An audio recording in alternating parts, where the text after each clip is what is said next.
Hey friends, it's ReddX. A little addendum before we jump into this Burgerbeard compilation saga, as beefy as it is. I wanted to let you guys know that Zucca101 has created his very own Patreon. It is at patreon.com/travelercreations. So I will drop that link in the description for you. He's doing poems, he's doing parody songs. You can check out all the tiers, and I do hope that you guys will support him on this venture. I have decided to support him myself so we can keep the parody songs rolling along, and maybe you guys can do the same. Send me that song, I'll sing it on the channel, as long as it's cringe or beard adjacent. But I do appreciate you guys tuning in again for Burgerbeard. It went on for a very long time, and I'm sad to see it end, but at least we'll always have the memories. So, without any further delay, I will refer you back to myself as we introduce the Burgerbeard saga. Looking like he was about to burst into tears from sheer pre-confrontation panic. Hello friends, and welcome back to ReddX, your source for the freshest daily Reddit content on the internet. Promise, swearsies, it's just a fact, and it's totally science. Go ahead, I dare you to look it up. I got a little musical in my heart because today we've got a musical courtesy of Stephen Sondheim and user Zucca101. It can be found in r/TalesofNeckbeards. It is the tale of Burgerbeard, but not just any post. You know, we got a musical intro and all this stuff, and I'm just totally stoked to get into it. You can see the effort that went into it, and Zucca is over the moon, apparently, according to his posts about my channel, so I would be doing quite a disservice to not reciprocate his efforts and at least try to bring you the tale of Burgerbeard in a proper and delicious and probably slightly greasy format. So, without any further ado, I'm probably not going to put any music behind it because it'll get copyrighted, but I will sing you the tale of Burgerbeard, the musical intro. So let's do it before I lose my nerve.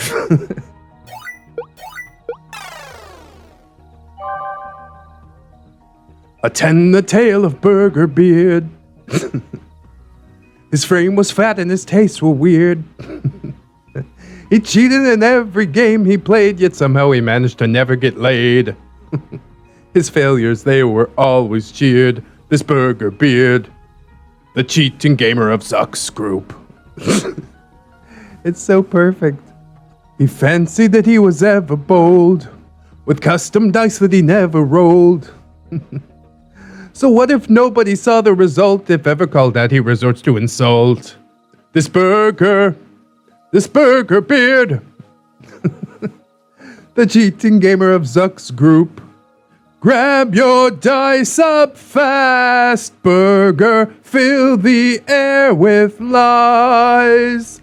Freely rains the greasy stains of cheesy fries.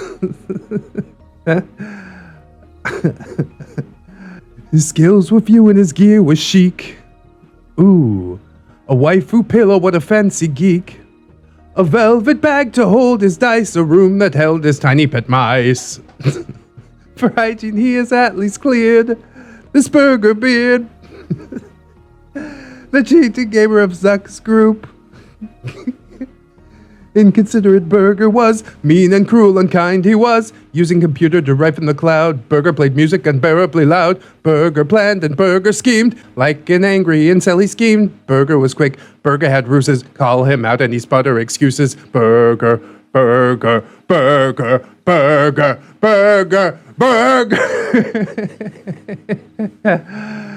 Yeah, that's a climax, all right.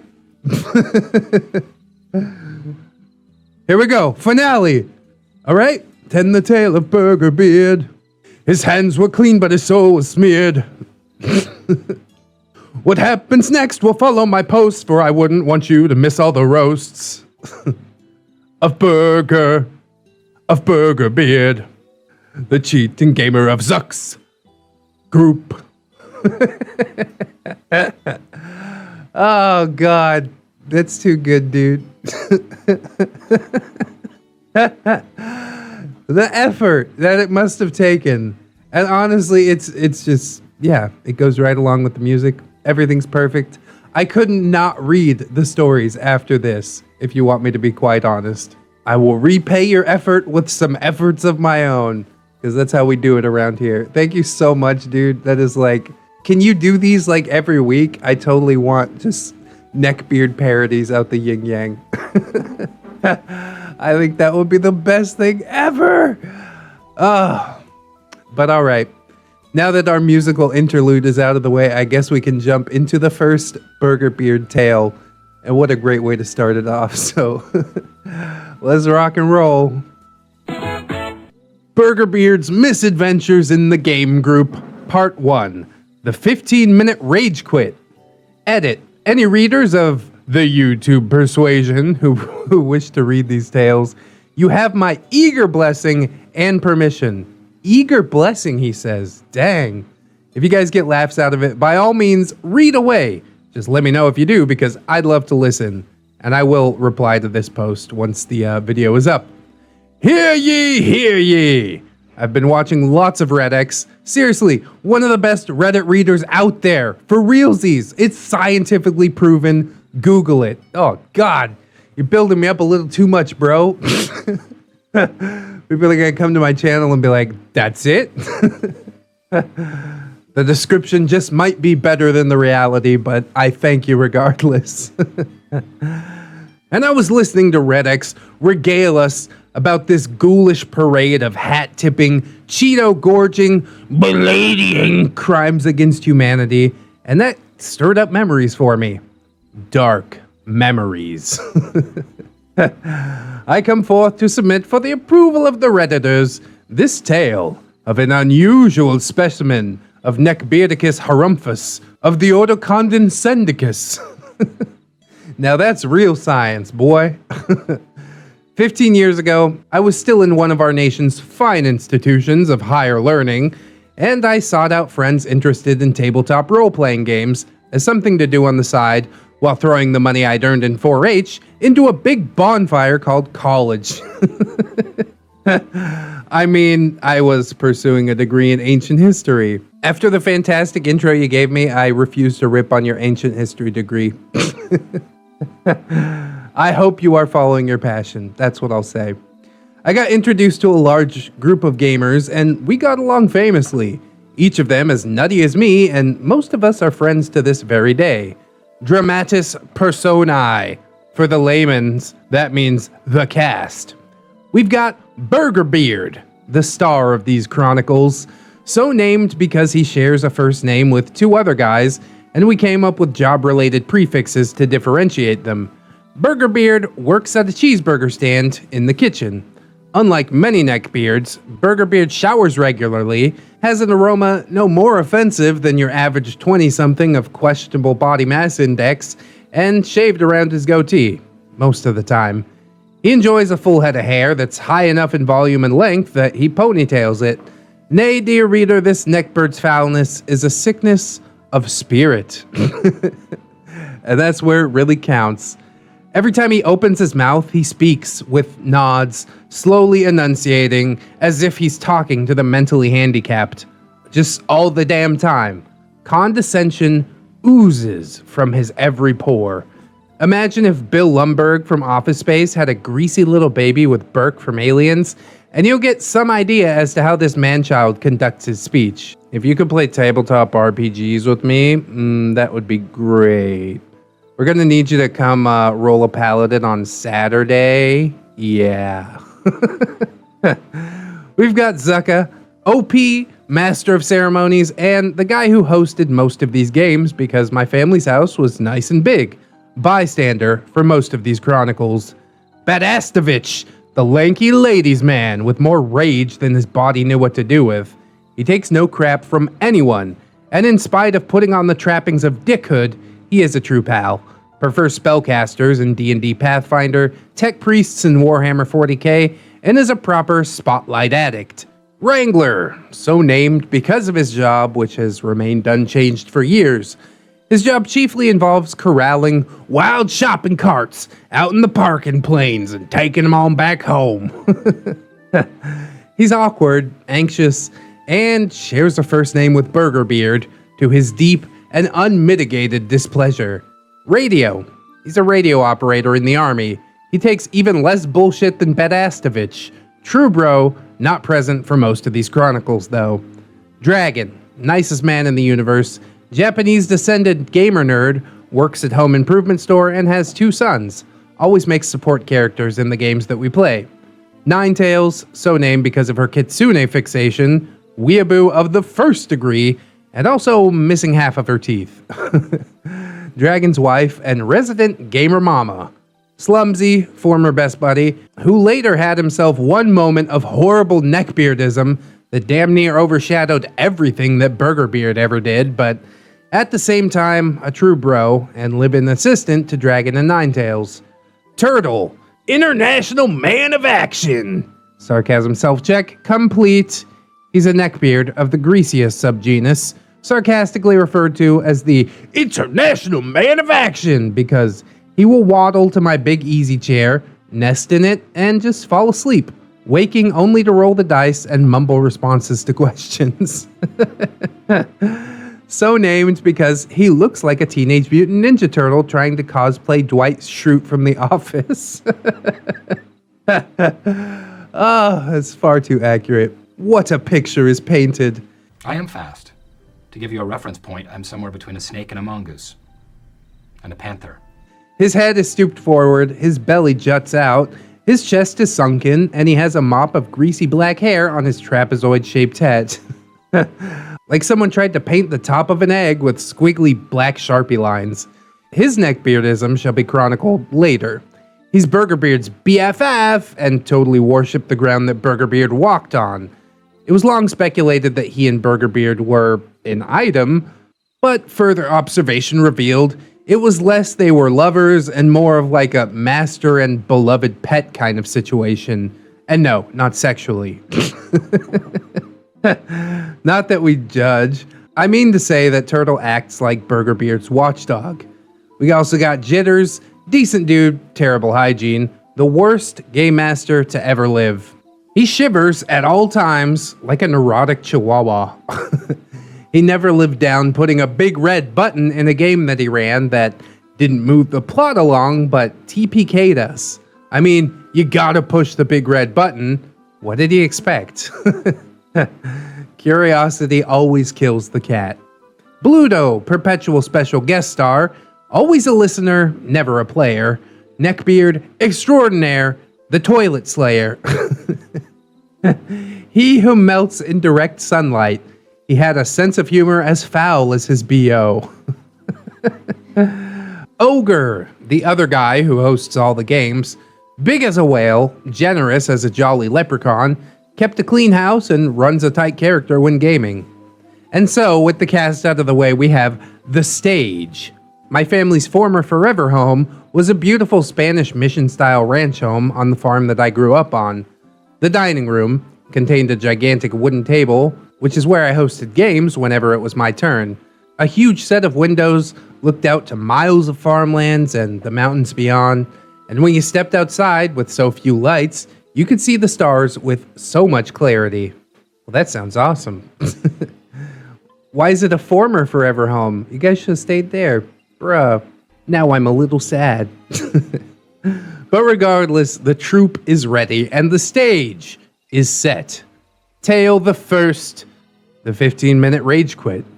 My house had all hands present, and the game was BESM, Big Eyes, Small Mouth, an anime RPG based loosely on GURPS, which is generic universal role-playing system, that Badastovich was running, based on the graphic novel Gold Digger.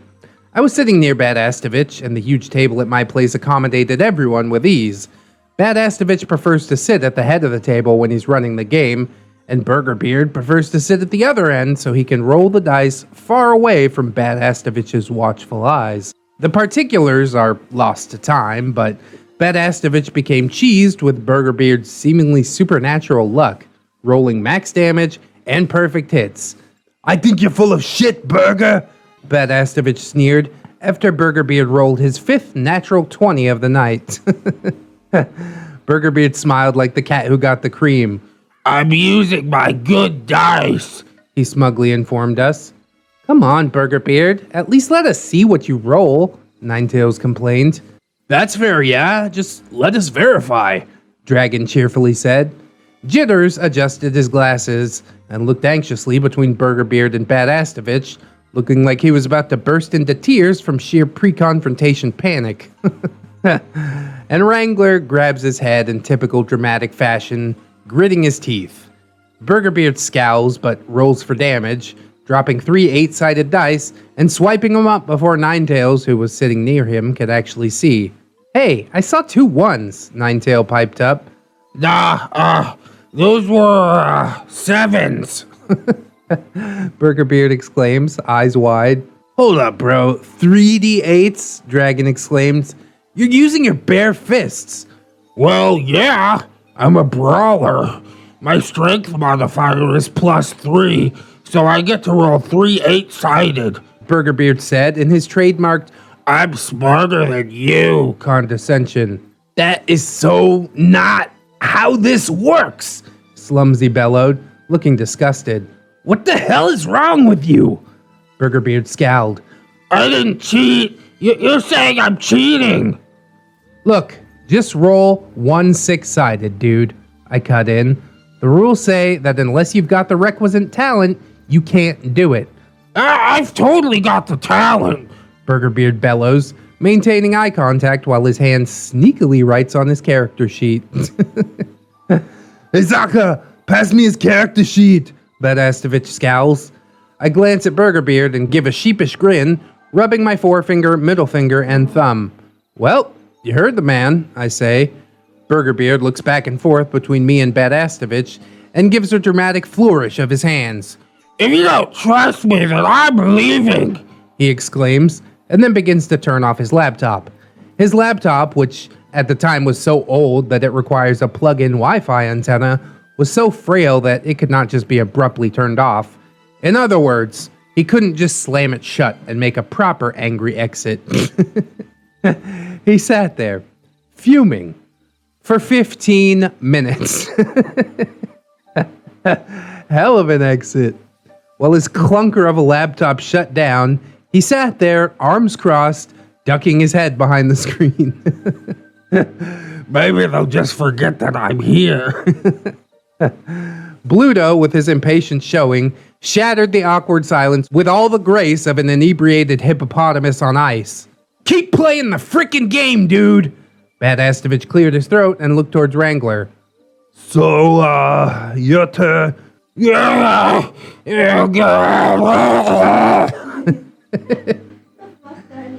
That's what it says. Really? Yes.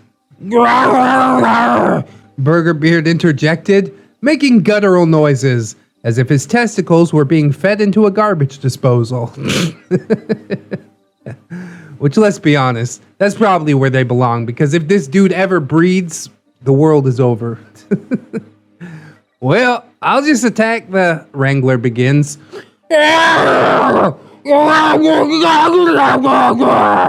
Burgerbeard lets out what I can only describe as a humpback whale's mating call. Above water, that is. And so it went, with Burgerbeard unleashing the song of his people every time someone tried to talk, escalating in volume until they were sufficiently drowned out. 10 minutes after the flashpoint, he finally closes up the laptop with a dramatic "Harumph!" He stands up to his full height, a towering 5 feet and 2 inches. And he stomps his way out the front door, slamming the heavy carved wood behind him. And then he walks back in, looking around. Dead silence ensues. Where are my keys? He finally asks. Your jacket, I say, pointing to his Macross jacket that he'd left. Oh! He retrieves it and shuffles out the door, Turtle waddling behind him and mumbling soothing reassurances, quietly closing the door this time. There is a pregnant pause as the thoroughly bamboozled table exchanges glances. Did he just take 15 goddamn minutes to rage quit? Slumsy murmured. I do believe that he did. I chime in, snorting in laughter. So shattered was our immersion that we spent the rest of the night just playing Citadels and Munchkin. And that, dear reader, is merely the tip of the iceberg. A mere appetizer to prepare you for the feast of fail that is going to come in the ensuing chapters of this saga. Join me next time, where I tell the second entry in the shameful story, The Rules Lawyer versus Burgerbeard's liberal interpretations. People need to write more gibberish into stories. My wife had quite a good laugh at that humpback whale call or whatever it was supposed to be.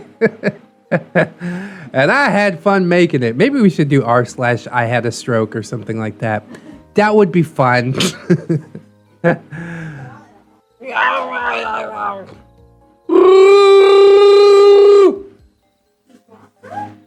Chewbacca, is that you? Murloc, is that you? So there was quite a cast of characters in this story, but now we got the heavy work out of the way and we can just kind of kick back and enjoy the saga. Everybody seems to be painted relatively well, and you get at least a little bit of interaction from everybody in this story, except for Ogre, I do think. Obviously, I absolutely despise people who are like fudging their rolls. Like, is that really any fun for anybody to just sit there and win all the time, to not experience any adversity? You're just like, yeah, I rolled a 20 every time. Like, why are you even playing at that point? You know, the whole point of making rolls is because sometimes you'll fuck it up and you have to get creative. That's where the real fun of tabletop is, at least for me. But, you know, I like building gimpy characters and stuff like that when I play tabletop too. I guess some people are just power gamers. I'm a super power gamer, you guys. And he just wants to carry the whole group, but yeah, that's not fun for anybody. I can only imagine how awkward it was to like sit there in silence as he tries to shut down his laptop. Like if you slam the lid closed, it goes into sleep mode, right? Or is it just so old that that's not a thing? He's like so mad, but not mad enough to risk fucking up his like favorite possession. That's kind of sad too. Like, why doesn't he get a better laptop? What's going on in your life, Burgerbeard, that you need to use a laptop that's this old? I got one of those plug-in Wi-Fi adapters too for my desktop, so no shame. I was too cheap to buy a wireless card when I was building it. It's like an extra 20, 30 bucks. I'm like, nah, I'm good. I'm gonna hardwire it in. But there is not always the opportunity for that. So yeah, I had to buy a little USB Wi-Fi adapter, which worked relatively well. So hopefully we'll dive a little bit more in the next story into like what makes Burgerbeard tick, what is going on in his life. I definitely wouldn't want to play tabletop with him just based on this story, but you know, I do want the best for everybody in their lives. Even if you're a disgusting beardo, there's always time to turn it around. Although I don't think that's how this saga is going to end, but I really have no idea because only 2 parts have been written. And we've only read 1 part, so let's not hesitate any longer. We'll jump into the second one and see how it goes. Burgerbeard's Misadventures in the Game Group, Part 2. Guidelines, not actual rules. Actually, guys. Come, you will know the second tale of Burgerbeard. In time, you will know the tragic extent of my failings. This is the episode where we all learned a little something new about Burgerbeard as well as Turtle. Namely, that Burgerbeard's interpretation of the rules is, shall we say, exceedingly broad. Shouts out to ReddX, Fun with Failure, and Hellfreezer, my favorite Neckbeard annihilating trifecta. That is a powerful combination. Dramatis Personae. It seems that the characters we've already covered are pasted in here, so I'm just going to read the new characters if there are any. And there are. We got Mongoose, Zucca's younger brother and economist. There are 4 brothers in all, but the eldest 2 have by this point moved out. The eldest becoming a rocket scientist. No, really. And the younger of the 2 brothers becoming a computer whiz. Awesome. Mongoose is friendly, cordial, eager to debate, but not to argue, and hates communism with a burning passion. Mongoose seems like a good guy. We got Badastovich, Radio Dragon, Ninetails, Slumsy Turtle, Bluto, And the stage is the same as the last story. So the troop is ready. The stage is once again set. Tale secondus. Guidelines, not actual rules. I was running my game of World of Darkness with a mixed group, meaning werewolves, vampires, and mages in the same game. For those not in the know, World of Darkness character building uses the White Wolf system, wherein you have 5 dots representing your skills, attributes, and so on. You fill out dots to represent what kind of character you are, and you have a limited number of dots to use. At character creation, you can assign them anywhere, but when you level up, it costs progressively more experience to level up a skill or attribute. All attributes are divided into 3 categories: mind, body, soul, and power, finesse, and resistance. A total of 9 in number. Well, I ain't ever played it, and I get a little lost with that description, but maybe some people will catch on. Mind, body, soul. Power is intelligence, strength, and presence. Finesse is wits, dexterity, and manipulation. Resistance is stamina, resolve, and composure. So each attribute gets 1 dot to start with by default, and each dot represents an additional 10-sided die that you can roll to determine checks. Okay, that's making more sense, I suppose. For instance, you can say you want to pursue a car in a chase. You have 3 dots in dexterity and 2 dots in the skill drive. But you also have a skill specialty for SUVs, and you're driving one. So you'd roll 6 dice, and each dice that is above a 7 is a success. Rules of 1 are considered failures and can only be counteracted by a 10. By the same token, getting a 10 not only counts as a success, but as a bonus roll with that dice, unless it's used to counteract a roll of 1. So you'd have to roll your 6 dice and come up with 2 8s, a 7, a 10, a 1, and a 5, and you'd have 2 success points. Everyone got that? Yeah, kinda. It's not actually that hard to grasp, I guess. It is quite a bit of exposition, but maybe it'll be worth it. So you do got it, right? Good. So everyone is given a certain amount of dots to invest as they see fit. And because I'm a generous game master, I gave them 3 bonus dots to put anywhere they want. The starting story premise was simple. The party is composed of normal, ordinary people who, while on a terrifying bus ride, discover that they are in fact supernatural beings. Mages, werewolves, and vampires. No Prometheans, broken-ass Frankenstein monster wannabes. And then it's off for terrifying supernatural adventures. Sounds pretty cool. I strongly encouraged everyone not to take a lot of combat skills unless they had a darn good reason for it. They're supposed to be just ordinary people with extraordinary circumstances foisted upon them, and they'd need to improvise or make use of their terrifying new abilities. Bad Astovich made a plumber, blue-collar guy with a lot of mechanical knowledge, and could swing a pipe wrench or a pipe like a club. Acceptable. His character wound up becoming a werewolf. Slumsy made a cranky old man who worked as a security guard for a gated community. He noted that his character didn't know how to use a gun, but was well versed in the art of the mace can and the taser. Okay, acceptable. His character became a vampire. Dragon made a bus driver, the guy who was driving the Greyhound at the time. Clearly, this group must have passed Ramtide's camper at one point. Hey! Shouts out to Ramtide! I love that dude. He doesn't use weapons, but has 2 dots in judo, a defensive martial art, mostly to stay in shape and deal with unruly passengers. Acceptable. His character became a mage. Ninetails made an underwear model. With a penchant for charm and invested heavily in social skills. Acceptable. She became a werewolf. Mongoose's character was a small-time thief and carjacker. He worked hard to support his daughter, his wife left him, and he struggles with alcohol addiction. Acceptable and depressing. His character also became a werewolf.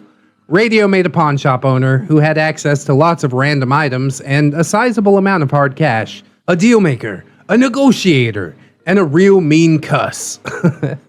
Sadly, Pawn Stars had not yet debuted, so we didn't have a load of references there, but still acceptable. His character became a mage. Turtle made a bodybuilder. That's about it. Chose 4 dots dedicated to mental attributes, 6 to social, and 8 to physical, with strength taking up 5 of those. which meant he only had 3 dots to divide between his stamina and his dexterity. He popped 2 into dexterity and 1 into stamina. He didn't even use any of his put anywhere you want dots to boost his stamina. I struggled to reconcile how such a person could exist, let alone function. And I settled on him just being a testosterone abuser, leading to poor health in spite of being able to bench press an engine block. He also went into vivid detail about his character's reproductive organs. Are we playing Fatal? I thought this is World of Darkness. I've got a big, foot-long cock and big old bowling balls, and I hang out in the gym all the time. Living the dream, I suppose. Nauseating, but okay, technically acceptable. Joke's on you, Turtle. With 1 dot on your stamina, your bedroom hijinks are not going to last. He also made it clear, in no uncertain terms, that he really wanted his character to become a werewolf, and the way he said werewolf still unsettles me. His voice sounds like he's constantly holding his tongue in the back of his mouth and speaking without using his lips much. That's kind of how the Neckbeard voice is done. But this is IRL.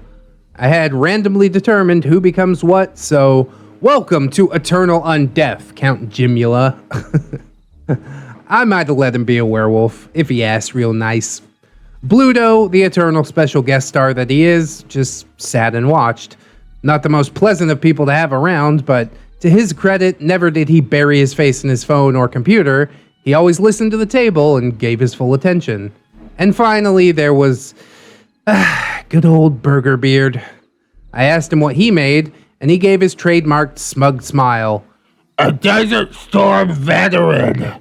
He's got lots of gun skills, an M1 Garand, an M16, and a box of grenades. He's got lots of survival skills, and he's built like a brick shithouse. I stared at him for a moment. Burgerbeard? The idea was that you're all normal, ordinary people without much in the way of martial skill. So what you're saying is that traumatized veterans aren't normal people, huh? They're basically pariahs already. You're being really cruel, man. He complained. Dude, that's not even close to what I'm saying, and you know it, is what I should have said. But so bamboozled was I, according to his plan, no doubt, that I was speechless for a moment by that accusation and imputation against my honor. All the while, Radio, who was an actual veteran, is looking like he's trying to make Burgerbeard's cholesterol-clogged arteries finally give up the ghost by sheer willpower alone. What? No, what even? No, it's not like that. I came back after my brain finally rebooted. What's the problem, then? He asked, crossing his arms and frumping up his face like a big, fat, bearded, unhappy toad. Okay, look, I'll allow your character, but there's no freaking way they're letting you on the bus armed to the teeth like that. He made a sound like a toilet that had too much dumped in it as it struggles to properly flush. Fine! But I paid for it also. It's back at my RV. Wanting to keep the peace, I compromised. Look, man, let me roll a larceny check to see if you managed to hide a pistol on your person. That I will at least allow. Knowing his usual dice-rolling hijinks, I casually stroll over to his side of the table and glance down at his dice tray as he rolls. Dang, looks like they found your pistol and confiscated it at the bus terminal, I said. Bullshit, bullshit, bullshit. About 4 times before burying his face into his laptop again. His character would become a mage, much to his delight. So the game is going along great, and 4 sessions in, they found a laboratory where the Mafia has captured about a dozen werewolves, and they're experimenting on them to learn what makes them tick. By now, Burgerbeard has managed to crash his RV and lose most of his weapons because I've had Slumsy keep an eagle eye on Burgerbeard's rolls. He did manage to steal a Glock from one of the Mafia button men watching the lab, and somehow managed to fail to intimidate a terrified biologist into explaining what was happening. Ninetails' character sauntered up to him and performed a perfect meet-cute routine. "Well, hello. I don't suppose a nice boy like you would be willing to help us out," she purred. The The lab coat bedecked man calmed and started to explain what was going on. Not to be outdone By an icky girl. Burgerbeard chose this time to attempt to kneecap the biologist. I kneecap him. Burgerbeard exclaims, rolling a huge handful of dice. 9 successes. He swipes up the dice before anyone can get a look, of course. The table stares at Burgerbeard in smoldering silence. Excuse me? Ninetails yips. Dragon is just shaking his head with a frown. What the actual fuck? Badastovich snips. Mongoose stands up and heads over to him. Listen, dude, I don't think it's a good idea to do that right now. We've already had him talking, so there's really no need to hurt him. Turtle, seeing his beloved master being accosted, peels himself off my easy chair and shuffles up to Mongoose, getting in his personal space, his halitosis washing out in fetid waves as he speaks. Don't talk to him like that. He wheezes, and then shuffles back to his seat. Mongoose, thoroughly disturbed, quietly returns to his seat, just shaking his head in astonishment. I already rolled, so I'm not undoing it. Burgerbeard grumbled. Well, alright, but as I've said before, all rolls need to be accounted for, I came back at him. But that's not fair. I aced it, he complained. Guess you shouldn't have fucking grabbed them all up before anyone could fucking see him then, huh? Radio sneered. Look, I'll give you a couple of bonus dice, I said, trying to olive branch this fucking nonsense. Fine, Burgerbeard huffed, and scooped up 13 10-sided dice. I say there, Burgerbeard, how do you have so many dice? I asked. Badastovich frowned, snatching up his own World of Darkness book, looking for any possible reason why Burgerbeard could roll so many dice. I made it for combat. Pure and simple. Burgerbeard counters, giving that big, stupid, punchably smug smirk. I read the spell he'd earlier cast on himself to make his aim better. That's 1 die. His skill is 3, his dex is 3. That's 7 dice in total that he could roll. He was trying to roll almost twice that many. Hold up, your spell doesn't boost your stats that much, I exclaimed, becoming thoroughly fed up at this point. His frustration grows with his nonsense finally being called out again, so he hoists aloft his mage rulebook, waving it around and violently pointing at it. These are just guidelines. He bellows like the asthmatic bull of the North Woods. I mean, he's not wrong, but what the GM says is actually what goes, not what the players would like. A new hush falls over the table, and they just stare in disbelief. He was cheating. I knew he was cheating. Because I'm a nicer person than I should have been, I smiled magnanimously. Hey, you know, everyone makes mistakes. You just hand your sheet over to Badastovich and he'll clean it up for you. He'll even let you use his spell flashcards so you don't have to look them all up every time, I said, with a benevolent smile that barely concealed my contempt. Realizing that his pride wouldn't survive another prolonged rage quit, and that he had been caught red-handed, he meekly handed over his sheet to Badastovich, who would begin correcting the sheet, occasionally bursting into mocking laughter of disbelief at Burgerbeard's mistakes. When he finally gets his sheet back, I smile. Now, what do you want to do? I calmly ask. Burgerbeard, so mad that he could explode in a shower of frustration and wounded pride, definitely wants to hurt something now. I'm still gonna kneecap this motherfucker, he bellows.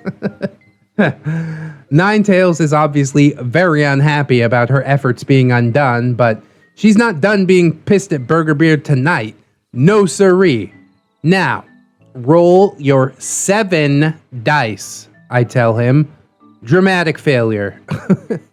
He wound up shooting Ninetails in the chest, Jesus, and alerted the whole building.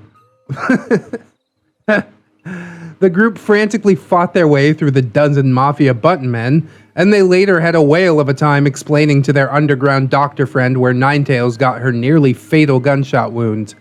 I didn't know it at the time, but would later learn that the players, with the exception of Turtle of course, had begun to conspire against Burgerbeard, and would indeed arrange for his demise in the near future. But that, dear readers, is a tale for another day. Stay tuned, all, for the next entry in this shameful saga is one that I dub the Burgerbeard Fanime Disasters. Thank you all for reading, and remember to speak softly, but carry a big stick.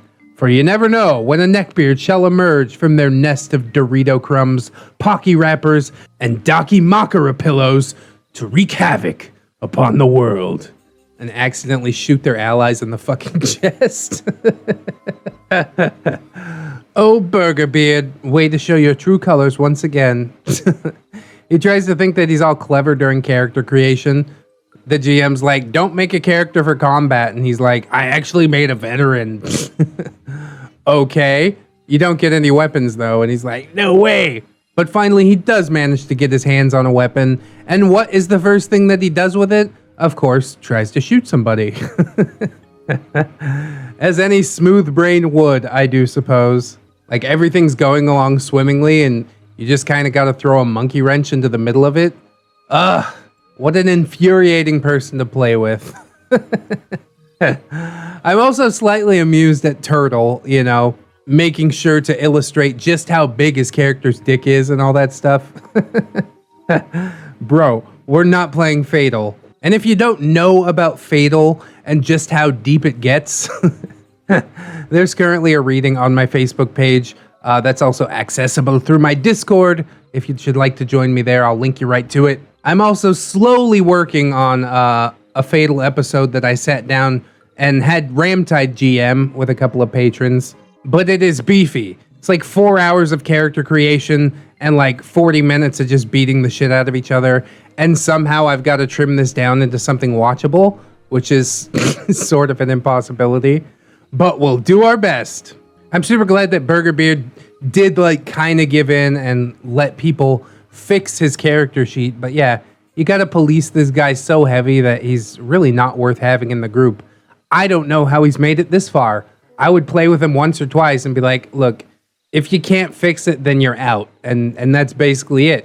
We're all here to have fun, and you fucking cheesing your way through the game isn't fun for anybody else. Although when he actually is forced to roll properly, he ends up shooting his teammates in the chest. So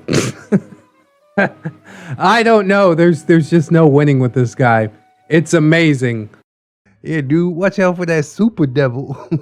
Devil lives in a rundown laundry detergent factory where he just eats candy canes out of a box that he had. Burgerbeard's Misadventures in the Game Group, Part 3, The Frustrating Fanime Fiascos. Hooray, hooray, hooray! Come one, come all! Feast thine eyes upon this abomination against nature and decency alike. Step right up, step right this way! You, sir! You look like you haven't got enough excitement in your life. You, madam, could you use a touch of amazement and revulsion? Well, come on in. Permit me for a moment to tip my non-existent hat. What, cover up this glorious golden mane with man-made material? Forsooth, good sir, or madam. A tip to ReddX for covering not only the first two tales in this chronicle, but also belting out a Broadway-worthy delivery of his tale's first season intro song. Legit, man, that rocked. Thank you so much, Zucca. You definitely doth butter me up, good sir. I think it was passable. I don't know if it was like Broadway level, but I have to thank you for writing it, or else I wouldn't have an excuse to sing on the channel. So I'm definitely appreciating you keeping these coming, and there is one in this episode, so I guess I have to brace myself for that. And hearing descriptions of the song of Burgerbeard's people realized in full, onomatopoeic glory was a feast for the senses. Also, big love to Hellfreezer and Fun with Failure. You guys are my own personal Triforce. Am I using that right? I never actually played Zelda. I was Breath of Fire kid. Boy, you're missing out. Go buy Breath of the Wild right now. Breath of Wild is your homework for the next 3 months. The game takes forever to complete, at least the way I play it. I do want you guys to be fairly warned that there is a bit of steamy content near the end of Tale 2, so If that's not your cup of joe, then consider thyself alerted. Maybe twice now. Now this tale does have 2 parts. The second one somehow is even more shameful than the first. That's right, 2 stories in one. Wow! That's value for money. Warm up them pipes, ReddX. You ask for a new parody song each week, and cracks knuckles. Your wish is my command. The tune is Folsom Prison by Johnny Cash. Oh, I'm probably not going to have backing vocals again. And my voice doesn't go super low, so I guess we'll see how it goes. Hello, I'm ReddX. Bow, bow, bow, bow, bow, bow, bow, bow. I hear the burger coming. He's sitting at my game. And that poor chair he sat in can barely hold his frame. I'm stuck gaming with this fool, and time keeps dragging on. But that burger beard keeps coming, 'cause he thinks he's won. This is so bad. When Burger was a baby, his mama told him, hun, try to be a good boy and only game for fun, but he shot 9 tails in darkness just to watch her cry. Check out the last episode if you want to hear more about that. When I hear that burger cackle, I hang my head and sigh. I bet his father's somewhere in a big expensive car. He's probably banging cheaply and laughing from afar. We all knew he had it coming. We knew we must be free. But that burger keeps on coming, and that's what tortures me. But we all love it so much. We appreciate your torture. Well, if we got freed of his presence, if that burger dumped us all, we'd laugh like we were crazy, and we'd party till we fall. Far from Burger Beard Man, that's where we'd want to stay. We'd let his final bellow blow all our woes away. Bow, bow, bow, bow, bow, bow, bow, bow. Chicka, chicka, down. That's one take. I hope it's good enough. I was surprised how low my voice got, actually. I didn't know I could do that unless I'm impersonating Johnny Cash. And now we're in the meat. We've got our dramatis personae. Burgerbeard, owner of his own car. No, wait. Possessor of a vehicle in his ownership? No, hold on. It's not right either. Ah, yes, I got it. He is occasionally allowed to drive his mother's car. What a treat. And after the first tale, he's not allowed to ride in anyone's. But fear not, for he secured passage on a truck, a Ford Ranger older than any one of us. Ah, but this is no mere Ranger. This truck belongs to none other than Turtle, the international man of action, in his mid-20s. Zucca, OP, Master of Ceremonies, and the guy who drove the other car in the first tale and rode in Dragon's cavernous minivan for the second, in my early 20s. Badastovich, the lanky ladies' man with more rage than his body knew what to do with, drove in the first tale, rode in the second, undisputed hero of both trips, mid-20s. Dragon is the nicest man in the universe, Japanese-descended gamer nerd, works at a home improvement store and has 2 sons with 9 tails. Rode in the first tale, drove in the second. He is in his early 30s. 9 tails, so named because of her kitsune fixation, is Dragon's wife. Rode both times, and on the second trip, pulled off an effective cosplay from a manga whose name is forgotten to the mists of time, a decade Dragon's junior, but they were drawn together by common interests. Slumsy, former best buddy, rider for both trips, became blackout drunk on the second trip, and convinced that not just the devil, but the super devil was gonna try and kill him. Yeah, dude, watch out for that super devil. He's in his early 30s. Turtle, the international man of action, not present for the first trip, driver in the second trip, and Burgerbeard's co-conspirator in the climax of this tale. He's in his late 20s. Jitters came on the first trip, but didn't come for the second one. He spotted Burgerbeard a whole Benjamin in what we would later learn is typical form. Burger used Jitters as his own personal ATM, bartering friendship for the trouble. He's like Tommy Wiseau. Nobody knows his actual age. What a story, Zucca. Rambo, our host for all of 20 minutes in Anaheim, before Burgerbeard caused him to kick us all out in a display of pure, undiluted rage and hatred that would overshadow any display that even Badastovich could perform. Tiger Girl, so named for the character from the hidden gem of a game she cosplayed, who happened to be my first video game crush. She was there during our second ill-fated voyage, and was a paragon of virtue throughout an otherwise horrific experience. Early 20s. Ranger, that's Turtle's truck. A vehicle with mileage suggesting that it had been to the moon and back. A theory which was supported by the amount of dust coating every crevice and the amount of stored bottles of human urine. Oh no. Which were tucked safely away in some crash netting. Fortunately, nothing like that was in the bed of the truck, over which sat a shell that didn't match the faded blue of the truck. Thus did Ranger fill the role of cargo craft for the second journey. The Weebmobile, dragging its minivan, dubbed thusly and proudly by Ninetales, and filling the role of personnel transport, though unable to accommodate the luggage of the passengers at the time. Godspeed, my red Isuzu Trooper, newer model, a vehicle that I loved with all my heart, and it was my first car. Easily capable of carrying a plethora of pals and conveying a multitude of personal effects. Not present for the second trip because tires are expensive. And that monolithic monstrosity known as college wanted my money more. Don't worry, Zucca, that history degree's gonna pay off soon. No shade, it's just a joke. Come on, bro, it's just a joke.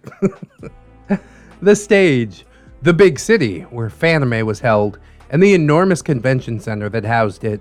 Immediately adjacent to the center is the nicest hotel I've ever been in, even while sharing the same cubic mile as Burgerbeard and Turtle, and a parking garage. We attended the hotel on the second trip, since the first trip the year before was only for the day after circumstances that I shall soon elucidate. So, the troupe is ready, and the stage is set for Tale Tribus, Trebor. I don't know. It's called The Frustrating Fanime Fiascos. Star Fox 64 stage start chime. Good luck. Yes, good luck indeed. Thank you, General Pepper. Our first foray to fantastical Fanime frolics went off mostly without a hitch. We arrived in Anaheim, and we were planning on saving our scant financial resources by staying with Badastovich's friend Rambo. To this end, Godspeed had been stuffed to the gills with sleeping bags and or cots. Upon pulling up to Rambo's house, the man emerges and, pause for footnote, your OP, Zucca, is built like that powerlifter dude from Game of Thrones. 6 feet tall, plus 1 inch when wearing shoes, plus 2 when wearing work boots, huge barrel chest, big gut, at the time at least. I've gone down many sizes since. Congratulations, I'm working on that myself. Gigantic square-shaped head, strong enough to perform most two-man lift jobs, short and stout Viking legs, thick blonde hair, and a reddish beard that I keep trimmed, cheeks and neck shaven daily. I like how you pointed that out, lest you be confused for one of them, the others. I may as well have done motion capture for Stoic from How to Train Your Dragon. So when I say that Rambo could have done me like Bane did Batman, I need you to understand the immensity of this man's physique.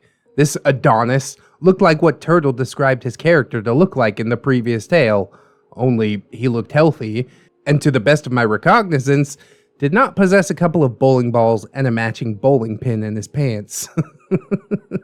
But where you looking though?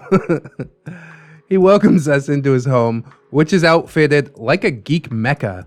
Battlestar Galactica memorabilia, Lego sets of bygone eras, gaming consoles neatly arranged on racks, a gun room in the back with an arsenal of weaponry, bookshelves holding at once beautiful pewter miniature figurines for use in tabletop, and every major and obscure tabletop gaming book and supplemental compendiums known to mankind. Boy, Geek Mecha is right. Hung from the ceiling were painstakingly detailed starship models where the USS Enterprise, all of them, flew in perfect harmony alongside X-Wings, Y-Wings, Star Destroyers, and Mon Calamari cruisers. We met his wife, a basket of sunshine, who matched her bronze-skinned gamer geek for sheer nerdiness. Couple goals. I had met and gazed upon the god of nerds. And he was a kindly god. And yet, we were destined to be shamefully banished from Mount Olympus, sent to tumble down the rocks, cast into crippling mortal flesh once again. Burgerbeard, eager to impress Rambo with his encyclopedic knowledge of all things, asked to see the gun room. Oh god. I wanted to see the Warhammer 40k collection he had amassed, but I held my tongue. Yet, sensing my eagerness, Rambo smiled cordially and showed me to a table where Imperial Guard, Cadians to be precise, lovingly painted in detail, strode alongside a Baneblade tank the size of a cinder block. I got the impression that visitors to his home often reacted as we did. Yet he seemed happy to allow us to shuffle about in wide-eyed wonder. He stepped into the gun room, and I hear Burgerbeard talking, but can't make out the words. I head outside to start bringing in cots and sleeping bags so we don't have to unload them after the day's fun, when we're tired from trudging across every square inch of the convention center. On the third trip in, Burgerbeard shuffles past me, a look of mortal terror on his face, the likes of which I had not seen since I rescued my 4-H rabbits from a marauding dog, but that's a tale for another time, I guess. What's wrong? I barely managed to get out as Rambo stormed out, carrying the luggage and setting it down gently on the sidewalk in front of my SUV, before turning his now withering gaze up to Burgerbeard. Do not say another word! I will make sure not a single authority finds even one of your bits and pieces if you say one more fucking thing to me! Rambo bellowed, in such a way as to shake the very firmament beneath our feet. No, really. Mad, big mad. Burgerbeard gave a sheepish shrug, smiling. Come on, man. You just wrong. I know I'm right about that gun. Rambo looks like he's strongly considering the implications of murdering this man in broad daylight in front of numerous witnesses. No court in the land would convict you. Badastovich comes out, cradling the shattered remains of a Corellian Corvette model, the first ship we see in A New Hope, and a look of absolute shame on his face. Dude, I'm so sorry. I had no idea that he'd... Rambo lifted a hand to silence Badastovich. Not your fault, but I can't host you guys. Not after that. Burgerbeard scowled. Where are we supposed to sleep then? Rambo turned to him and took one step in his direction. Burgerbeard unleashed a shrill cry of horror and flumped into my vehicle. Rest in peace, suspension. Dragon, trying ever to be the too good for this earth good guy that he is, offered to pay for the damage to the model. Yo, it's the least we can do after that. Rambo shook his head. Forget the model. That was an accident. I can fix it myself. But I've never been disrespected in my own home like that little shit did. I can't do it, man. I can't let you guys camp here, he said, clearly more broken up about the model than he was letting on, but damn, did this man have honor.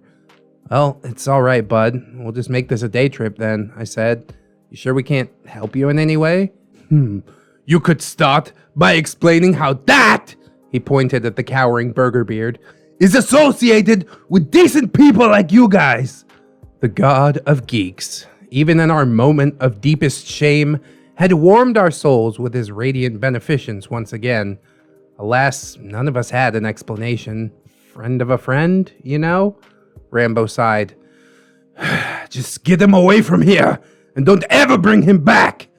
And so, just like that, we were cast out of Olympus. On the way to the convention center, it's a silent, awkward ride, as everyone is staring daggers at Burgerbeard.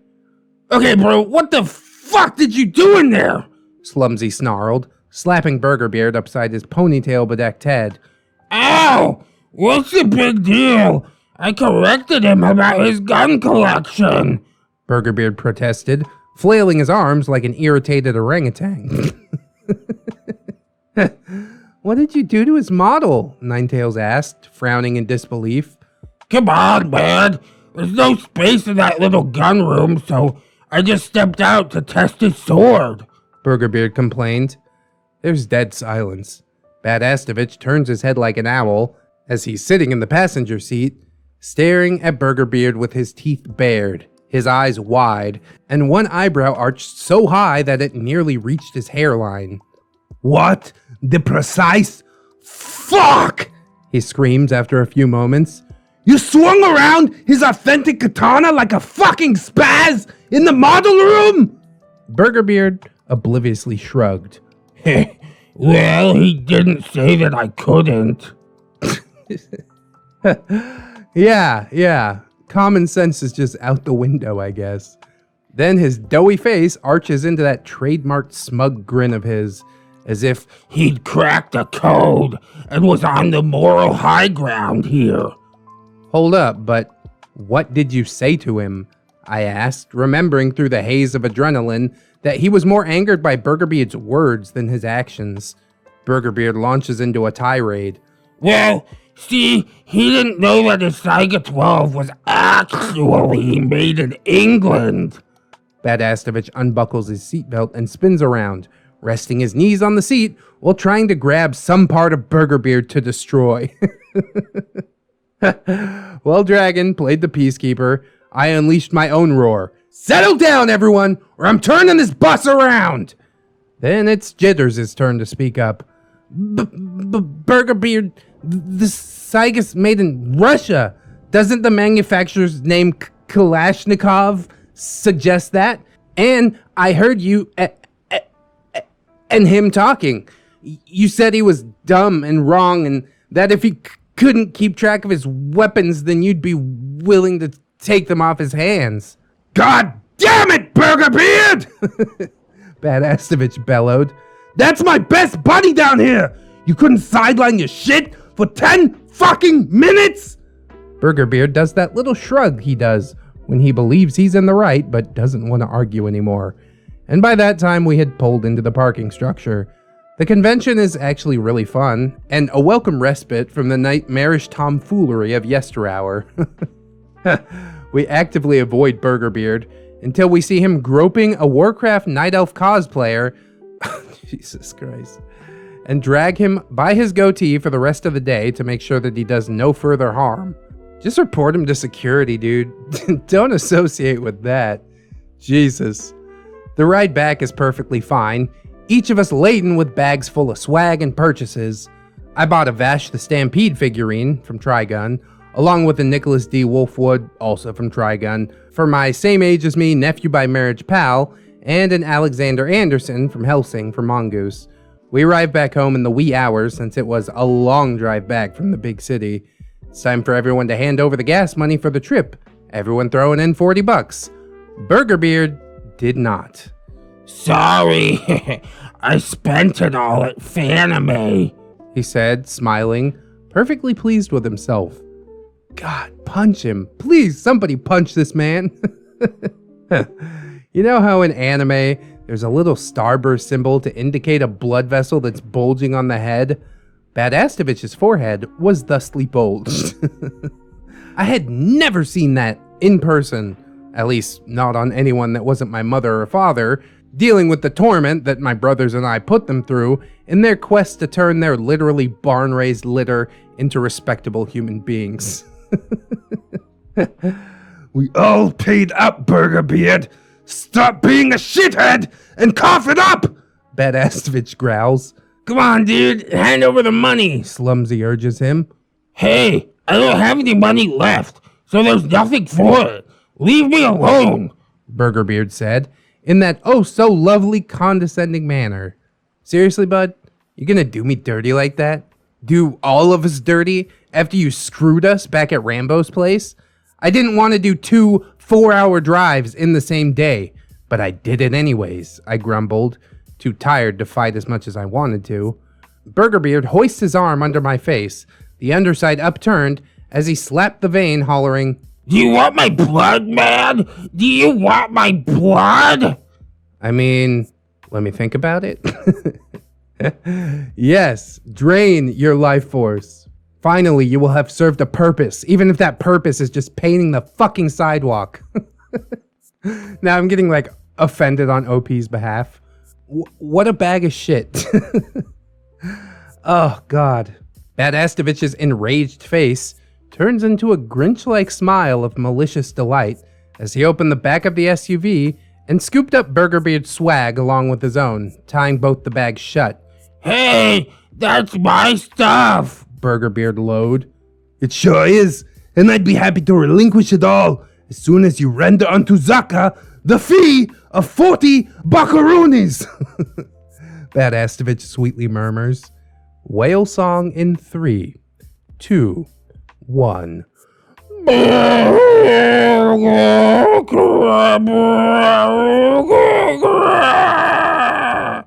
Hey now, I promise I'll take good care of it. And then again, you know how klepto my family is, Badastovich chortled. Burgerbeard suddenly remembers that he has a 50 in his wallet. Oh my God, it's a miracle.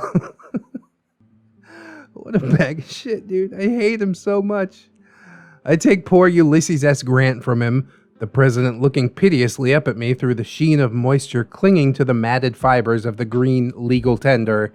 I gave him a 10 and change, and Badastovich hands him the goods while Alexander Hamilton stares at me from Burgerbeard's hands with an expression of betrayal and horror. Ah, the level of writing. It's just so good. I want Zucca and Ramtide to battle. It's just like two of the best authors around. You'd think that would be enough to keep us from inviting him ever again, yeah? Infinite mercy and infinite stupidity apparently go hand in hand with us.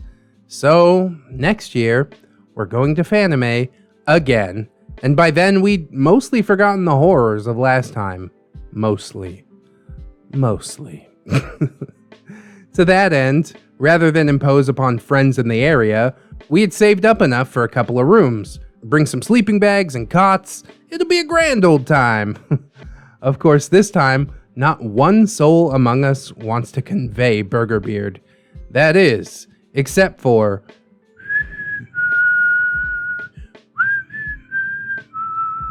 Is that the Lassie theme? Turtle! Turtle! Come here, Turtle!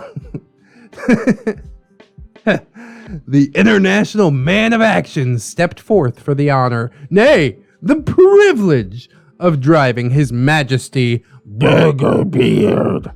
Since Dragon's minivan could fit all the people and very little luggage, we designated Turtle's truck as the baggage wagon and paid him $10 each for the consideration. Unlike last time, the journey there was pretty relaxed. Dragon made a minor traffic mistake and joked that his Japanese heritage was disgusted at this round thing in front of him, gesturing at the steering wheel. Give me a joystick and I'll make this bucket dance. You need to play some Initial D, bro. Grandpa's rolling over in his grave like, my grandson no play Initial D. Great dishonor. For the record, he actually did this one day. And also for the record, yeah, he did make it dance. And it was glorious. Anyways, we arrive, check into the hotel, and drop off our things in our 2 rooms. We knew it would be cramped. We knew it would be inhospitable. We knew 5 people in a 2-person hotel room, however nice that hotel was, would be a little uncomfortable. But not a single one of us dared share the same innate vulnerability of a sleeping space with Burgerbeard and Turtle. The following day, the convention began in earnest, and over the weekend we had quite a time indeed. We even had a room party where we watched the entirety of Cowboy Bebop over Friday and Saturday nights, compliments of my laptop, and bootleg CDs containing video files of every episode. Well, that sounds pretty cozy, but you know you better watch out for the FBI kicking down your door.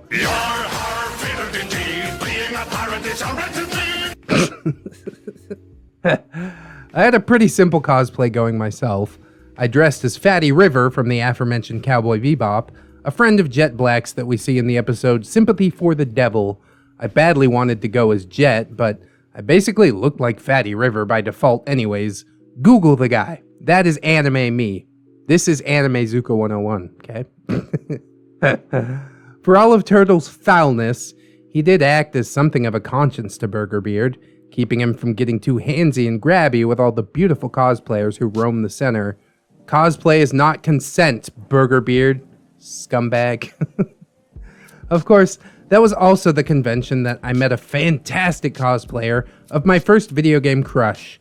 She's half tiger, battles with a staff, and stars in a hidden gem of a JRPG that's often overshadowed by better-known works.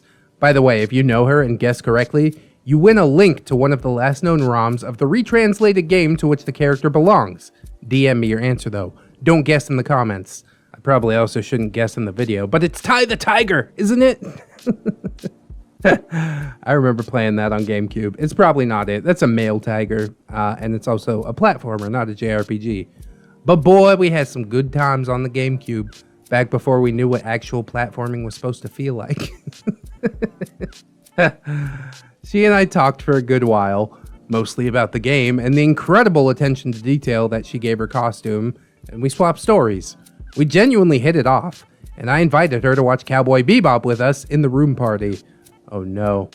But Zucca, you gigantic yet ruggedly handsome wordsmith, I can hear you saying. You brought a talented female cosplayer into the presence of a neckbeard? Nay, two neckbeards. Well, fear not, dear reader, for Burgerbeard and Turtle had organized their own room party, capitalizing on the larger amount of space that they had to watch Legend of Lemnir and Night City.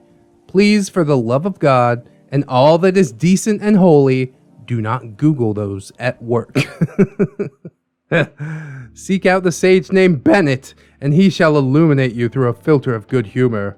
Lucky for me, I'm never curious about what neckbeards are watching. That's just a good sign to stay far, far away.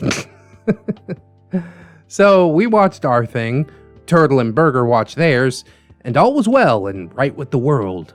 I eventually asked Tiger Girl to marry me. Burgerbeard reformed, and Turtle opened an orphanage. I'm sorry, guys, but I needed to pretend that this tale in particular had a saccharine ending like that. We get to the episode Ganymede Elegy. Tiger Girl bumped her hip into mine during Sympathy for the Devil and pointed at Fatty River. Looks just like you, she chirped. Be still, my aching heart. I replied that my costume was simple. Seriously, just like a sleeveless coverall, some little round glasses, and a bunch of belts and buckles. Hers took real effort, and I told her as much. Tiger blushed. I blushed. No snoo snoo! Slumsy barked, tossing a wadded up ball of Taco Bell wrappers at our heads. Thanks for ruining the moment. Dodged a bullet there. Almost went to horny jail. Thanks, Slumsy. Almost went to horny jail with Tiger. Curse you, Slumsy. What a roller coaster of emotion. Anyway, we don't get much further into the episode before we hear a sudden crash next door. Burgerbeard and Turtle's room. Nobody gets up. I hope they're dead. I mean, what is our duty of care in this situation? Ninetales facepalms, pausing the show. We can't get our luggage and swag back alone, she reminds us.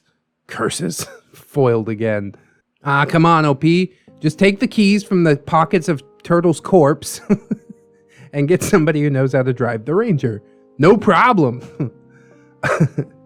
I stood up and went to the dividing door, knocking on it. Tiger crept up behind me, holding her staff, which I later learned was, to my astonishment, sturdy enough to use as a practical weapon when another neckbeard entirely attempted to pull her tail. 40 whacks, you ain't gonna try that shit again. Guys, you all right in there? I asked through the door. I was answered by the sound of glass shattering and a body hitting the floor with a thunderous thud. Wow. They're killing each other! I opened the dividing door and beheld quite a chaotic sight indeed. Burgerbeard was slumped against the wall, blood pouring down his face, his pants around his ankles, and let's just say that though Burgerbeard was collapsed, he was still standing at full attention. Oh no, nobody wants to see that.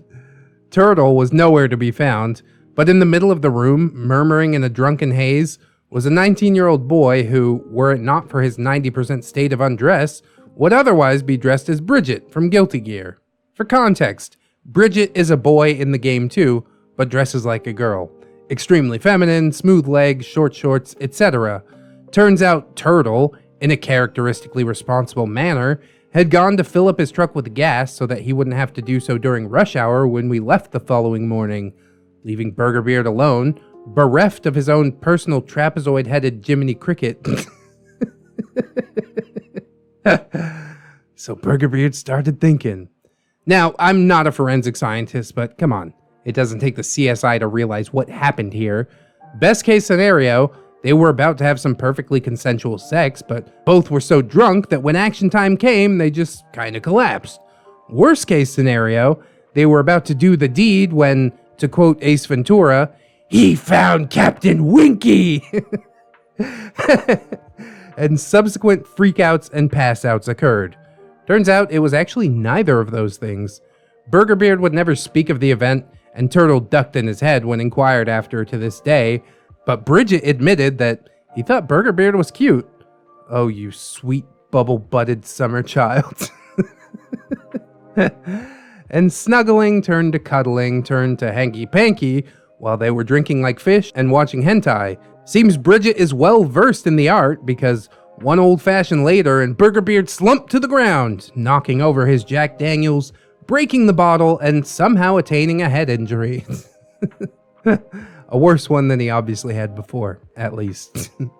Bridget stood up too fast and fainted, mostly naked, in a heap at Burgerbeard's feet. Tiger helps Bridget up and gets him sipping some water while I put a cold washcloth on Burger's head. Bridget, the little sweetheart, left his number in Burgerbeard's pants, on a note, sealed with a kiss, after attaining his wits, and went sauntering out with a shake of the hips that would make the straightest among us at least bend for a moment. For the record, I'm bi, and if I wasn't already enamored with Tiger, I can't promise that I wouldn't have stared. Burgerbeard opened his eyes after a while and looked around. Where'd she go? He wanted to know. Well, you two apparently had a real wild time. Bridget even left a number in your pocket there, so, score? I supplied, choosing my words very carefully. Jerk though he was, it didn't seem right to dunk on him. After all, maybe he'd find out something about himself that he didn't know before. Or maybe he knew the whole time, and you're finding out something about him that you didn't know before.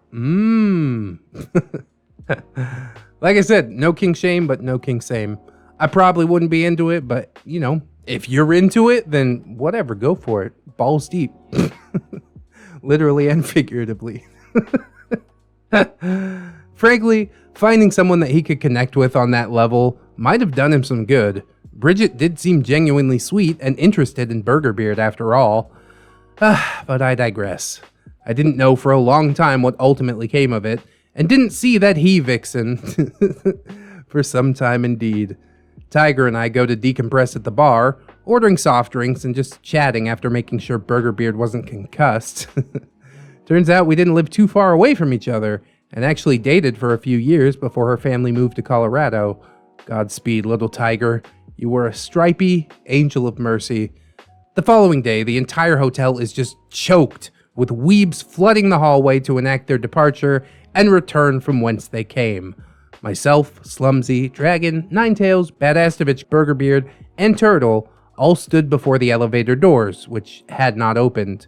Fuck this! Slumsy grunted, and started carrying his armload of luggage and swag down through the stairwell. We're on the 8th floor, mind you. Go Slumsy! We all follow suit, except for Turtle and Burgerbeard, who just insist on waiting. We carry a load down to the Weebmobile, loading its meager cargo space up. As we climb the stairs, Badastovich grins impishly and says, "Wouldn't it be hilarious if they were still standing in front of the elevator?" Wouldn't it be? Well, slap those glasses off your face, turn that goatee white, and call yourself Nostradamus, Badasstovich, because that is precisely what we beheld upon exiting the stairwell. They had been standing there for the past 20 minutes. 20 go-ram minutes. It was just too much. We burst into laughter, commenting on the humor of the situation. Turtle chuckled until he noticed the steam jetting out from Burgerbeard's ears, his head getting bigger and bigger and redder and redder. And this was a sign that we should have well heeded, dear reader. We grab up the rest of our luggage, which is destined for Turtle's Ranger, and head into the hall. Burgerbeard and Turtle are gone. Well, I guess they lucked out with the elevator, I supposed aloud. However, as soon as we get to the parking structure, Dragon rushes us, eyes wide and frantic. "They're gonna leave us!" Dragon blurts out. "Who?" Slumsy exclaims with likewise brevity.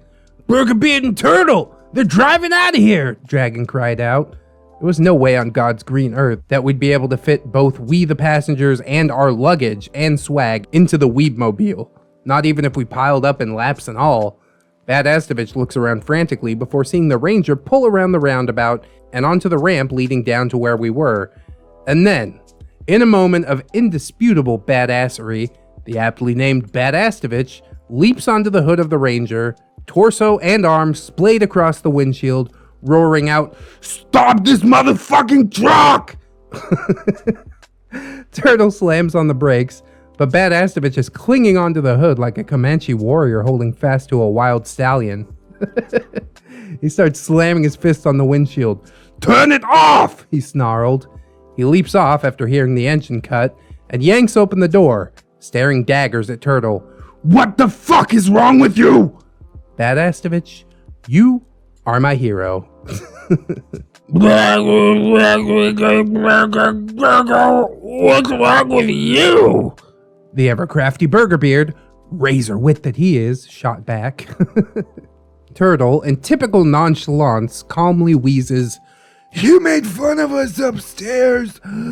We don't have to put up with that." Skeletor, is that you? Considering the fact that this is a group with notoriously thick skin, hurling playful insults and the like, the fact that they'd respond like this to a chuckle at their situation at the elevator kinda came out of left field. Perhaps Burgerbeard's skin had been thinned after the previous night's adventures in sexual discovery. And his threshold for wounded pride had just reached its peak. But he told Turtle to just drive off and leave the rest of us up shit creek bereft of paddles. I once again had to play referee and stepped up. "Okay guys, let's just all cool down. We didn't mean to hurt your feelings, dude." "I did," Badasstovich chimes in. I continue, unsuccessfully attempting to suppress a chuckle at that. "But you were about to completely screw us. We can't carry everyone and the gear at the same time." You guys were being really mean. That was a mean thing to do. Burgerbeard whined, stomping his foot while crocodile tears misted his eyes. "Yeah, that was mean," Turtle stiffly murmured. "Hey, like Zucca said, we didn't mean to make you feel bad, but this is like a little much," Dragon piped up. You're being a fucking child, Burgerbeard, Slumsy growled. Burgerbeard slammed the door and yelled out, "We're leaving!" Turtle, however, had, to our vast surprise, reached his limit. "Come on, man. We promised we'd haul their stuff." Burgerbeard gave him the old, "Et tu, Brute?" look. And was about to whine when Badasstovich strolled up to his door, which had the window down, and leaned in. "If you take off and leave us like this, I swear to Christ, I will give Rambo your home address," he said with unnerving calm. That got Burgerbeard's attention. Fine, stow your shit, but we're not stopping at Dragon and Ninetail's place. You're gonna come pick it up at Turtle's house, Burgerbeard snipped. "Sounds fair," I jutted in before this got any uglier. The drive back was, once again thanks to Burgerbeard, uncomfortable and awkward. Turtle would later tell us, long after these events, that Burgerbeard tried to talk him into dumping it off at the side of the 101. God.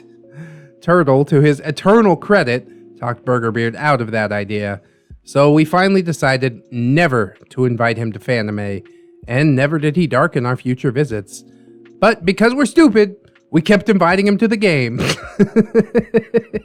The journey continues. So that's the end of this long-winded episode. I'm grateful that y'all came along for the ride, and there shall be more next week. Stay tuned for the next disgraceful tale in this ongoing saga. A little ditty that I like to call The Ballad of Loiza, the worst kobold in the entire universe. Oh, left and right, this guy just proves to be a bag of trash, and for some reason, just infinite patience, infinite forgiveness. I got no time for it, I'll be completely honest. When it comes to me, my time, my patience, you got one strike. And that is it. I will put you out on the street in no time flat, and not even think twice about it. I'm super glad that OP got some play at the con, you know what I mean? Even Burgerbeard was getting some play at the con. Man, maybe I should be going to conventions more. Maybe I missed out on something. Dang. Burgerbeard definitely got more chances than he deserved, and more attention at that convention than he deserved. Like, what's up with Bridget? You're really attracted to that? Come on, dude. You could do better. You could do so much better. My heart cries out to you. Don't do this to yourself. I'm super glad that Burgerbeard finally did stop getting invited to this thing, because what an embarrassing situation for that guy to be in your party. Yeah, you see that guy that's trying to feel up that girl that's playing a night elf? He's with us. Fuck no, dude. Anonymous report to security, leave without him, and then just be like, oh, we didn't realize you weren't there, dude. He was gonna do the same thing to you. It's just fair dues at that point. And then saying that he didn't have $40 for gas in the first story, and then he ends up pulling out a 50. 1, I wouldn't have given him change. 2, I would have taken his blood. I would have punched him right in the fucking nose over that, dude. It's a small amount of money, you know, I don't actually give a shit, but it's the principle, isn't it? What is wrong with you? How do you think you could just treat other people that way? I hope at the end of this saga, he just has like some massive comeuppance and is completely destroyed in front of everybody, a la Duster in the Adelaide saga, but I don't know if it'll happen, you know, with all the forgiveness flying around this dude, maybe he gets away scot-free, but I like to think that that's not how it's gonna be. But I suppose only time will tell. This kobold conducted himself like South Park's Cartman. Screw you guys, I'm going home. But Cartman, we're trying to... screw you guys, home. Burgerbeard's Misadventures in the Game Group, Episode 4, Loiza, the Crummy Kobold. Welcome once again to my wee corner of the interwebs. Hi, Zucca! Happy to be back! Shouts out to Hellfreezer, Fun with Failure, and the indispensable ReddX, who has honored me twice now with exceptionally fine readings of my Chronicles of Beards and general beardism. You're a good egg, my dude. You too, bro. I appreciate all that you do. Without these stories, we would all be lacking content to enjoy. So really, it starts with you. You are the best egg. How about that? So, you've come for another dose of Burgerbeard tomfoolery, have you? Need a reminder that as rough and tumble as your life is, at least it doesn't include this wastrel. I think that's why beard episodes are so popular. It could always be worse. Or maybe you're just merely here because you love to see a train wreck where nobody gets hurt, but everybody gets properly rattled. Then seek no further, and plant your trotters in the trough, for your jimmies are sure to be thoroughly rustled. And with that clunky westernism dropped, let's warm up them pipes for another neckbeardy song parody. Oh boy. Okay, readers, this is the blues riff from B. Watch me for the changes and try to keep up. Nah, I'm just kidding. It's Hellfire from Hunchback of Notre Dame, performed by the stunning Tony J. Oh god, I'm not going to be able to stack up to this.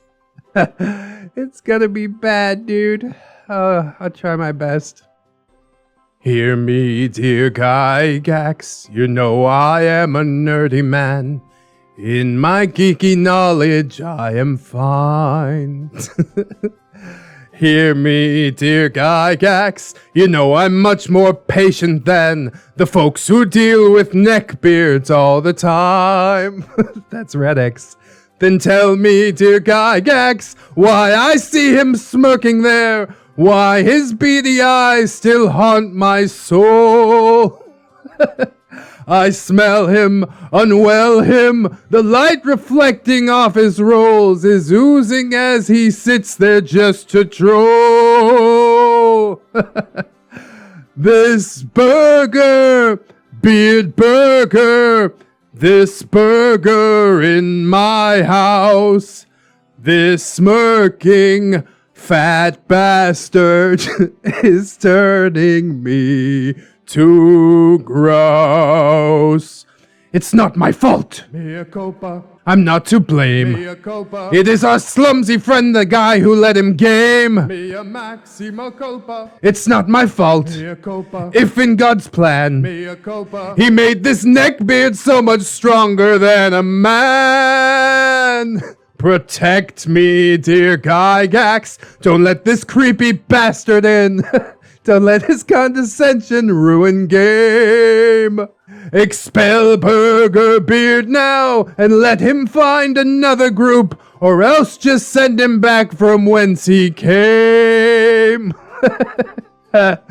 Beard Burger, Smug Burger, now Greasy, it's your turn. Roll dice or whatever. Play nice or you will burn. God have mercy on him. God have mercy on us. But he will play nice or he is burned.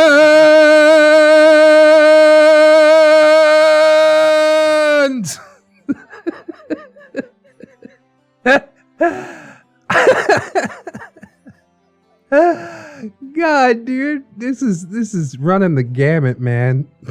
So many different styles. Oh, that's probably one of the hardest styles for me to do. I hope I didn't fuck it up too badly. I guess we'll see how it comes out. But I will post it, even if it's horrible. Anyways, here is our dramatis personae, Burgerbeard! Hooray! The star of these chronicles, and the most condescending Mother Hubbard that you will ever meet. For the full description, dial back to my first two posts on this prince of a man child. He made a kobold, whose name is seared into my memory. Loiza. See, this character was made before this curious surge in kobold fascination that we've been seeing across the internet in the past couple years. So, props to Burgerbeard for being a decade and a half ahead of the times. Loiza was a kobold rogue, who also had engineering talents, and since kobolds and gnomes are generally adversarial, he figured it would be fun to have Loiza and Dragon's characters try to one-up each other during gadgetry creation or making armor and weapons for the group. That right there is one of the big reasons why we put up with Burgerbeard, because when he was in the zone, he had really good role-playing ideas, and would often even see them through. I know a lot of readers by now are wondering why the hell we kept him on hand, and yeah, that's pretty much it. Also, the friend of a friend thing was Slumsy desperately trying to help him get out of his shell. And we also have Zucca, OP, Master of Ceremonies, and the Dungeon Master. We got Badastovich. His character was a rattling sorcerer / rogue who found himself in an unwitting competition with Loiza for the banner of Best Sneak. Dragon. His character's a gnome engineer whom he made to solve the group's technical problems. Ninetails made a fairy knight who used a dagger like a greatsword. Slumsy, former best buddy, live-in assistant to Dragon and Ninetails since the alternative was living with his brother. Slumsy first described his brother as looking like a Mexican Danny DeVito, and none of us believed him until we met his brother. And let's just say, his description was right on the money. Slumsy made a Naga cleric dedicated to the god of edginess. And Turtle, the international man of action. For the life of me, I can't even remember, nor can anyone else in my fresh inquiries about this part of our lives, the character that Turtle made. Well, some characters just don't stick. Mongoose, Zucca's younger brother and economist, is friendly, cordial, eager to debate but not to argue, and hates communism with a burning passion. He made a sorcerer who had a mischievous streak and would play harmless pranks on the other characters. Ray of Frost on the camp shower, Grease on the tavern floor, Gust of Wind at comedically inopportune moments, and so on. I sounds like a cool guy. The stage, my family's former forever home, the beautiful mission-styled house on the farm on which I grew up, in the small town in which I knew everyone, on a gorgeous and temperate stretch of the Central Coast. Yeah, I do miss it. So the troupe is ready, and the stage is set. Tail Quartus, Loiza, the crummiest kobold. Starfuck 64 stage start chime. Good luck. Oh, it's carried over from the Skeletor beard stories. I like it. That's cool. I could regale you with all the individual cases of Loiza's asshattery, but we'd be here for a long, long time. And perhaps I'll compose a mini-series for that someday. But herein shall be something of a highlight reel of Loiza's hijinks as the group's rogue, and how the group managed to trick me into setting the universe against the truculent little creature. Truculent. Goodness. That's a $5 word if I've ever heard one. For starters, Loiza started with the frenemy-style relationship with Dragon's gnome until he took the one-upsmanship just a little too far. Dragon would make a gun. Loiza would make a gun. Only better, trademark. Dragon started building an airship. Loiza started finding out ways to undermine the gnome and make the project his own. Dragon would suggest a course of action, and Loiza would suggest the same, but repackage it to sound like it was his idea. In short, this kobold conducted himself like South Park's Cartman. It's just an excuse to be an asshole, isn't it? It's what my character would do. He used a rapid loading crossbow and had discreetly altered his stats as he poured gold into it and his other pet projects.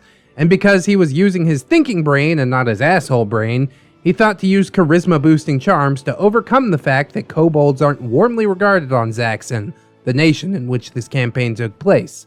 He would always write verbal checks the group couldn't cash, such as making fun of the aspiring king, Kint, who was really the only reason that the group was even alive, or spitting on the cloak of a lich that was non-violent. I mean to say he was non-violent until Loiza thought that his attire could use a cocktail of kobold body fluids, and acted on this thought. What a nasty little creature. And IRL too. And in variation of the bane of many a group, the It's what my character would do. I called it bastardized justification. He would just give that smug smile, nonchalant shrug, and say, Kobold. and somehow, even suddenly bereft of his ability to sneak roll his Staggering successes. because Bad Astovich was watching every single roll, he was rolling with some truly uncanny luck.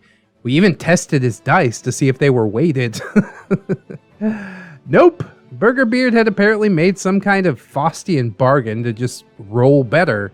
And all the while, this was done with that big, fat, smug smirk of pure self-satisfaction, like only a beard can make. The group was becoming so thoroughly irritated with the 1,000 little pricks this little prick was dishing out on the regular that they decided altogether that Loiza had to die. I don't necessarily agree with that plan, but I do understand it. The first attempt on his life, accidentally leaving him behind when the airship fled from a volcano. No luck, Loiza's crossbow has a grappling hook attachment.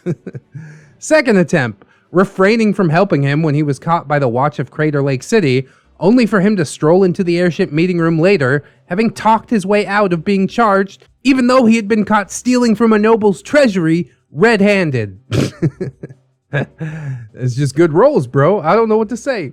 Third attempt, tricking him into jumping into a volcano. Psych, he's got a ring of fire protection. That is a good prank, though. The fourth attempt, sending him first into the Black Dragon's den under the pretense of scouting. He manages to come back intact, somehow, in spite of the cowbell that Badastovich's character had tied to his tail. The ninth attempt. Ninetails tries tricking him into accidentally eating poison.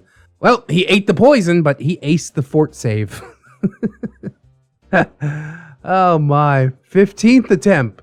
Radio let himself get possessed by a spook and unloaded his 6-shooter into Loiza's bed, only for the group to discover that Loiza, on account of his paranoia, well justified by now, actually sleeps in the closet. 26th attempt. Mongoose tries to reach some middle ground with Loiza in his manner that rivals mine for patience, and his character and Loiza are supposed to negotiate the release of a prisoner, and Mongoose later confessed in shame to me that he tried to throw the negotiation just to get Loiza in jail. You can't keep getting away with it! He's the devil. He's smarter than you. He's luckier than you. Whatever you think is supposed to happen, I'm telling you, the exact reverse opposite of that is going to happen. God, I fucking love Breaking Bad. The 30th attempt. They just ain't stopping. Slumsy tried to straight up kill him during a friendly sparring session, but he was having crap luck on all of his grapple rolls in his attempts to wrap Loiza up in his character's coils and squeeze the life out of him. I thought this was his friend. Now he's on board with killing his friend? Oh, Slumsy. Trust no one. That's all I'm saying. And the 39th attempt. Well, this is the doozy, folks. So, they're in a hostile city at midnight and have to obtain critical documents vital to the resistance from the town hall, which of course is locked up tighter than a drum. Badastovich gets the notion that they can break into the guards' barracks adjacent to the town hall, go to the top, throw a tightrope across to the town hall, and head down to unlock the door for everyone else. Loiza and Badastovich's characters are perfect for this task. They break into the guard barracks successfully and head upstairs, remaining stealthy enough to avoid detection. They reach the top floor and throw open the window. Badastovich throws across a grappling hook and aces the stealth roll, managing to keep it low-key. He ties it off and gestures for Loiza to go across first. I should point out at this juncture that Burgerbeard somehow managed to remain blissfully ignorant of all these attempts on Loiza's life. I figured it out around the 9th time that they tried to kill him. I mean, the pattern had become unmistakable. But, just as Batman didn't have to kill Ra's al Ghul, but also chose not to save him, I had chosen not to save Loiza. Loiza begins to cross, and Badastovich slips me a note. I'm going to keep one foot in the window, and with the other, I'm going to wobble the rope. Then Badastovich announces out loud, I'm going to follow right behind Loiza, so we're not spotted. The rat folk begin shaking the rope, and I have Burgerbeard roll a reflex save to stay on the rope. Loiza lets out a scream. Stay off the rope until I'm across! Loiza hisses. This shouting, of course, attracts the attention of a guard, who comes right under the rope, torch in hand, hollering up at them. Oh, you up there! Get down! Burgerbeard rolls, and for the first time in 36 sessions, he failed a save. Loiza began to fall. With some musical accompaniment, a look of such rapturous relief, of such joy, swept across the table as Loiza fell. At last, at very long last, the torment that this tiny, irascible reptile had subjected them to would be at its end. Did the guard move? Burgerbeard asks. Record scratch. Oh no. No, he didn't, I say, feeling that moment of joy die just as it had started to spread its wings. That smug smile draws those greasy, pillowy cheeks upwards once again. Reflex save to do what Badastovich did a few sessions back when he drop stunned that sentry, Burgerbeard exclaims. Damn.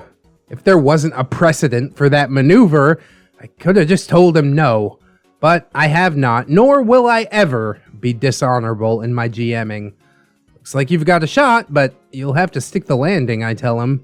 Okay, so the moment of joy isn't dead just yet. Everyone's watching with bated breath, staring intently at Burgerbeard's dice tray, one of several which Dragon and Ninetails gave to the group as Christmas presents a few months prior. Oh, that is a killer gift. I wish I knew anybody who still played like tabletop. Aside from Ramtide, but he doesn't use the dice tray. He just rolls his dice on the pavement like a caveman. I love you, Ramtide. I miss you.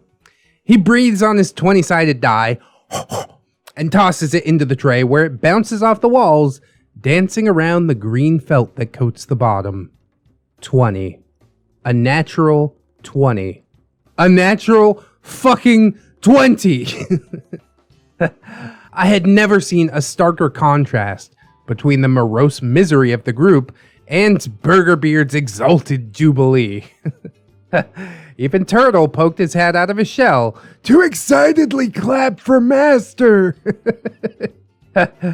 Loiza sticks the landing, knocking out the guard, and still blissfully ignorant to the attempted murder, gives Badastovich's character a thumbs up. Whispering up to him that he's clear to go into the town hall and unlock the door now. It was that moment that the group just stopped trying to kill the kobold, who fate smiled upon, and just accept him as a natural condition of the world. Imagine the group's surprise when Burgerbeard retired Loiza and made a new character a mere 2 sessions later, saying that he was becoming bored with him. He had to have known the whole time. He's just like subtly trolling everyone. It's hilarious. He left Loiza's fate in my hands. I could have had the dastardly reptile die in any number of delightfully unceremonious or gruesome ways, and yet the group, a bunch of truly brilliant people, had failed time and time again to end this boil on their collective buttocks. What kind of reprisal would the universe deal me? With that in mind, Loiza started up an engineering and architectural firm, welcoming both kobolds and gnomes. A happy ending for an unfathomable source of unhappiness. His new character was a perfectly generic spellcaster who failed and succeeded on par with the rest of the group, reining in Burgerbeard's insufferable smugness. And that's it for this entry, dear friends. I humbly thank you for sticking with me this far. There's still much to come. Next time, Burgerbeard's misadventures, a little Italian, hey! Stay safe, stay alert, follow your bliss, and may the wind be ever at your backs.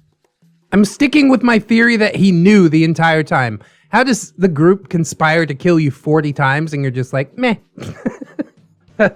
whatever. And then a few sessions later, he's just like, yeah, I'm giving up this character, man. This kobold god incarnate. This is the sort of power gaming that Burgerbeard loves, isn't it? Like endless natural 20s. Good God. Imagine if he had just kept on playing that character. But he didn't. Fate intervened. The world works in mysterious ways. I really do like this part, and it does help me to see why you kept Burgerbeard around. He seems to kind of know what he's doing, especially if you've encountered somebody like Skeletor who just like does not give one single shit. At least Burgerbeard is trying to play the game, even if he does cheat at it a little bit. But he didn't even need to cheat with this kobold. I got no idea why you'd shelve him. I guess it isn't that fun to play a rogue. Like playing a rogue, you've got your role in the group, but you're probably never going to be star of the show, you know? You could one-shot things in later levels, but mostly you're just there to pick locks and shit like that. Detect traps. And considering Badastovich had a roguish sorcerer, yeah, you don't really need two, I suppose. So this episode definitely did put Burgerbeard in more of like a human light, you know? Which I enjoy in my Neckbeard stories every once in a while. You gotta remember that these people are human. Yes, they're flawed like any other human. Some are deeply flawed, more than most humans, but at the end of the day, they are people. There are redeeming qualities about them.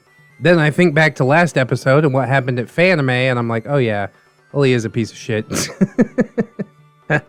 He's good in game, but not in real life. So I don't think I'd hang out with him for very long. But I definitely appreciate the story. I mean, as long as you keep them coming, I'll keep reading them / singing them. Oh, that is so much fun, man. Thank you so much for helping me to mix up the content on the channel. Whoever knew that I would sit down in front of this microphone and sing every once in a while? Dango! Just feels good. Feels really good. Phenomena. Do do do do do. Phenomena. Do do do do. Hail all! Once more I've emerged from the ether to regale thee, dear reader, with a tale straight out of the depths of beard hell. That's the 10th level, not spoken of in Dante's Inferno or the Divine Comedy, if you must know. It was far too horrible to tell anybody about. See, the 10th level of hell is reserved for neckbeards who never repented from their neckbeardism and never managed to improve themselves. They're forced to watch curvaceous succubi turn them down and are forced to wear cowboy hats rather than fedoras or trilbies. Oh, terrifying. There's also no anime. Only Western animation. Only there's no My Little Pony. Verily, it is a true hell for these folks. I'll be watching King of the Hill like 24/7. That's all right. So, neckbeards out there, it truly isn't too late to save yourselves from this path. Indeed, turn around now. Warning, trigger warning, this post contains semi-steamy content, which is brought to horrific ends. Don't want to spoil things, but if you find Lorena Bobbitt's actions too much, turn away. Oh no! Brace myself for that. So here we are, the 5th episode of what would become a trip down memory lane for myself and the other people involved. This would mark one of the few times that I was a player and not a dungeon master or game master, since I had cultivated a reputation for being a proper workhorse game master, running games with character-centric, story-driven games that provide challenging encounters that one needs to use their noodle in order to solve. But this time, I was a player, and it was a World of Darkness game. Once again, a mage/werewolf/vampire game with numerous players. And this game also showed why we tolerated Burgerbeard so much, at least to start. Also, it's time for this week's Musical Mayhem! Oh my favorite part. This comes as a special request from YouTube user Straw Hat on the one, the only, the indispensable ReddX's reading of Loisa's adventure in the Murderous Party Shenanigans. You can find that comment on the 4th part of this Burgerbeard series. Also, you might want to get Miss ReddX for backup on this one, Red. It's Darkwing Duck's theme. Unfortunately, my recording time is not generally conducive to including other humans. She sleeps, so I'm just going to put on my best girly voice, which hopefully that'll provide even more cringe. All right. Are we ready? Hardly. But here we go. Thinks he knows his history, thinks he's always right, rolls his dice well hidden, Burger's such a blight. Somehow this neckbeard stays, and his name is feared. 3, 2, 1, Burgerbeard! When there's Burger, you feel the turger. Burgerbeard! Let's get lecherous. Burgerbeard! Burger, beard, cloud of funk and he appears, the master of disgust.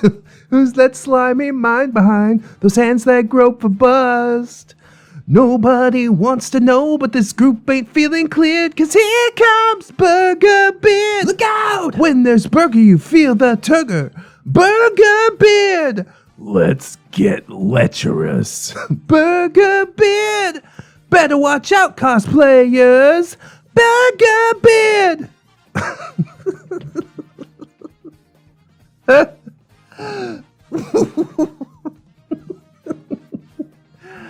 God damn, dude. I want to include the backing music because I really think it's a disaster without it, but It's held by Universal Music Group, and knowing them, I'm going to get slapped. So hopefully it's fine without the backing vocals. Darkwing Duck brings back so many memories. It's totally 90s, bro. Let's get lecherous. Let's get lecherous. Oh, God. It cracks me up. It's probably the worst one that I've sung, but in my heart, it hits hard. It's one of my favorites for sure. P.S. Turgor is a real word. It's what happens when cells absorb too much fluid. Like a turgid penis, you see. That's a deep cut, man. Oh, wow. Just wow. Zucca's so good at these, dude. I've been working on my own Neckbeard parody songs. It's all SpongeBob songs so far, so hopefully, you know, that's a little glimpse of what's to come. But with that said, let's get into some dramatis personae. We've got Burgerbeard up first, the star of these chronicles, and the guy who decided to be astonishingly helpful, at least at first. His character was, as he described, a greasy Italian. oh, God. First and foremost. Burger, you just can't say stuff like that, man. He's a mage whose job is that of a coroner, which means he can transport cadavers across state lines. At least that's better than his combat-based military veteran from the last World of Darkness. This also means that he can transport our two vampire characters across state lines too. Ah, see what I mean? The guy had moments of like searingly good ideas and proper team playing. But the thing about him is that he also hit on every female character we came across and generally just couldn't keep it in his pants to save his life.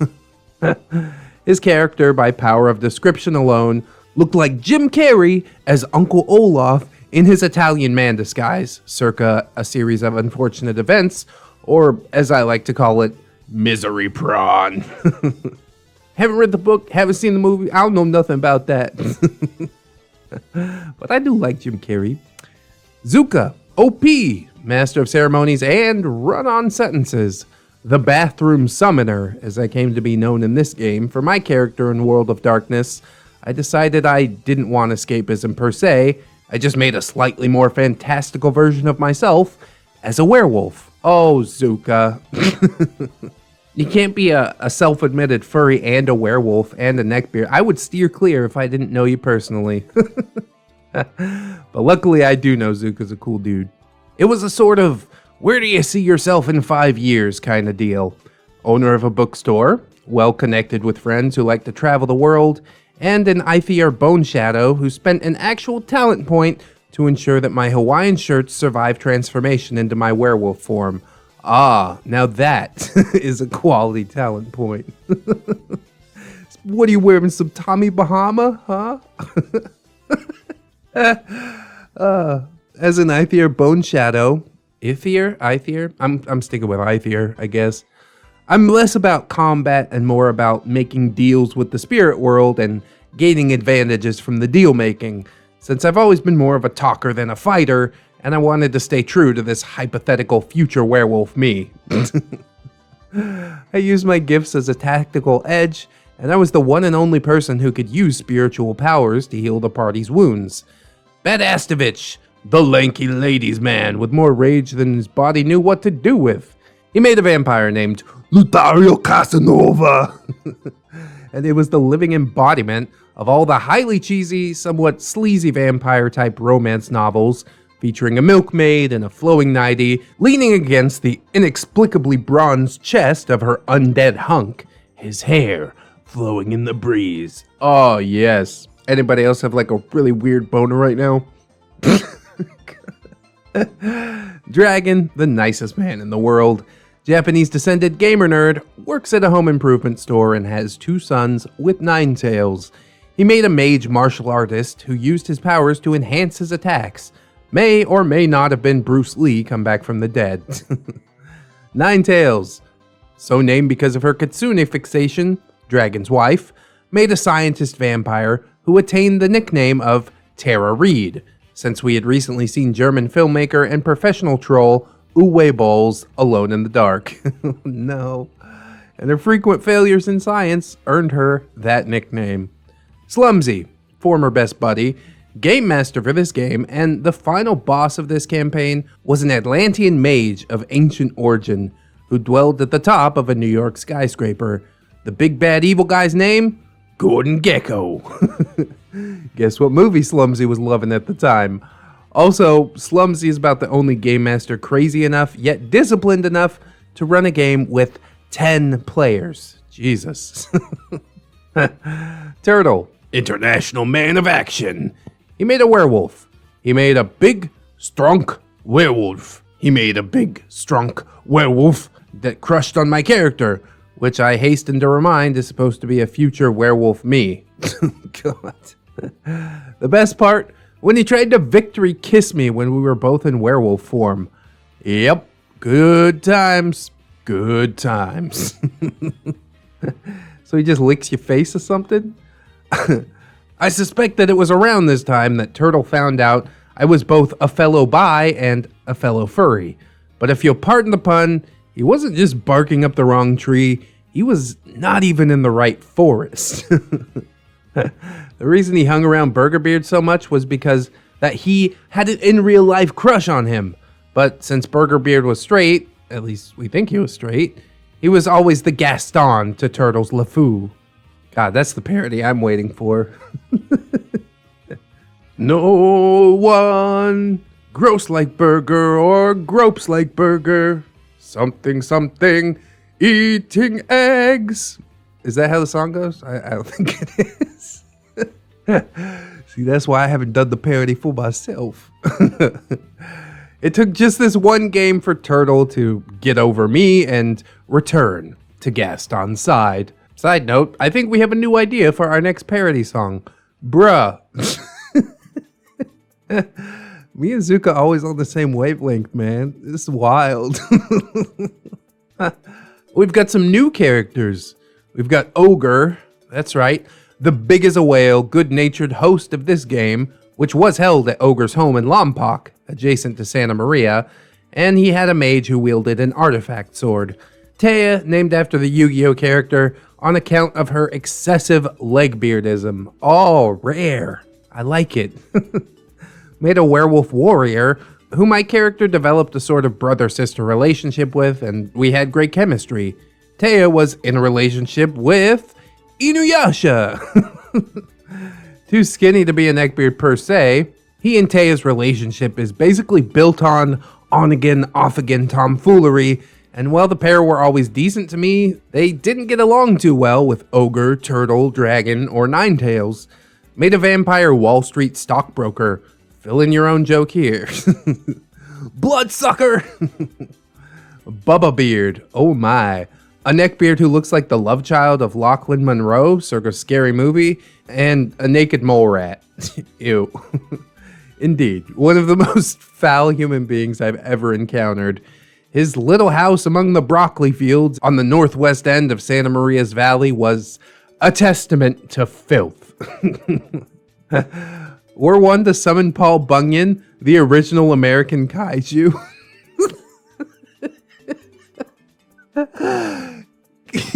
That's so fucking funny. Oh, and have him lift up Bubba Beard's house by its foundation, you'd see a mountain of Taco Bell wrappers, rubber gloves, one-use knee pads, body pillows stained to a gruesome yellow, among the other staples of a neckbeard nest, and you would need to immediately bring forth a cylinder trailer towed by a semi full of hand sanitizer for poor Paul, the American kaiju. I'm gonna remember that forever.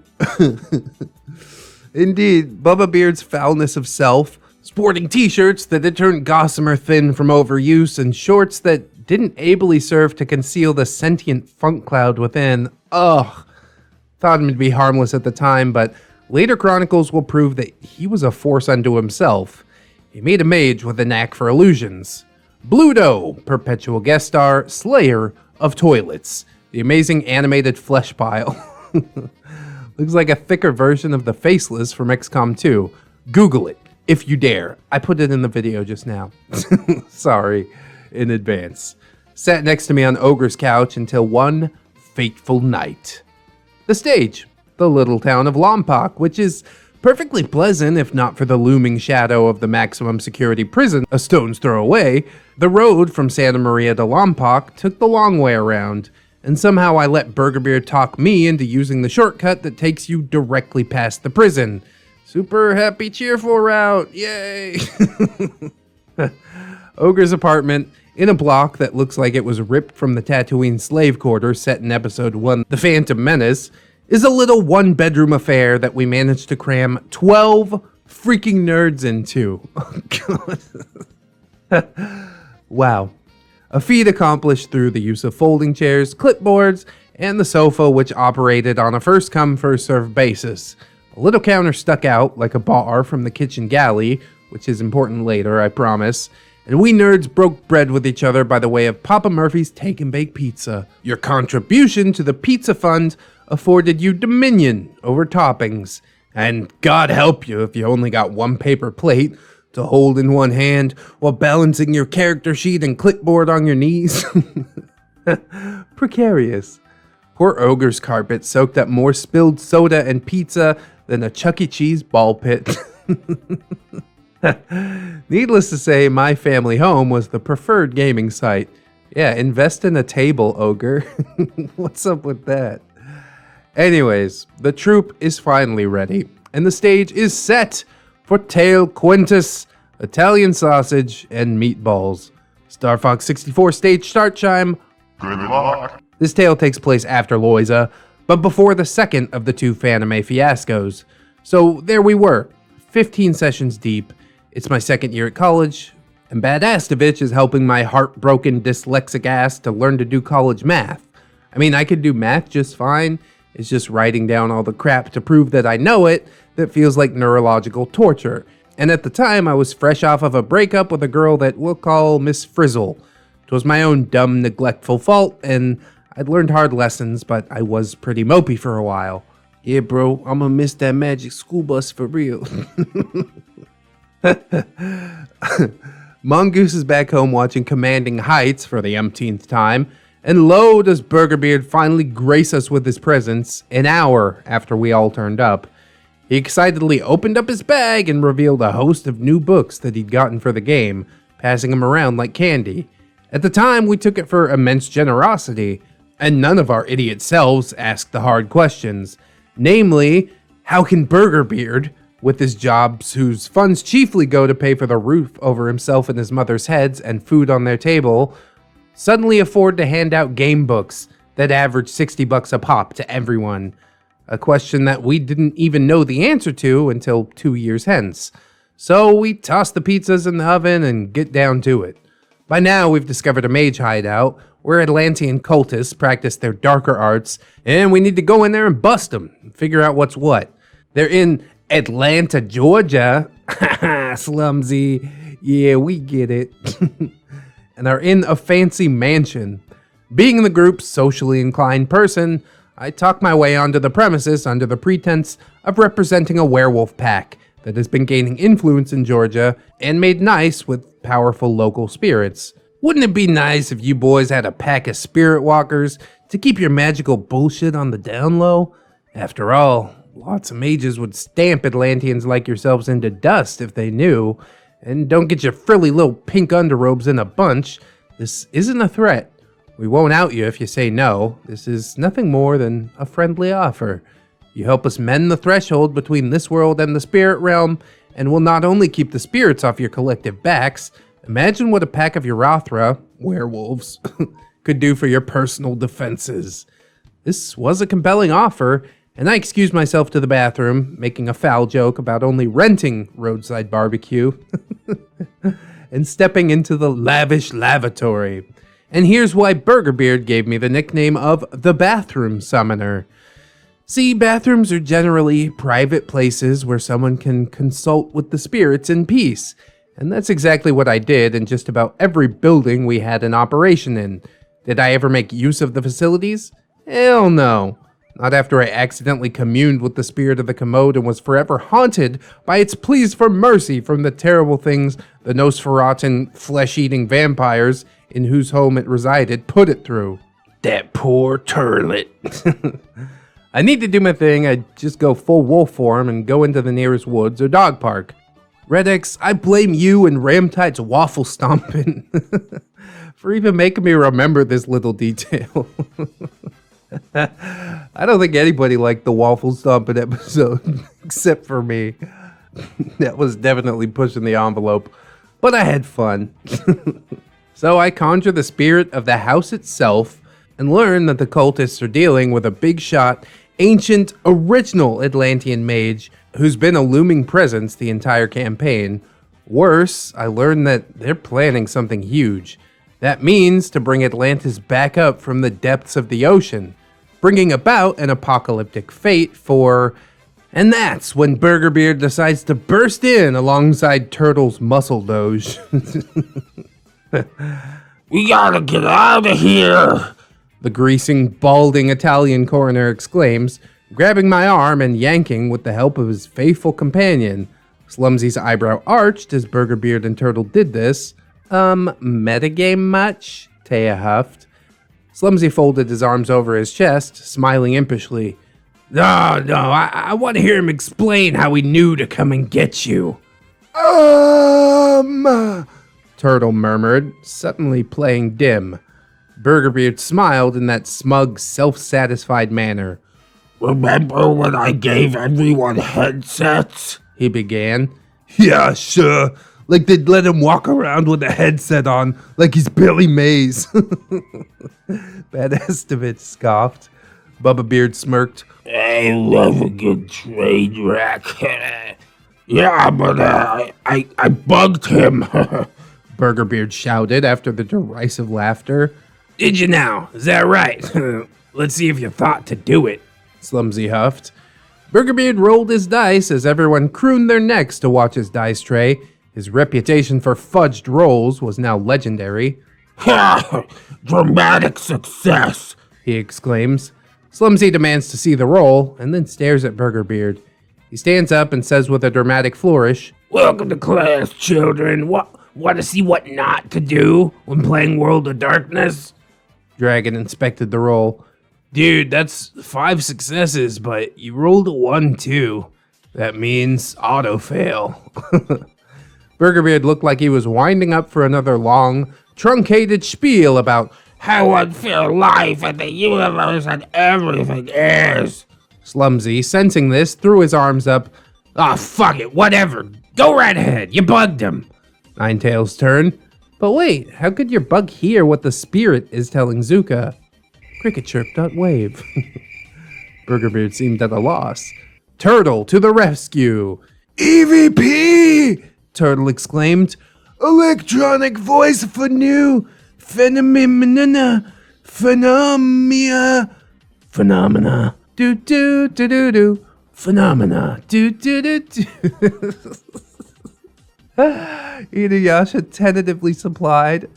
I just cracked myself up. Turtle grinned in the way only his greasy countenance could. Yeah, that! It can pick up voices of ghosts from... Fucking! Slumsy bellowed, then paced around in the kitchen since it was the only space that would afford him to work off his anger. Fine! You burst through the door like the gay Kool-Aid man and sweep your prints off his fucking feet! Turtle gives the most nauseating blep face I've ever seen at that, while Burgerbeard laughs like he just heard the greatest joke ever told. Bluto had started to turn purple from laughing alongside and forgetting basic respiration. Yep, Zucca's gaming group stories. Come for the yucks, stay for the homoerotic undertones. God damn it. So Turtle snatches me out of the place, and I struggle to uncouple since my ritual wasn't complete and I hadn't formally concluded business with the spirit of the mansion. Failure to do so further erodes the membrane separating this world from the spirit realm, and by the time we got back to the mansion, the mages were dealing with a flurry of angry spirits, including the dead souls of werewolves who failed to survive their first change, and mercilessly hunt living werewolves out of enraged envy. As the group shaman, I make an impassioned plea to go in there and try and stop the madness. The group takes one look at the spectacle occurring, watching powerful Atlantean mages being torn to shreds by their own home, all of Final Destination, and spoopy woofy ghosts trying to find my spiritual scent. The group wisely ignored my pleas and chose to leave those mages to their fate, utilizing the intel that I had gathered. It was at this point that the session came to an end, when Bluto, sitting next to me, stood up suddenly and stared into the abyss. The room went silent as he turned around in circles several times. He's gonna fall on you, Burgerbeard said with a grin. Oh, don't be an asshole, Burgerbeard. He's not gonna. And then Bluto fell towards me. I leaped up faster than I'd ever dislodged myself from a sofa in my life as Bluto came crashing down, his head slamming into the long ago mentioned bar counter sticking out of the kitchen alcove. Jesus. And he hit the sofa, rolling off onto the floor, slamming into the coffee table, which flipped its contents of character sheets, soda pop, pizza, and dice in a dramatic, thick crust apocalypse. Holy shit, dude. I stared at the fallen Bluto as he began to shake, rattle, and roll all over the floor, grinding pizza into soda-soaked carpet, dice digging into his blubber. Yeah, Bluto's epileptic. Burgerbeard informs us all. Ninetails stares at him. When were you planning on telling us? He told me, Turtle helpfully informs. Jesus Christ. So you two collaborated on this one, Ogre huffed, shaking his head disapprovingly. Let me call 911, I exclaimed. Nah, just let him do his thing. I'll call his buddy to help him down to his car, Burgerbeard said, as if it were all just matter of fact. What the fuck? We helped Bluto to his car and got him driven home, and the game was basically called for that night. When we reconvened again, Bluto was absent, needing to decompress. We later learned that he'd told Burgerbeard and Turtle with the expectation that they would tell us. It slipped their mind, as these trivial matters tend to do. Back on the road, and our characters got to a Japanese town near a tainted shrine we had to visit, only for the resident greasy Italian to decide that he suddenly wanted to live his favorite Lovina fantasy and follow the towel-bedecked Japanese girls into the hot springs in the women's section. Don't you dare follow me and mess this up for me. Burgerbeard shouts as he throws his leisure suit to the wind in hot pursuit of his wee Asian conquest. Facepalm.gif. Slumsy, who had been having it about up to here with Burgerbeard's antics, had decided that Burgerbeard needed to be taught a lesson. The hot springs were supposed to be just a set piece, a bit of scenery, something we would simply pass by on our way to the shrine. But Slumsy decided that they would serve as an opportunity. Well, I guess we better go to the shrine then, so Zucca can talk to the spirits there. Hope there's a restroom up there, Taya snickered. Hardy har har, I rolled my eyes. Meanwhile, on the ladies' side of the spring, Burgerbeard slips into the water and slides through it like an Italian Jaws knockoff, running perpetually clammy hands up the golden thighs of his waifu-to-be, all under the water and grinning like Jimmy Kimmel's Circa the Man show with, with all the creepster energy that implies. Shots fired at Jimmy Kimmel. I love it. The sultry vixen watches you with lustful eyes, and she gives the faintest hint of a lick to her lips, Slumsy describes, managing to make his impish smirk look more co-conspiratorial to Burgerbeard. Oh, fuck no, dude, Dragon gags. Slumsy, I swear to God, if you go further, Ninetails threatens. La la la la la la la. I have my hands over my ears. No! Taya grimaces, shaking her head. Inuyasha, for his part, is making Ace Ventura-style dry heaves. Ogre has just mentally checked out at this point, playing Empire at War on his computer. Badastovich saw the malicious twinkle in Slumsy's eye and was smiling like the cat who got the cream. He was still sore about the Rambo incident after all. Bubba Beard, well, he was just enjoying the show. Turtle was smiling, but you could tell that he wished it was him on the business end of this slimy little Italian mage's affections. Slumsy grins evilly. She pulls your suit pants down. I'm already naked. Burgerbeard cheerfully exclaims. Whatever. She feels up your hoo-hoo. Slumsy doesn't miss a beat. Nope! I stand up and start shuffling towards the door. Slumsy fixes me with a reassuring smile, and I frown, returning to my seat. She ducks under the water, and you feel her mouth around your Italian sausage. Slumsy draws out his words. Suddenly his demeanor shifts in an instant. You ever heard of Lorena Bobbitt? He asks with a wicked toothy smile. Oh no. Who? Burgerbeard cocks his head. Turtle's eyes widen and he begins to flail, gasping and sputtering. Jeez, don't bite, he blurts. Slumsy proceeds to describe how the maiden in the water takes Burgerbeard's Italian sausage and meatballs and bites them clean off. The apprehension in the room turns into raucous, hysterical laughter. Burgerbeard is pale as a ghost, while Ogre just shakes his head, sending the Millennium Falcon to slam Prince Zyxor's fighters. But what the fuck? Burgerbeard sputters. Turns out, she's a Nosferatu vampiress, with her sharp teeth and a hunger for humans, mages in particular. I figure I'll need to break out my healing ritual. Initiative breaks out, but Slumsy stops us from rolling. Didn't he tell you not to follow him? Slumsy asks with an evil smile. True, Dragon says. We're probably like halfway up the hill by now. Turtle won't stand for this and demands to roll to hear the glass-shatteringly shrill screams of Italian emasculation underway and discern their meaning. Taking a page from Master, he rolls a handful of dice, promptly declares dramatic success, and swipes the dice off the board before they can actually be inspected. Slumsy let this one slide. Turtle busts down the bamboo wall in time to witness a now decidedly fat half-bat, half-woman hiss at him and take off into the air. Italian is pretty rich fare, to be sure. We find Burgerbeard's coroner, dead in the water, half-eaten and floating face up, spectacles smashed nearby. That's bullshit! Burgerbeard exclaims. I would have known! Oh, really? Because you never rolled to inspect her aura, and you didn't consult Zucca's spirits, and you sure as hell didn't pay attention to my description of her. You just thought you'd go hanky-panky with a cute Japanese chick. Slumsy laughed. In-game, I knelt beside the grisly scene and saved our Italian amigo's soul from slipping into Tartarus, and since it was a little late in the game for him to bring in a new character, he spent the rest of the game being one of the spirits that I command both in battle and during tactical appraisal.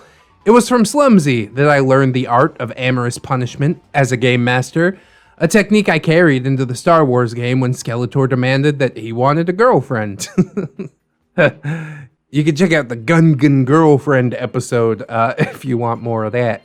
Burgerbeard decided that he would at least be more careful before chasing make-believe poon in the future. But he'd not learned a real-life lesson in how to prevent foot and mouth syndrome, as we'll find out with the next episode. Major shoutouts to the holy trinity of neckbeard obliterating badasses, ReddX, Dallas of Fun with Failure, and Hellfreezer. Y'all are a light in the darkness. Thank you for following me so far, dear readers, and I hope that you have a good, happy, wholesome time. Remember that your time in this world is limited, so spend these days allotted to you wisely. Plant more trees, hug more friends and family, smile at more neighbors, and be careful of the company you keep. Zucca, out. P.S. Sorry about the questionable taste quip, Red. I had to get you back for the ancient history jab. Oh, you want to do this? You want to do this is what you're saying? Nah, you good. Honestly, I think we need more of this, like, amorous punishment in games. I've heard so much about, like, these sex-driven bards in D&D, and if it could just be put to a stop, then I could finally have my favorite class back.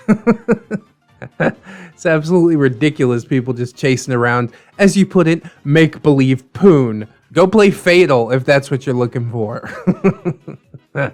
It's super messed up what happened to Bluto too. Like, why would you not tell people that he's epileptic? Oh my god. I thought he was just being silly, standing up and spinning around until he smashes his head into the counter. Like, holy crap, he could have died for real. Burgerbeard's just like, yeah, just let him wait it out. What the hell? Oh my god. Doesn't care about himself, doesn't care about anyone else. What do you care about, Burgerbeard? Japanese vampire poon, I guess.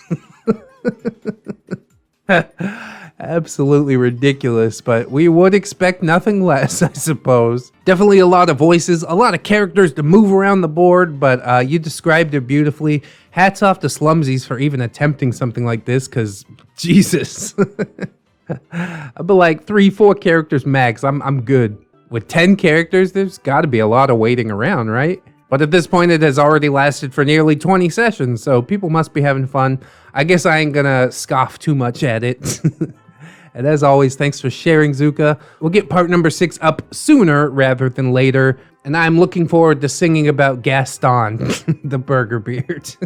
The best player to ever exist. I've never died in my entire life. Burgerbeard's Misadventures in the Game Group, Episode 6. Eurobus? No, you're a Beardos. Oh, with the Latin right out of the gate, bro. Salute plurimam dicit, si vales, bene est ego valio. Or something like that. Or as we say in languages that are not yet consigned to history's dustbin, howdy. Just your friendly neighborhood Zucca dropping in to regale with the tale of a failed whale of a male, most pale, bedecked in stale ponytail with dirty fingernail, who uttered brilliance, but more often he wasn't hale. Yet in spite of my rails against this snail, you've already followed my trail despite that I wear a tail, and here you stand now, you have yet to bail. Congratulations. Unlike Skeletor, the walking ale, who wound up in jail, I'll link that in the description as well. Burgerbeard never met that kind of nail, so as long as you're here, let me sing you a scale. If you're booze inclined, maybe grab an ale. For those not thusly so, consider water in a grail. For those who need to read by braille, try not to flail, and endure with me this hail. If you're buying the sale in person, not by mail, venture with me over this dale, for in this segment you are indeed bound to wail. You may be wondering at the title, and trust me, there is a reason for it. And the reason is this lovely graphic. Put your foot in your mouth. To put your foot in your mouth means to say something embarrassing, tactless, unintentionally insulting, or socially awkward. I really put my foot in my mouth today. I asked Vicky if she was pregnant. She wasn't. Those boys sure got themselves in a heap of trouble. Thank you so much, idioms.online. And I'm also shocked to see Zucca coming out of the gate swinging with the rhymes. I must admit that I did rather enjoy it. So now that you're familiar with the foot in the mouth idiom, let me introduce you to the Ouroboros, an immensely potent and respected symbol, and older than some of the world's most ancient civilizations, at least the ones that we know of. It's a symbol associated with wholeness and infinity, characterized by a serpent, snake, or dragon eating its own tail. It has numerous different variations, but this is the most well-known, and it looks a little something like this. Ooh, that's a scary snake, isn't it? Snake says nom nom nom. And here's another fun fact. The Orin pendant that Atreyu wore and emblazoned upon the cover of the eponymous book in the never-ending story is one such variation of the Ouroboros. Ah, it's certainly all coming together now, isn't it, boys? Turn around. Look at what you see. Now, with all that context out of the way, let us pave forward. But not before we explore this week's Broadway-style battiness. This week, we're gonna desecrate the Romantics musical ditty. It's not far off. About how the singer's significant other is one chatty Cathy when asleep and confirms that she does, in fact, deeply love the singer. That's right, talking in your sleep is this week's offering, so warm up them pipes. Crack pipes, that is.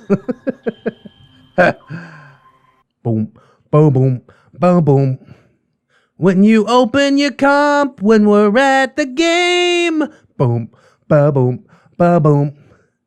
And it's making us see that you don't have shame, boom, ba boom, ba boom. We can see the things that you're browsing about, boom, ba boom, ba boom. Then you fail to switch the tab and the truth comes out. We've all been there. You tell us that you're not mean. You tell us that you're decent. You tell us that you're not dumb. But you're so full of crap, 'cause we can see it in your lap. We see the porno that you romp. When you're browsing on your comp. We see the porno that you romp. When you're browsing on your comp, when you lift your screen, you think you're sly. Boom, ba boom, ba boom. Don't you know we all see it when we pass by? Boom, ba boom, ba boom. And all your folders of naked orcs. God, no. You're telling all the room how you get your porks. You tell us that you're not mean. You tell us that you're decent. You tell us that you're not dumb. But you're so full of crap, 'cause we can see it in your lap. We see the porno that you romp. Ba-boom, ba-boom. When you're browsing on your comp. We see the porno that you romp. Ba-boom, ba-boom. When you're browsing on your comp. We see the porno that you romp. For real, we do. When you're browsing on your comp. We see the porno that you romp. Please have some shame. When you're browsing on your comp. When you smirk real wide and you lick your lips. Boom, boom.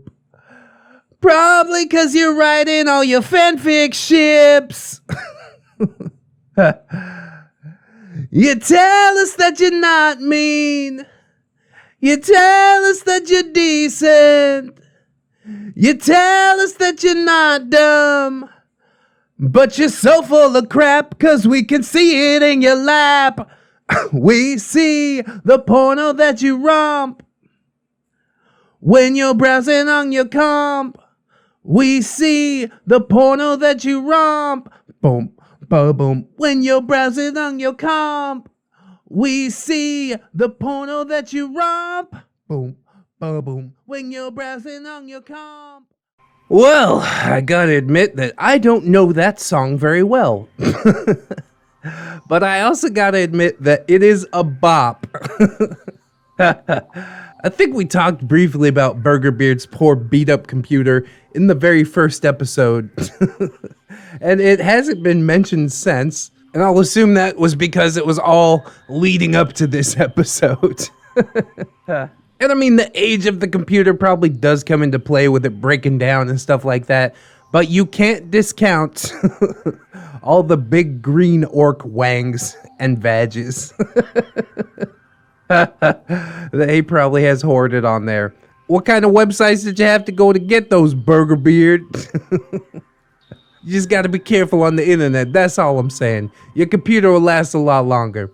Anyways, thank you as always, Zucca, for the wonderful musical interpretation. And now let's dive a bit more into the meat. So the game being played is Adeptus Evangelion. For an explanation of what that is, refer to my other story on the one and only ReddX's subreddit. Here be the link. And I will cover that on the channel eventually. Just gotta find the right slot for it. It's not really like Neckbeard, it's not really RPG horror story. It's in a place. It's in a place that I can't quite identify yet, but I do plan to read it. Truthfully, I mean, the game is not all that important to the story, so this time I'll spare you the geek out on the specifics of our characters, since the conflict chiefly happened out of game / out of character. Our dramatis personae, Burgerbeard, yes indeed, the star of these chronicles. By this point in his life, he'd begun to get a lot less hygienic and a lot more stereotypical, not to truly noxious levels, but he'd shave less often, and his limited wardrobe had begun to diminish in condition, and he never got the memo that you can buy new clothes at the clothes store. If he'd applied the 5-finger discount, but once again, I get ahead of myself. That's a story for the finale, and we're not there yet, kiddos. Zucca is our OP, master of ceremonies, former DJ, real estate analyst, tech support, and power washer, current courier, was witness to the madness about to be depicted. Badastovich, yes indeed, the lanky ladies man, with more rage than his body knows what to do with.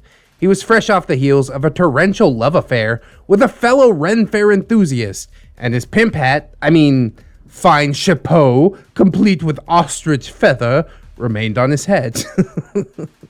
Now that's classy. Now I gotta Photoshop Arnold in a pimp hat. Dragon, the nicest man in the universe, Japanese descended gamer nerd, works at a home improvement store and has 2 sons with 9 tails. The events about to be related to you, dear reader, showed everyone in the group what happens when you invoke the wrath of the patient man. As they say in Doctor Who, demons run when a good man goes to war. When a nice guy loses his patience, the devil shivers. I'm sorry, that's all it reminds me of.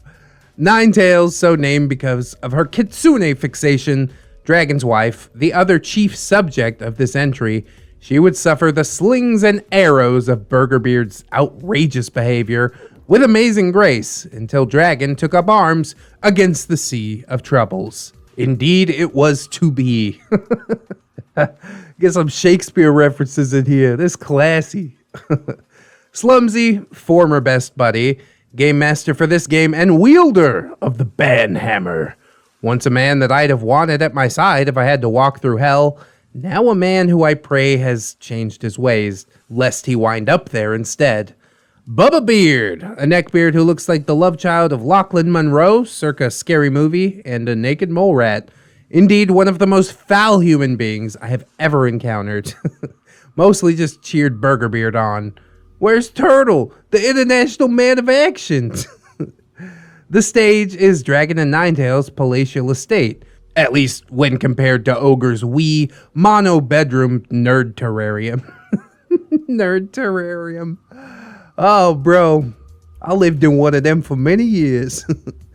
They had 3 bedrooms, 1 bath, ground level apartment with a big open living / dining room area, and a big patio where many a steak and burger was grilled while the states of our favorite geeky franchises were discussed.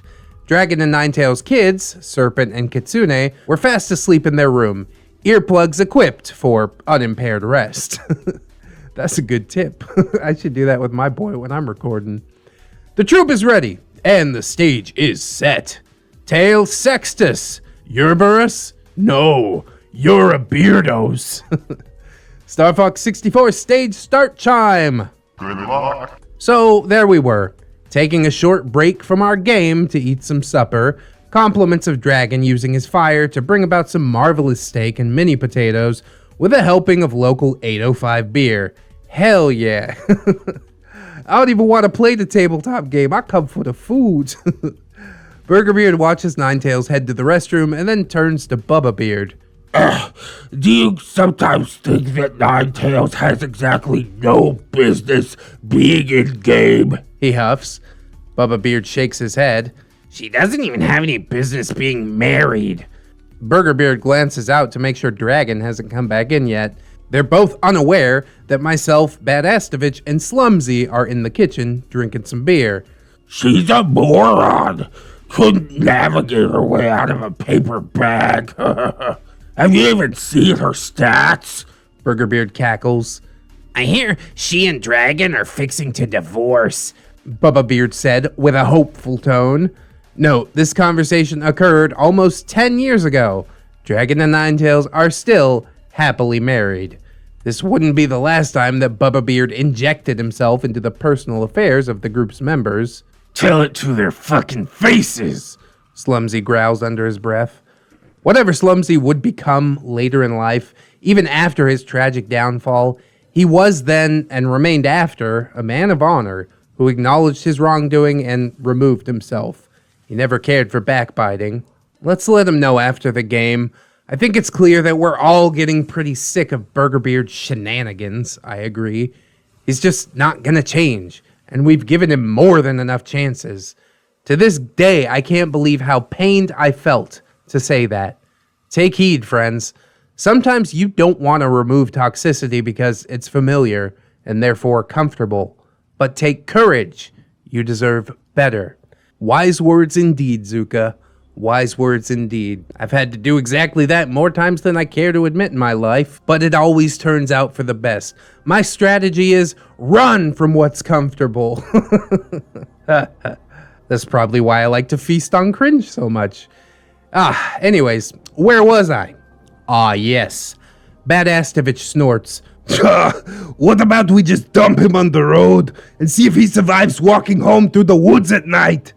Fun to fantasize, but let's talk real solutions, I retort, though I am smiling at the notion of Burgerbeard trying to utilize the outdoorsman skills that he's always boasting about. Adapt, react, overcome, .wave. Thought it was improvise, adapt, overcome, whatever. I don't even watch Bill Grylls. Man vs. Wild, whatever. I am not under the delusion that I'm going to place myself into a situation where I don't have the internet. But where did Burgerbeard build the foundation of his Bear Grylls delusion? Well, he read the first half of the Boy Scout handbook. Not he was a Boy Scout, but he read the first half of the handbook. Just the first half. I made it to Life Scout myself. Slumsy folded his arms. I brought him into this world and I could take him out of it. Badastovich's eyes widened and I got a little shiver down my spine. Jim Halpert Shudder.gif. Slumsy smirked. Let's take ideas. We'll need a plan. The plan wouldn't come to fruition until later, but even before the events of the night, events had been set into motion. The events of the night, however, was just a massive punt to the events that accelerated them. Ninetails comes back out, dinner is imbibed, and plans are made to convene with Dragon after the game. The game went pretty normally, with my character, Chuck Finley, named so because Burn Notice and Bruce Campbell are both awesome, used his reality-ripping AT field to give us combat advantages while the fighters were hammering away at the Angel. Ninetails' turn comes back around. Her character is one made specifically for support. The ops director, Masato from the anime, basically. She rolls to attack with the city turrets and misses. This is normal. Everybody rolls a failure at least twice a game. Heck, Wrangler's poor luck with the dice had basically become an in-group meme by now. Burgerbeard had failed to land a blow 3 consecutive times that night. He and Burgerbeard chuckle, and Burgerbeard pipes up, Even if you did hit it, you'd probably fail to do any damage. Your character's even more useless than a screen door on a submarine. At least that door functions as a door. You haven't even used absolute order. You're not even a fifth wheel, because those can be useful in certain situations. And what kind of ops director invests in melee skill? You couldn't make a decent character if there was a gun to your head. Burgerbeard's diatribe carried on, as we all sat there absolutely shocked. What the hell brought this on? I feel like we missed a lot of events, man, because now there's just some vitriol brewing right in the middle of the room. At least in the last entry, they seemed like amicable with each other at the very least. I think Burgerbeard just outright hates women because he's consistently rejected by them, but that's just armchair psychology, at least for now. Ninetails looked like she was about to burst into tears. Burgerbeard, what the fuck is wrong with you? You despicable creature, I utter. I don't swear often, but this situation was bringing out my bad side. Come on, it's true. And why doesn't she even? And Burgerbeard is then cut off by Dragon. Are you gonna roll a fucking dice? Because it's your turn, or are you gonna keep berating my wife, you waste of skin? Dragon's tone was one that we had never heard before. He was deeply, genuinely angry. You're no god of gaming yourself, you know, and you've gone way beyond friendly ribbing. You're trying to make her hurt. If I ever hear you talk to her like that, I'm gonna bury you out in the woods and let the mountain lion skull fuck you, Dragon snarls. I have never hated anyone in my entire life as much as I hate you. Dragon returned to his seat, and the room is dead silent. Awkward. Ninetails excuses herself to compose, and when she comes back, Burgerbeard rolls his attack. It misses. Everyone glowers at him. He looks up at Dragon and Ninetails. We're all waiting for him to apologize, to show some level of contrition or regret for his actions. Can I get a Mountain Dew? He asks. I don't even know how to process that. Cricket.wave is the correct answer. There is dead silence. His lack of self-awareness, nay, lack of any awareness, has just absolutely overwhelmed us at this point. What the precise fuck, as Badastovich would say. That's, fine. Dragon had given up at this point. Slumsy steps into his way and points at the door. Out, he says. What? Burgerbeard acts completely astonished. Didn't see this coming. No idea. Hit him out of nowheres. Caught him unawares. Flabbergasted. Bamboozled even.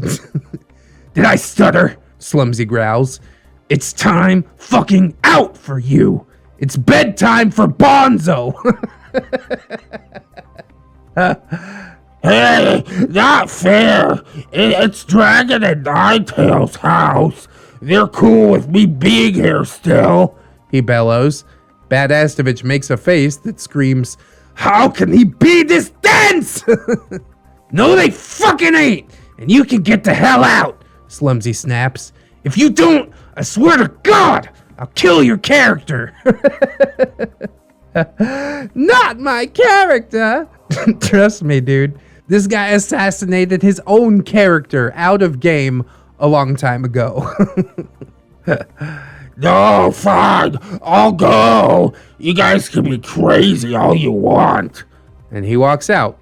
Bubba Beard just watches the preceding events with a strange smirk on his face. Slumsy didn't opt to comfort Dragon and Ninetails. He knew better. He didn't draw attention to it, and without missing a beat, he asked me to roll for my Teleforce blast so we could forget about what had just happened. So the game rolls on, and then we disperse for the night. Burgerbeard came back next session, but spent the rest of the campaign, which was only 2 more sessions, just quiet and brooding. Bubba Beard just watched the chaos, all the while with a weirdly knowing smile. Burgerbeard had, through foot in mouth, become unto a neckbeardy Ouroboros, or a Ourobeardos, if you will. And I will. And all the while we were steeling ourselves to excise him more permanently from the group. Well, we are now 2 stories away from the conclusion of this saga. Ah, you hate to see it end, but it's been such a good ride, man. I can't wait to compile this one together. This is a killer. I'm deeply, humbly grateful for everyone who's stuck with me this far, and to ReddX for reading these chronicles and belting out some amazing musical performances. Episode 4's performance was my favorite so far. I still think amazing is going a little over the top. But I definitely do appreciate the compliments, sir. I myself cannot pick a favorite performance. It's like picking from your favorite children if all of your children are slightly ugly. which my performances are, but I don't love them any less. I put myself into these videos, and I'm pretty sure you guys can feel that, so thanks for supporting. Shouts out to ReddX himself, hey, Hell Freezer, Fun with Failure, and Lost Genre. Y'all rock. Much love to my Santa Maria group, who I cherish to this day, and my Noble Nuts posse. Y'all are akin to family. And a special thanks to the community of ReddX's Discord server. Hey, subtle plug. Got him. You guys are fantastic people, and it's been a pleasure getting to know ya. Join me for the penultimate episode, Burgerbeard's Misadventures in the Game Group, episode 7, Hurricane Beard Comes to the Sleepover. Boy, oh boy, I still feel like I'm missing something. Like, when did it all turn so ugly? They were just sitting around playing tabletop a little bit before. And now it's turned into like absolute verbal assault. And verbal assault in her own home, nonetheless. Ugh, Slumsy definitely did the right thing by kicking him out. I feel kind of sad to hear about the downfall of Slumsy and what he becomes. But in this episode in particular, he was an absolute champion. Usually, you know, that mantle falls to Bad Estovich, but I'm glad Slumsy's stepping up, doing some things, a mover and a shaker, you know what I'm saying? And Dragon, he quite possibly is the nicest man in the world. Letting that dude get a Mountain Dew after he just insulted your wife? Bro, you are gonna get dragged out by your fat man tits. I will throw you into the street before I ever give you a Mountain Dew. Jesus, man. I would like to know what the time span is between this part and the last part, because it feels like the dynamic has quite truly shifted. Or maybe it's just death by 1,000 cuts, you know? And this is just the straw that broke the camel's back. Everybody got together in the group chat and they're like, do you like Burgerbeard? Do you? Oh, nobody does? Okay. Let's kick him out. And Burgerbeard's trying to make his last hurrah. I don't know. A little bit more armchair psychology for you. But oh, what a ride it has been. I will not leave you guys hanging so long before I get into part 7. I do have some new and interesting non-Reddit content coming down the pipe because, like I said, run from what's comfortable. Hopefully we can expand the reach of the channel. I mean, the growth has been amazing already. But like the only line I know from Oliver Twist, may I have some more? Hello, Mr. Kettle? Ah, yes, it's me, Mr. Pot. You're black!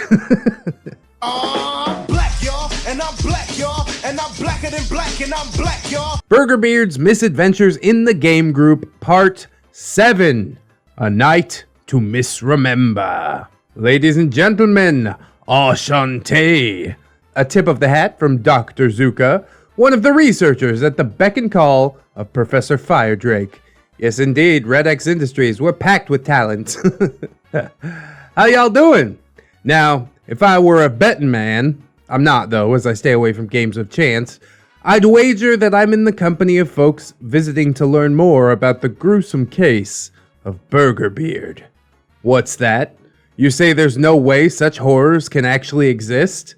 Warm up those pipes, ReddX. It's Friends on the Other Side by way of Princess and the Frog. Oh boy, we jumping right into the song. Okay. Don't you disrespect me, Reddit readers. Don't act like this isn't weird. You're in my world now, not your world. And I know the case of Burgerbeard. He knows the case of Burgerbeard. That's an echo, dear readers. Just a little something we have here on Reddit. A little parlor trick, don't worry. Check out this subreddit. Put your minds at ease. If you relax, it will enable me to tell tales bound to please. I can write about neckbeards, make you laugh at beards overweight. I'll look deep into your heart and soul. You do have a soul, don't you, Redditors? And help you avoid that fate. I've met neckbeards, I've met legbeards, I've met beards I've eaten cleared. And I know the case of Burgerbeard. He knows the case of Burgerbeard. The words I tell, of the past, the present, and the future as well. The words, the words. Now come with me. Take a little trip into a world of beardy. Now you, reader, are from across the web.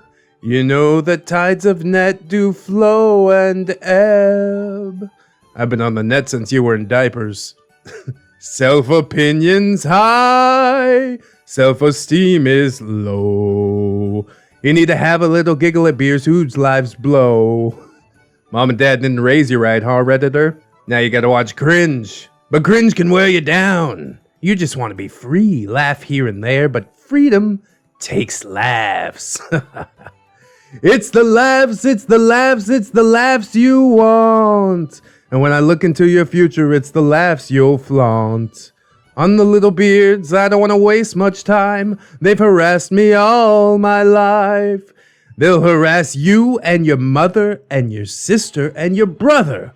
And if you're married, they'll surely harass your wife.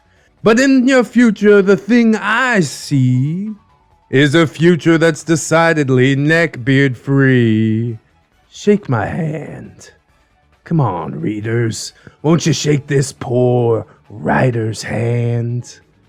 Yes. Are you ready? Are you ready? Are you ready? Neckbeard Reading Central. Cringy Reading Central. Hopeful redemption having Central. Can you feel it? You're cringing, you're cringing, you're cringing, oh dear. I hope your palate's cleared. But if it ain't, don't blame me. You can blame the one known as Burgerbeard. You got the cringe you wanted, but lost the sanity you had. Oh boy.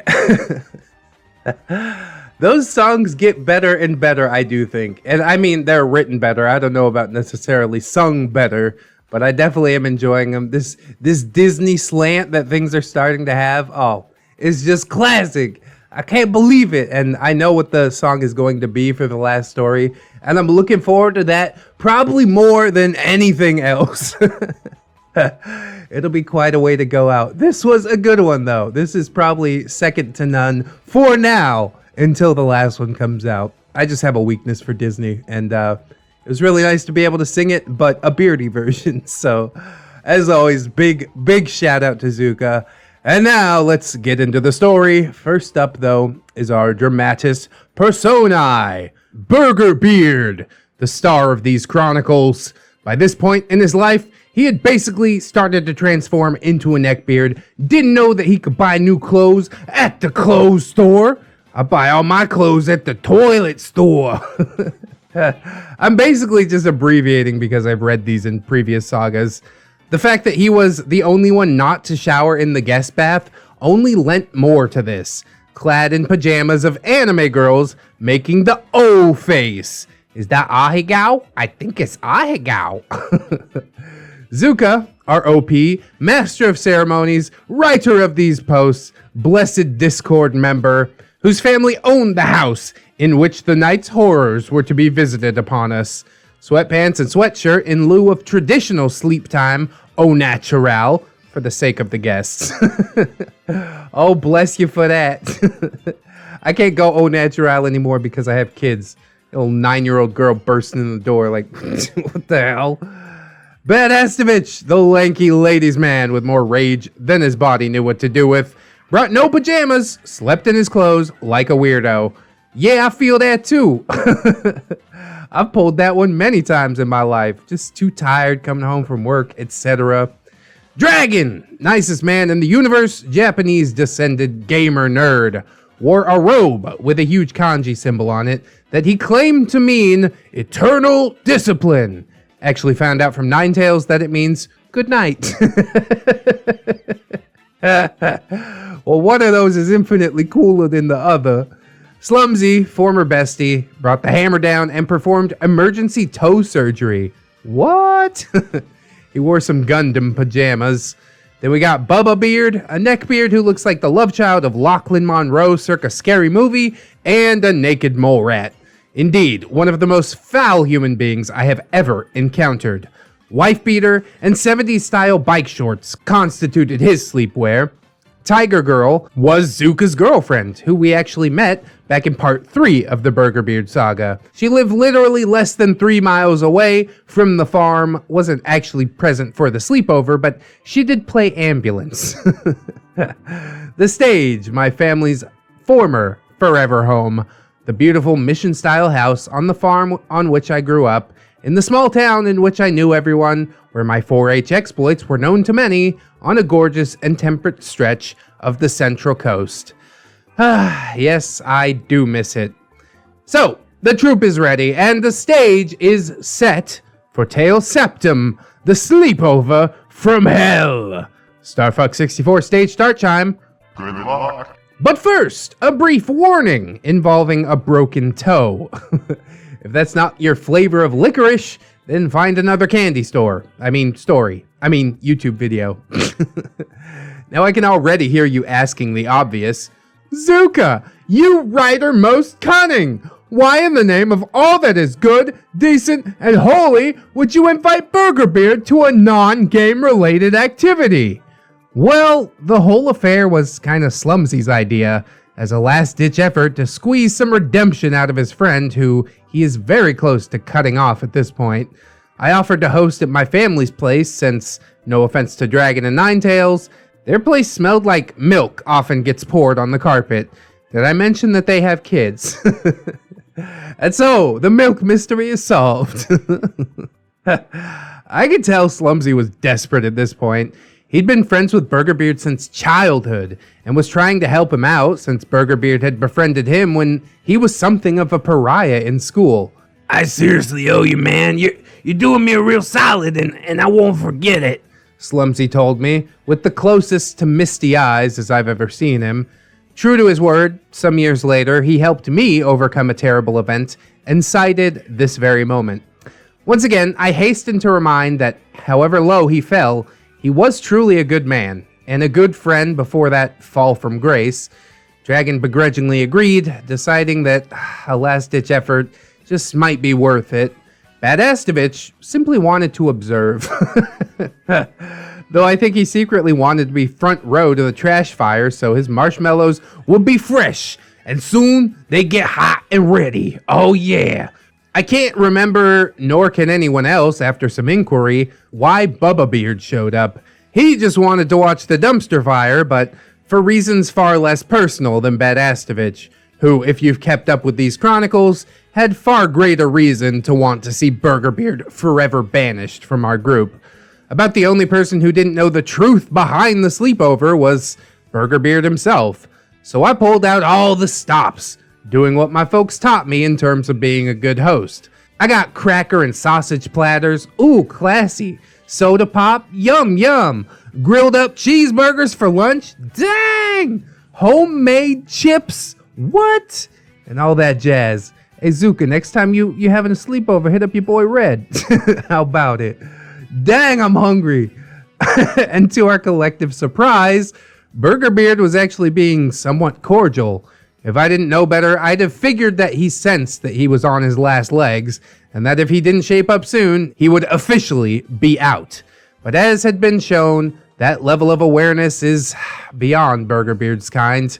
So we watched Star Wars, all 6 movies, and Genndy Turovsky's Clone Wars between episodes 2 and 3. By the time New Hope rolled up, it was dinner time, and I started using the Santa Maria-style barbecue pit outside to get us some tri-tip whipped up, heating up garlic bread so we could make tri-tip sandwiches.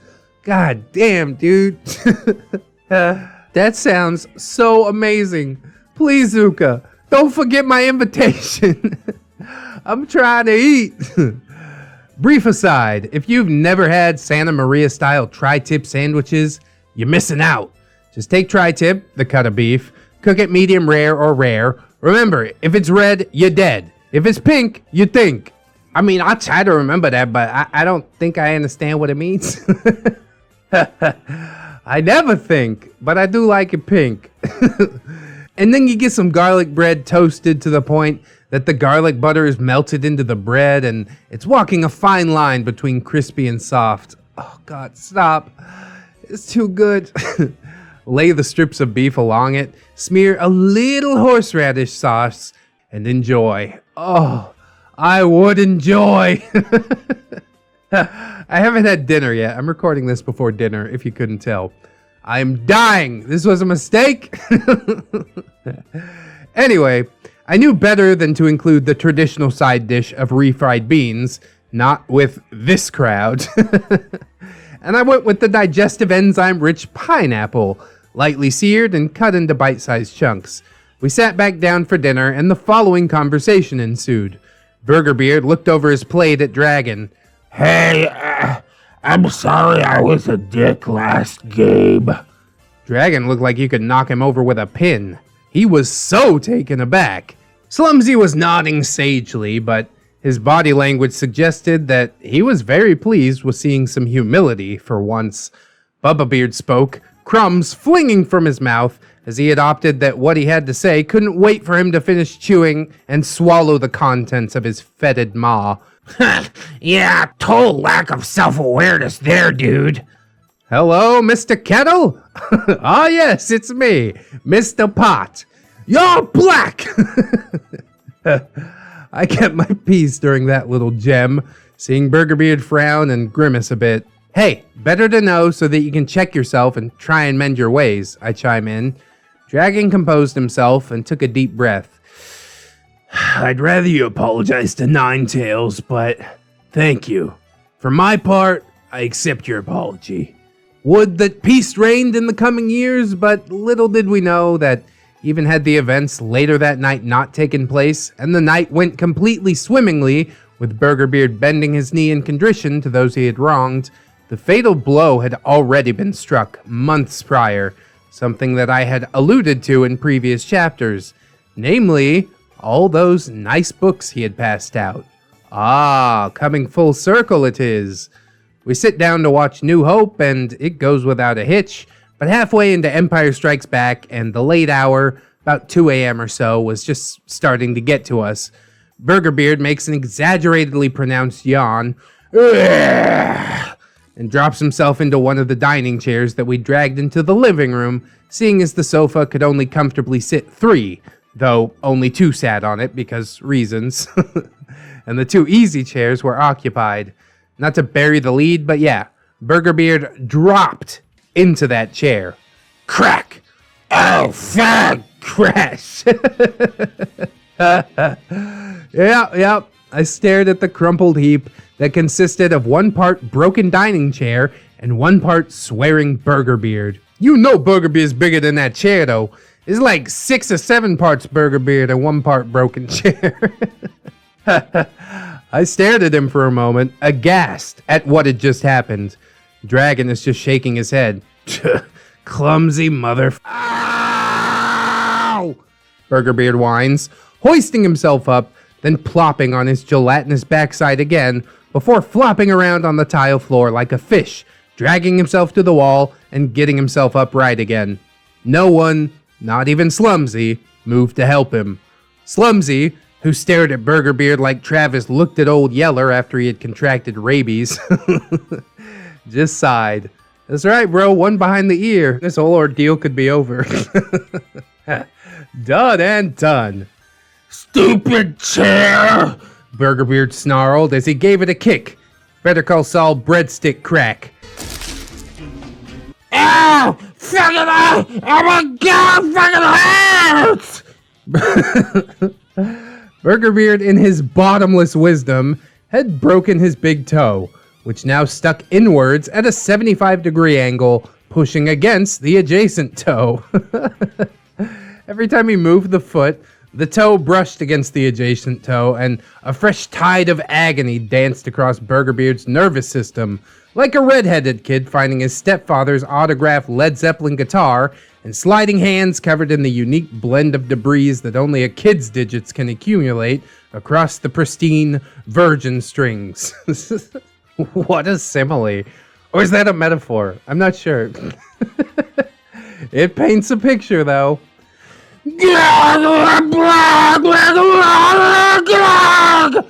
Shut the fuck up! Slumsy roared at last. Burgerbeard indeed shut up, clamping his hands over his chops and hoarsely whispering into them. This is why we can't have nice things, Slumsy snarled, walking back and forth. Life ain't gonna hand you everything you want on a silver platter.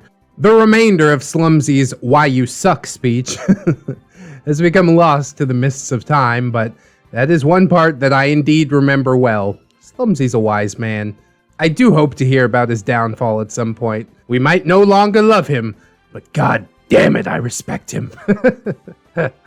Bubbabeard just watched the chaos unfold, laughing at what at the time I thought was the absurdity of the situation, but after we would one day excise him from our midst, I knew it was laughter at the misery of the situation. Yeah, boy, that Schadenfrede's real. Schadenfreude. What did he say? I probably get some comments about how bad I fucked that word up. Matt Astovich rolled his eyes. Look, man, we just gotta straighten it out. It'll hurt, but it'll go back straight. Not a lot you can do for broken toes, but let them heal. Bad Astovich had managed to derive some sympathy for Burgerbeard after watching him writhe in pain.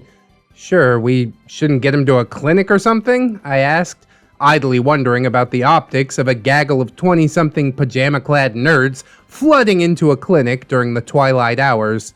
Nah, we just gotta straighten the toe out. They'll do the same thing there, and they'll charge us $350 for it. I think about $350. Bad Astovich huffed. Please note, this is not good advice. I don't know if Bad Astovich really thought this, or if he was just completely done with Burgerbeard, but seriously, if you have a broken toe, see a doctor. $350? Goddamn Loch Ness monster! Slumsy exclaims, needing any retreat from the moment that he could derive, and if that retreat lay in remembering a South Park quote, then let it be so. Hey, toe! Burgerbeard complained. Yeah, don't worry, bud. We'll knock this out. So, who's gonna do it? I asked. My words hung in the air as each of us regarded the toe. Yellowed nail a little longer than it ought to be, and cracked down the middle from the impact all the way to the quick. Nobody was in a rush to put their hand anywhere near that nightmare. Pansies, I'll fucking do it, Slumsy growled, starting to reach. Oh, fuck no! Burgerbeard screamed. At least get me something to numb it. I look like a dentist to you, I snip. The tension had been getting to me. About all we got is ibuprofen and whiskey. That'll do, Bubbabeard exclaims from his spectating position. Dragon fetches the meds, while I fetch the honey jacks. Goes down smooth. Please note, also, do not do this. Burgerbeard takes a couple of painkillers and a shot of whiskey.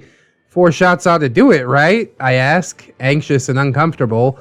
I mean, I'd nursed animals aplenty back to health through circumstances most gruesome, but this was a person, kinda. You know what? I think I need a drink too. I grunt, grabbing my double shot glass and sending it down the old hatch twice. Slumsy, Bad Astovich, Dragon, and Bubbabeard all join me, taking the shots to try and smooth over our, by now, excessively frayed nerves. If you are wondering how getting drunk in order to perform field medicine was in any way a good idea, good news. You're a perfectly sensible person who will probably go far in life. Alas, we were frayed of nerve, tired, terrified, and just not thinking clearly. Slumsy saw that Burgerbeard had become sloshed after the 2 shots. Lightweight, he slurred slightly, then kneeled down. Ready, man? He asked. Bad Astovich supplied Burgerbeard with his own wallet to bite down on. What's this for? Burgerbeard asked. It worked in Starship Troopers, yeah? Just bite down. It'll help. Bad Astovich stuffed the wallet into Burgerbeard's mouth. That's one way to put your money where your mouth is. Dragon exclaimed, and began laughing hysterically, ever the fun drunk. We all joined the contagious laughter, even Burgerbeard. Of course, he wasn't laughing 2 seconds later. Slumsy had wisely chosen that moment of distraction to make his move. Snap, pop, crunch! Burgerbeard's eyes widened, and he began to shriek into the wallet, which Dragon helped him keep in place as he bit down on it. Slumsy's maneuver was a little too effective. Burgerbeard's toe was pointing in a 60-degree angle away from the foot, rather than inwards this time. Also, it had turned black. Oh, Jesus. We've got to take the toe. We've got no choice. Can we just take a moment to admire the scene that has been set before us?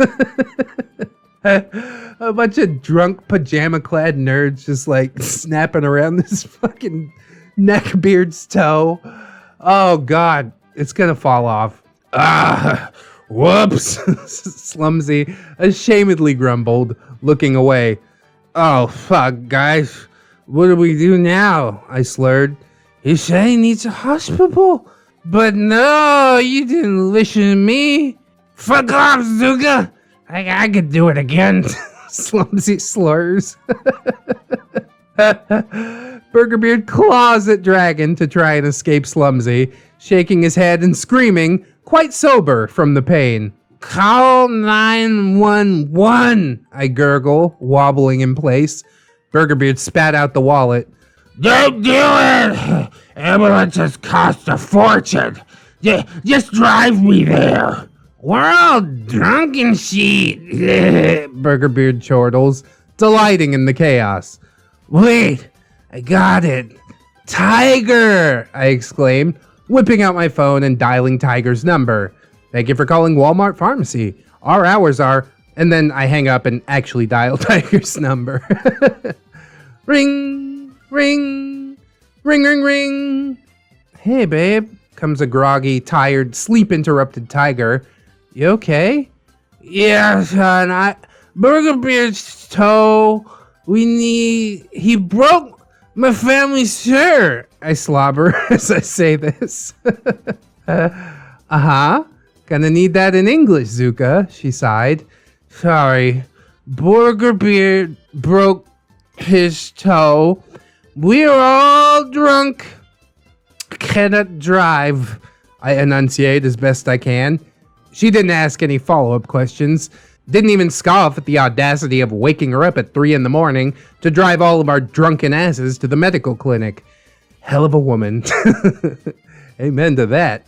The rest of the night is a little foggy, but I rode shotgun while she drove myself and Burgerbeard to the clinic in the wee hours, since her Mini Cooper wouldn't fit the rest of us, and Burgerbeard had to recline over the entire back seat. We got him checked in, and he gets his toe x-rayed and all. Oh yeah, it is broken.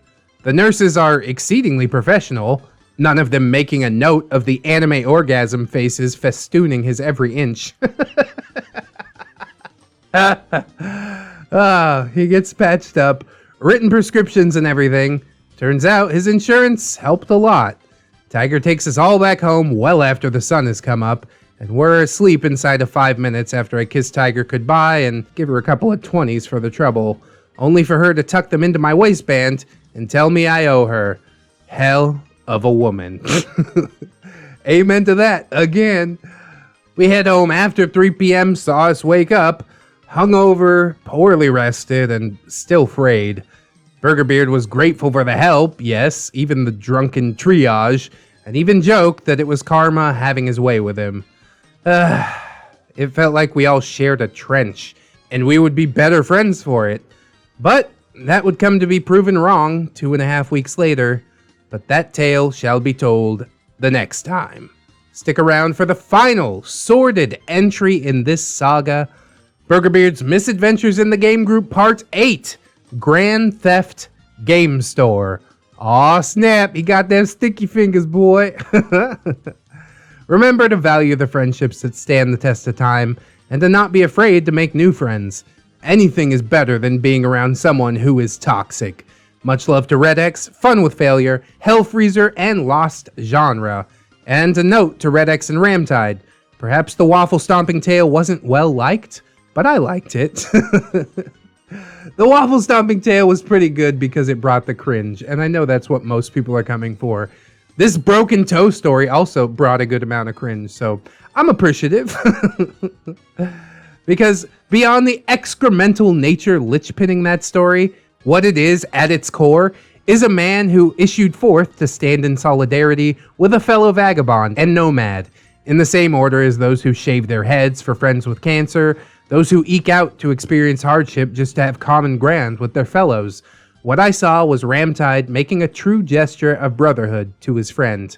And poop or no poop, that is a powerful story. Shame on anyone who can't see beyond the chocolate dragon. Damn, that is beautiful, Zucca. Now I gotta go watch the waffle stomping video again. Links in the description if you want to join me in that. Anyways, see you next time. Gene Star Wind, you better get ready to wave. I am so ready. It seems like, you know, this is a situation that really could have brought the group back together. It's just unfortunate that Burgerbeard had to screw it all up, although I suppose that's what we should come to expect. It sounds like such a killer sleepover. I'm not even that into Star Wars, but I mean, tri-tip sandwiches and burgers for lunch, and oh man, I showed up for the food.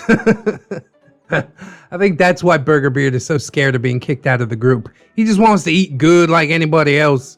I love the mental image of just everybody being drunk and trying to fix this idiot's toe. It's so beautiful. Oh, Zucca always manages to paint a picture with his words. And then we even get the song parody right at the beginning. A Disney song parody nonetheless. I'm just so into Zucca's stories, and I'm sad that we'll be seeing the last of Burgerbeard in part 8. But I'm sure that Zucca will come with something equally as delicious in the quite near future. I have faith! I need more! Oh boy! Seems like they got themselves in a bit of a pickle. Ooh-wee! Whatever you want, Rick. We're here to help. Thanks, Mr. Poopy Butthole. I always could count on you. Burgerbeard's Misadventures in the Game Group, part number 8, A Smelly Demise. Following will be part number 9, Grand Theft Game Store. But yes, this is the two-parter finale that we've all been waiting for. And Zucca also has a little note for us here. I had originally planned to make this one huge post, but my silly Billy self accidentally hit post before it was finished, and alas, it can't save at a count of over 40,000 characters long. So with that little fly in the ointment, I'm laying down part 8 here and immediately posting part 9 right after, just as soon as I clean up the formatting of them both. I will therefore not be altering the content or the flow, so just read them back to back. Yeah, I'm gonna do it. I thought about splitting them up, but I'm gonna do as requested and read them back to back. I probably will try not to talk so much during the episode and stuff, because that just extends the time, but I can't make any promises because I'm a bit of a motor mouth, if you didn't know. But let's jump into it. Well, dear readers, it has been a real adventure so far. Regaling these tales has helped me to reconnect with the friends that I left back in Santa Maria, had me poring over old texts and emails, recalling all manner of loose and seemingly disparate bits of data to help remember the events that have been told in these chronicles. As such, I remembered another fun tale about Burgerbeard that I hadn't remembered until a bit more recently. But since it's way shorter, I'm just gonna stick it into this one as sort of a warm-up or a bonus story. Verily, it's bound to make for a monstrous capstone to the saga, and perhaps it's just me dragging my feet, since telling these tales has been a true and proper delight, and so is reading them. And it feels like the end of an era, oh preach, in the mere 2 months and change since posting that first Burgerbeard story. In the same way that I'll just stop watching a long-running show before the finale for a while, just because I'm worried about how it ends. And I'm sad that I'll have to say goodbye to these people, these friends who I've never met, who I've gotten to know over the long hours or even days of viewing, in the same way that I drag out goodbyes and fish for parting conversation topics, because as a creature of contradictions that I am, I love talking with people, but I still need my peaceful private time. And in the same way that someone will linger in a doorway, hand held up in a smiling, albeit forlorn wave to the person or people that they've spent time with, I feel the same about all of you, dear readers, who have shared this journey with me so far. Aw, don't get too emotional. I am sad to see it go. I've been saying that since the beginning, man. As such, I shall hammer out not one, but 2 parody songs to bookend the start of each tale, and I bow my head and bend my back on humbled knees to honor the YouTuber who it was that first read my posts. ReddX, purveyor of the most freshest daily Reddit content and green text material anywhere on the internet. Dang, what a plug. Truly so. I swear on my honor, 'tis factual and scientifically proven. Perform whatever research you may. Mostly on Urban Dictionary or Google or something. Push me up in them Google trends. I'd appreciate that. You honor me with your reading, sir, and it has been a true adventure to embark back through the mists of time to these relatively carefree days. And of course, reading/singing your writings has been an absolute proper delight. I had no idea when I first dove into this saga that it would be something that I would enjoy so much. So I appreciate you taking the time to sit down and write it. And of course, it's been an absolute pleasure to read it and share it with all the people that listen to me. And now, it is song time. Once again, 'tis time to warm up those pipes, for this is the penultimate song in the Burgerbeard saga. But this one isn't the finale, since we all know what that one will be. This one is Poor Unfortunate Souls, a la The Little Mermaid. The only way to get what you want is to improve yourself. Can you do that? My good greasy fellow, that's what I do. It's what I live for. No, really, to help poor, unfortunate nerd folk like yourself, wayward beards with no one else to turn to. I admit that in the past I've not been perfect. They were speaking true when calling me a nut. But you'll find that nowadays I've mended most my ways, got cancelled, healed up, and cleared my rut. Quite true. And I fortunately know how to write stories. It's a talent that I always have possessed. And dear reader, please don't yelp. I use it just to help all the isolated, nerdy, and depressed, and smelly. Unhygienic neckbeards, so vain, I sigh. This one thinks he's a sword master, this one wants to get m'lady. Do I help them? Well, I try. These unhygienic neckbeards, so sad, so true. They come flocking to my inbox crying, need advice, Zucca. I advise them. Yes, I do. Now it's happened time to time. Some beards would not rise from the slime, and I'm afraid I've had to story tell they're weird. True, you just can't save 'em all, but on the whole, I've stopped the fall of some unhygienic neckbeards. Have we got a deal? If I stop being a neckbeard, I'll have to give up all my creature comforts. That's right, but you'll have your future. Life's full of tough choices, to be sure. Oh, and there's one more thing. We haven't discussed the subject of payment. But I don't have... I'm not asking much. Just a token, really. A trifle. What I want from you is commitment. Well, I'm not ready to commit to self-improvement. You'll have new looks, a cleared-up face, and don't underestimate the importance of body odor. The girls out there don't like a lot of blubber. They think it's quite uncool to call him such a tease. Yet it's very much inclined for true gents not to be unkind, and after all, beards, you're supposed to aim to please. Come on, they're not all that impressed with anime facts. True gentlemen have personality. Women like a guy who cares, but doesn't goggle stares. It's he who keeps his peace and doesn't plead. Come on, you unhygienic neckbeard. Go ahead, make your choice. I'm a very busy furry, and I haven't got all day. You can change much. You'll rejoice. You unhygienic neckbeard. It's sad, but true. If you want to save your future friend, you'll have to get a job. Shower up and comb your hair and try to stop being such a slob. ReddX Ramtide, now we're saving folks. We've got that face hair sheared off this unhygienic neckbeard.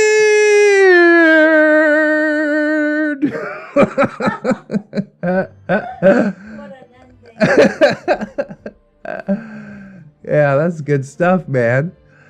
Good Lord, Zucca's always killing it with these things. I have such a weakness for Disney songs, you know, and we've only gotten better as the journey has gone on, you know. Zucca has obviously found my taste, and I've tapped into something here. I'm gonna get all these songs like their own little videos, hopefully, so we can share it with the music, and hopefully it'll be easier to spread on like Facebook and stuff like that. But it is just magic, needless to say. Friggin' magic what you've created here, Zucca. And I am so grateful. I love it. I can't wait for Gaston, but we'll have to wait just a little bit longer. First, we'll get into our dramatis personae, of course, with Burgerbeard starting. He is the star of these chronicles, after all. By this point in his life, he'd begun to get a lot less hygienic and a lot more stereotypical. He played a haughty female inquisitor, who he was extremely proud of, foisting himself as the best min-maxing genius to ever grace the table, nay, the game itself. Since nobody expects the Serenray Inquisition, as a joke, and we laughed. So since it was funny once, it had to be just as funny the next 8 times that he said it. Right? His character made a habit of harassing our characters because that's what inquisitors do. Never let it be said that lawful stupid is the sole domain of badly played paladins. Oh, bro, you coming at me like that? Zucca and I played in the D&D game. We did our session 0 in the Discord. I'm gonna get that all together and uploaded pretty soon. But yeah, that's just a subtle plug. These stories were written before we played session 0, so he didn't know at this time how badly I could play a paladin. Suffice to say, it's pretty terrible though. We've got Zucca, who's our OP, master of ceremonies, former DJ, real estate analyst, tech support and power washer, current courier, plays a bespectacled cleric of the sun god that buffed and healed like a boss. Badastovich, the lanky ladies man with more rage than his body knows what to do with. He was dungeon master for this, and he had created a truly titanic, labyrinthine sewer for us to explore, in which we were seeking a cult that was planning on overrunning the city. Dragon, nicest man in the universe, Japanese descended gamer nerd, works at a home improvement store, and has 2 sons with 9 tails. His character was a gnomish illusionist. Turtle, the international man of action, played an alchemist. Slumsy, former best buddy, played a half-orc fighter who embodied the warrior poet archetype. The stage was my family's forever home, the beautiful mission-style house on the farm in which I grew up in the small town in which I knew everyone on a gorgeous and temperate stretch of the Central Coast. Yes, I do miss it. And so, now the troupe is ready, and the stage is set for Tale Octo, Crap Compounded. Star Fox 64 stage start chime. Good luck. The game had been going for a few weeks at this point, and we'd made a good amount of progress exploring the sewers. I made a point that my character would bathe regularly and use alternative clothes and boots for exploring the sewers because, yeah, well, sewer. It smells like pool gas. Oh boy, a Freakazoid reference. If I could find that, I'm gonna stick that in the video. We found a system of catwalks at one point, and I could see Badastovich's eyes twinkle with glee. He was never adversarial as a DM, but he loved coming up with clever traps or tough situations for us to finesse our way out of. Badastovich looked over his DM screen with a smirk. Roll perception, lads. I roll pretty horribly. My character has to wear glasses, and she isn't the most observant. Fortunately, the others rolled pretty fair and made up for that. You see a fleshy stalk sticking out of the dung water. 3 eyes and a pair of slits seem to be on it, Badastovich explains. Burgerbeard's eyes widen. Dude, it's an old jug. Yeah, but does Inquisitor Bungle know what that is? I ask, referring to an embarrassing incident his character had when partaking of an inn's services. Don't call him that, Turtle murmured, glowering at me from his spot at the table. Calm your man tits, Turtle.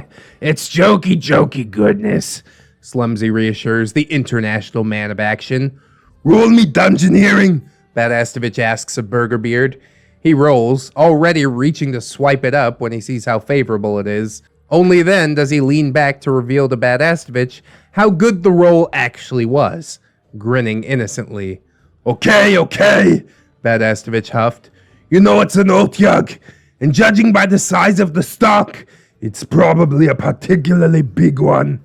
Dragon shook his head. We better avoid it, or if we're gonna kill it, then we better come up with a plan. Though Turtle's gaze was turned to the map, he was truly staring ahead into the abyss. Burgerbeard smirked. Well, I've got insane armor, and that thing's never gonna touch me.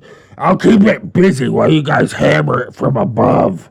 And with that, Inquisitor Bungle leaped down into the waist-deep mire, colored in only the finest earthy rainbow of the deep brown of a dozen fantasy races subsisting on a paleo diet, and the choleric yellow of water and ale passed through the denizens of this giant city, all blended with the striking reds of, well, we probably didn't want to know.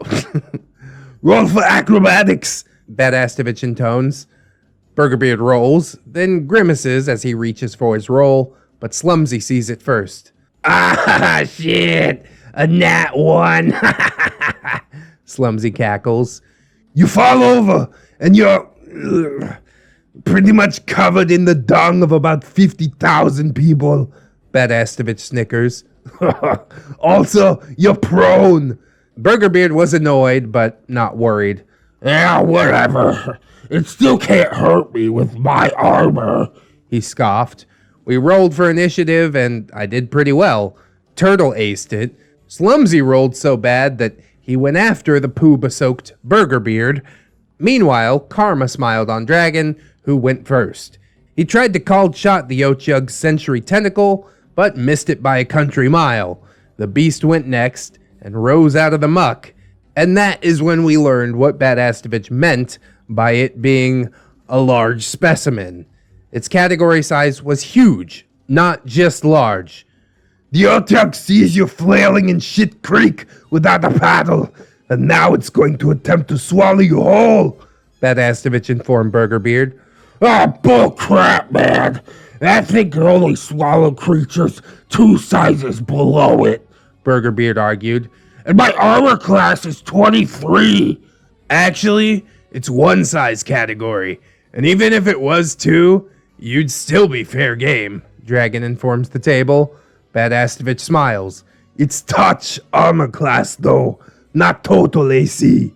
For the uninitiated, in Pathfinder and Dungeons & Dragons, armor class determines your defense, but there are different categories. For instance, touch AC is a measure of how difficult it is to actually lay a hand on you, while straight up armor class is a full measure of all of your defenses. Augments to that stat can be made via armor, dexterity, magic, and so on, but armor doesn't help touch AC, since that's all that's happening, being touched. Turtle is looking distressed. I'm gonna help her, he said plainly, rolling his die. It's not your turn yet. Roll reflex to see if you can keep from being swallowed, Burger. Badastovich requests of our now deeply unhappy Inquisitor. He rolls, and it's nothing super. Sorry, man. It's taken you into its mouth and submerges back under the poo water. Badastovich says. He turns to the rest of us. What are you guys gonna do? It's my turn next. I summon a chain of perdition down near the waterline, so she has something to climb when she escapes, I exclaim. Good thinking, Slumsy exclaims. Turtle stretches his ingenuity to its limits and comes up with the best plan that he's got. I toss a bomb into the water, he flatly states.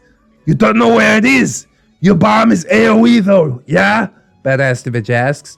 Yeah, Turtle responds, rolling a good attack and damage. The explosion, of course, showers us in nasty, but it also reveals the fleshy Ochug, still chewing on Burgerbeard's Inquisitor. Also, it bashes up Inquisitor Bungle quite a little bit. Poor Turtle was deeply ashamed. We go a few rounds like this, but Burger's character is now out of air and needs to breathe. No more fort saves. She starts to drown in fantasy feces. Oh, it's a bad situation. I do love to be the tank, but goddamn, sometimes it really is more trouble than it's worth. Is of course also still being nommed on by the giant garbage monster. When it becomes clear that the Inquisitor isn't going to escape in time, we stop attacking, deciding not to endanger ourselves anymore. Well, it's a toss-up as to what kills her first, the drowning or the chewing or the acid. But yeah, she is extremely dead now. What the hell, guys? Burgerbeard complains. Why aren't you saving me? We're out of options, man. That thing just keeps going deeper, and we're really not equipped to go scuba diving in Kaka, I explain. I would have accepted shit snorkeling too, Badastovich notes. Burgerbeard lets out a defeated sigh and whine,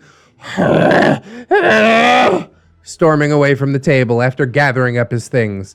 No laptop this time, so no drawn-out rage quitting. Turtle, of course, waddled right after him, and both went out the door. His ego had been badly bruised, and would need some time to mend. He didn't come back, and the game got a lot more agreeable after that, especially after Badastovich invited a couple of other friends over in order to fill those freshly made vacancies. That is easily, by and large, the worst character death I've seen to date. Being chewed on by a garbage-eating monster while drowning in liquefied dung. Finn. Oh boy, seems like they got themselves in a bit of a pickle. How are they gonna get out of this one? Oh, they're not. Yeah, I guess that's okay too. Turn tail and run. It's a shame that he knew what the creature was but didn't realize what it was actually capable of. There's not a whole lot of fights in Dungeons and Dragons that are just like straight up tank and spank. You know what I mean? Usually you have to outthink things to a certain extent. Or at least come prepared, you know? You know you're going to be exploring through the sewers. Maybe get a potion of water breathing. Or a potion of poo-poo breathing. if that's what you're into. But yeah, these are just the dangers that come along with being the tank. Especially when you step up and just say, oh yeah, I got this, you guys. You guys all stand back and I'm going to go like toe-to-toe with this thing. Oh my god. Granted, he didn't know the actual size of it, but it seems a little strange to me that, you know, Burgerbeard and the Ochug didn't just like end up getting along. Don't those things like love filth? They fill their nests with trash. It's basically a neckbeard like aberration creature in D&D. Which makes it a bit fitting, does it not? But anyways, this wasn't too bad of a story. You know, he stormed out and all that stuff, but I mean, it's just part of adventuring. Sometimes you die. What I'm looking for is that real life good. The stuff that gets Burgerbeard kicked out of the group permanently, which is what we shall discover in the next story. So let's jump into it. Burgerbeard's Misadventures in the Game Group, part number 9, Grand Theft Game Store, the finale. Aw, snap. Oof. I just finished editing a gigantic solid wall of text back into a readable format. I don't know what it is about Reddit's formatting, but it seems to do to grammar and normal formatting what Quad did to Richter in Total Recall. I've stayed up well past my curl into a ball in bedtime, and the bed is singing its sweet siren songs. Finn. Well, for, you know, the last tale anyways. Now it's time to go back in time. But the tale next up is the one that you've been waiting for. The takedown of the decade. The clash of the titans. The battle royale. Or if you prefer, Armageddon. The final war. Ultima Ratio Regum, the last argument of kings. But first, let me paint a scene for you. Burgerbeard and Turtle have learned that the group was contemplating kicking Burger. Warm up those pipes. It's Gaston from Beauty and the Beast. Oh, we've been waiting so long. I don't think I'm gonna sing it in Burger or Turtle's voice, because that's just gonna fuck everything up. We'll just have to use our imaginations. Imagination, imagination, imagination. Okay, my pipes are warmed up. Who does he think he is? That ReddX is tangled with the wrong nerd. No one mocks Burgerbeard. That's right.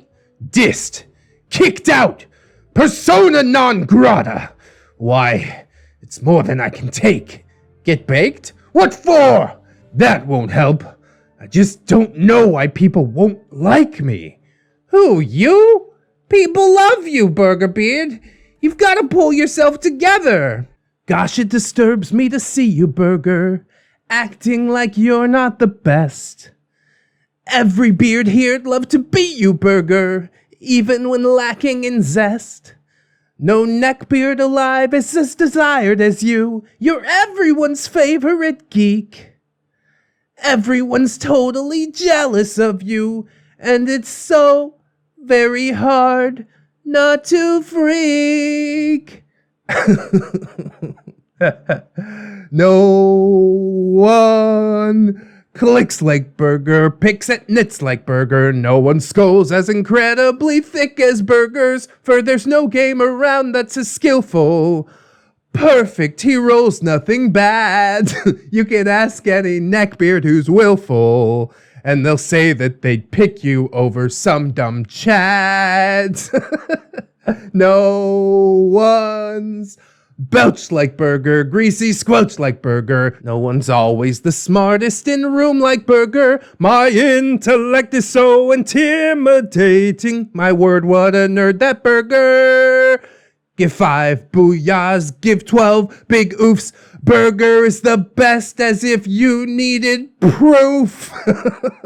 No one cheats like Burger, porno beats like Burger. At a supper, nobody eats like Burger. Those dark circles mean he's so well rested. I've always got game books to spare. Not once has he ever been bested. That's right, and I prove I'm the smartest by scoffing at prayer. No one mopes like Burger, against ropes like Burger. At convention time, nobody gropes like Burger. I'm especially good at the intimidating. Big score for Burger. Bum, bum, bum, bum. When I go to the game stores, I buy all the Pocky to make sure my cravings are fed. But nowadays I order from Amazon so I can simply snack in my bed. No one's got glitz like Burger, scratches bits like Burger. In a PvP, nobody quits like Burger. I use anime for all my decorating. Say it again, Burger. Oh God, he's gonna be remembered forever. He's gonna go down in history, no matter what a piece of crap he is. Just like Gaston. Oh, I didn't remember that LeFou had such a big part, but thank God that Burgerbeard has Turtle right by his side the entire time to play the LeFou throughout all sagas of this story. Oh, it's just so good, man. And while that is the last Zucca song for this saga, it is not the last Zucca song that we'll ever see. But I'm not going to spoil it any more than that.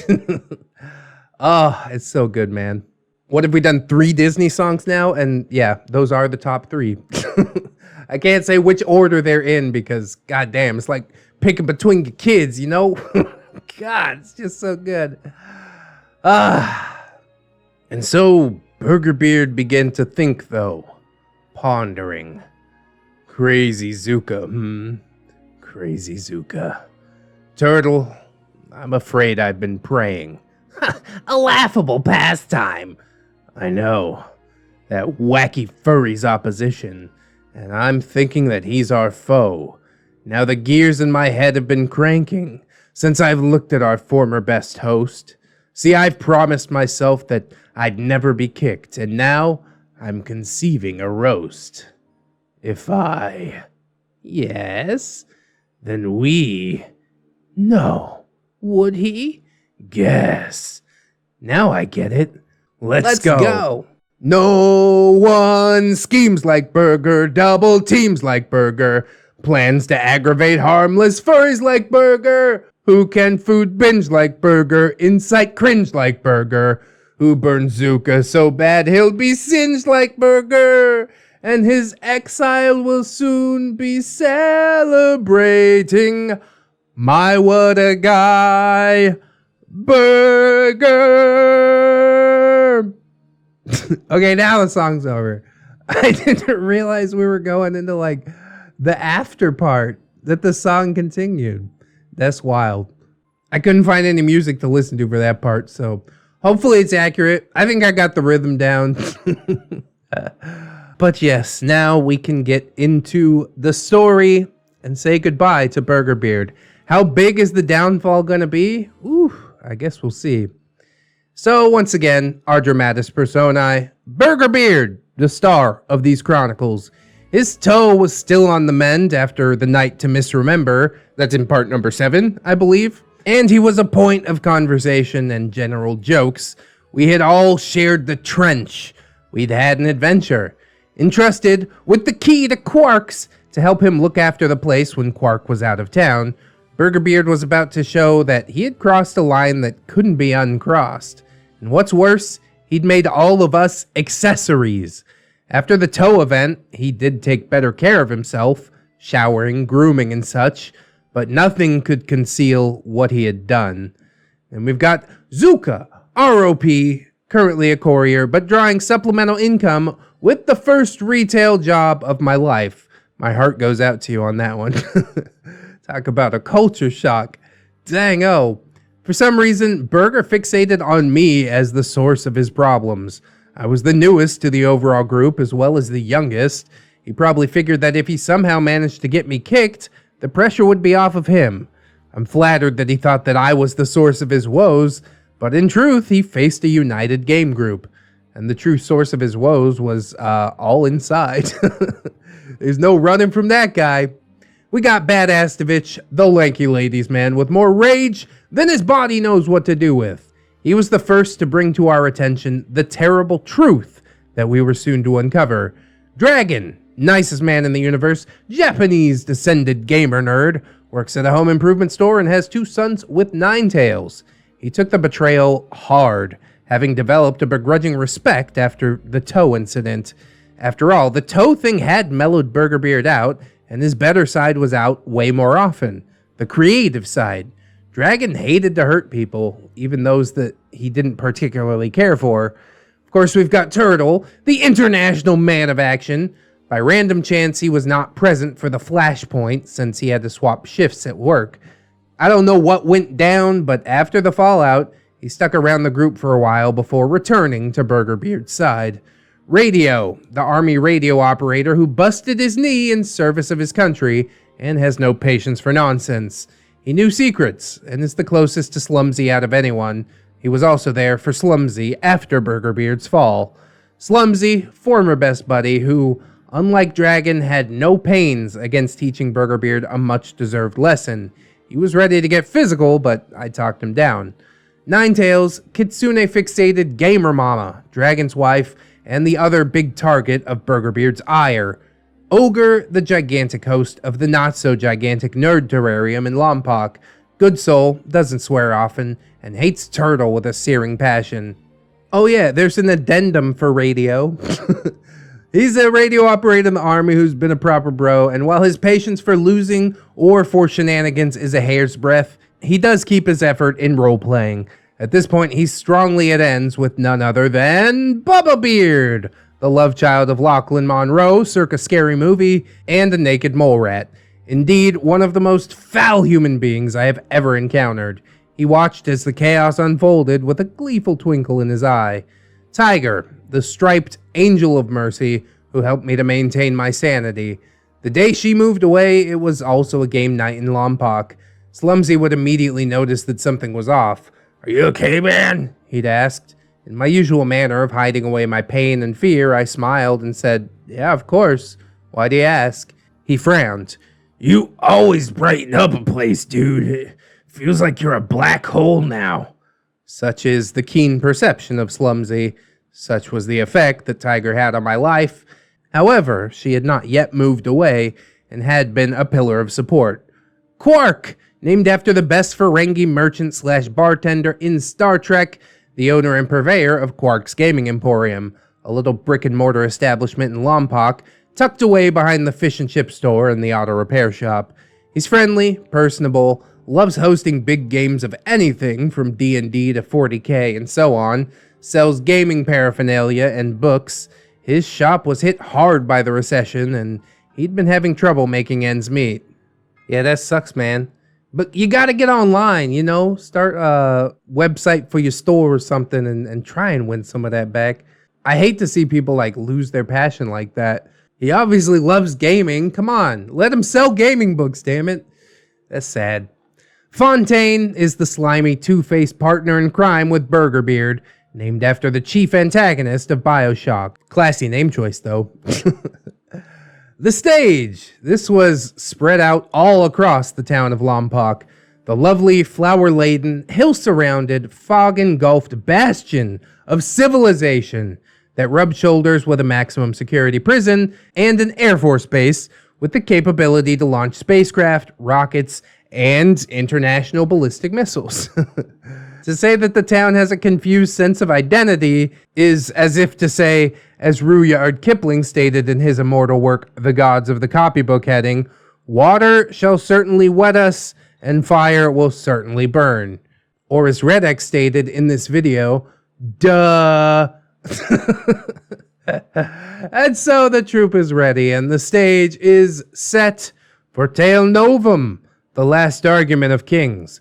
Star Fox 64 stage start chime.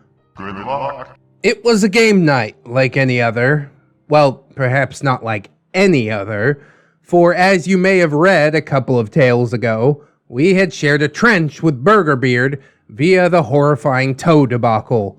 We'd seen each other weak, drunk, and afraid. We'd also seen each other bold, helpful, and heroic. Burgerbeard was finally feeling secure enough in his heart of hearts that he didn't absolutely have to be the smartest in the room, the most witty, the most clever, the most slippery. He could just be himself and lower his hackles. If the next few hours relayed in this tale had not come down the way that they did, then this saga wouldn't exist. He would still be a valued friend. Perhaps he might even have grown further, but alas, we'll never actually know. Such things exist only in speculation now. We gathered in Lompoc, but decided to swing by Quark's Emporium to grab the new Pathfinder book and see what kind of improvements had been made over D&D. Frankly, 4th edition felt to us like Wizards of the Coast was just trying to reel in the MMORPG crowd and overall left us wanting. Pathfinder took the best parts of 3.5 and smoothed out the rougher edges. Or so at the time we had been told, since none of us had actually played it yet. Hence the need to go grab some books. So we walked in, making plans to swing by Betty's Fish and Chips on our way to Ogre's Geek Terrarium. Fontaine came up to us, grimacing. Hey, I don't think you really want to talk to Quark right now. He's really... Fontaine was cut off. No, let him in. I'm not gonna turn away customers, especially after this crap, Quark grumbled. What's wrong? I tentatively inquired. The place had a gloomy pallor about it. All those fellow nerds playing Pokemon or Magic were very muted.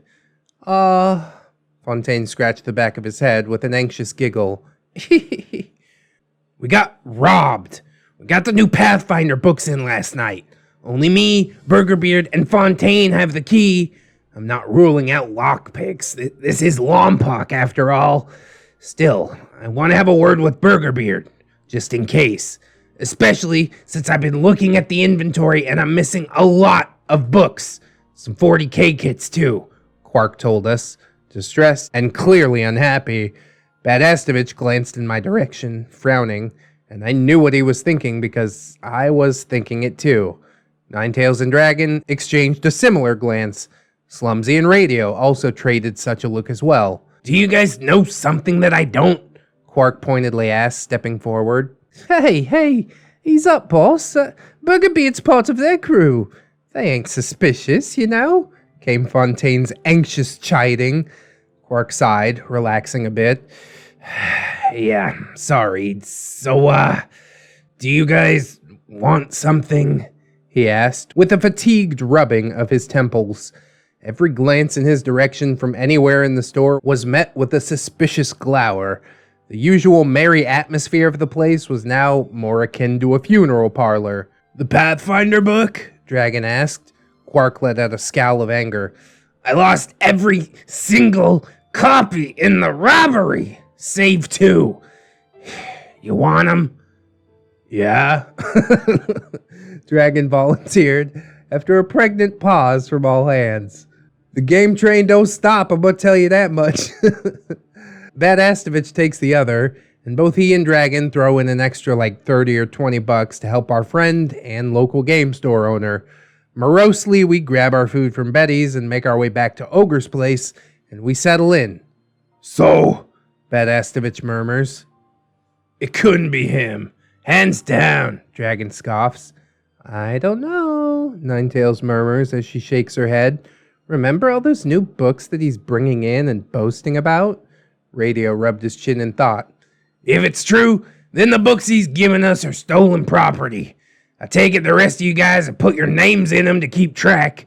Radio was referring to the practice that we'd all been doing of writing our names on the inside cover of the books in order to keep track of which book belonged to who during game sessions, so that each book could eventually go back home with its owner.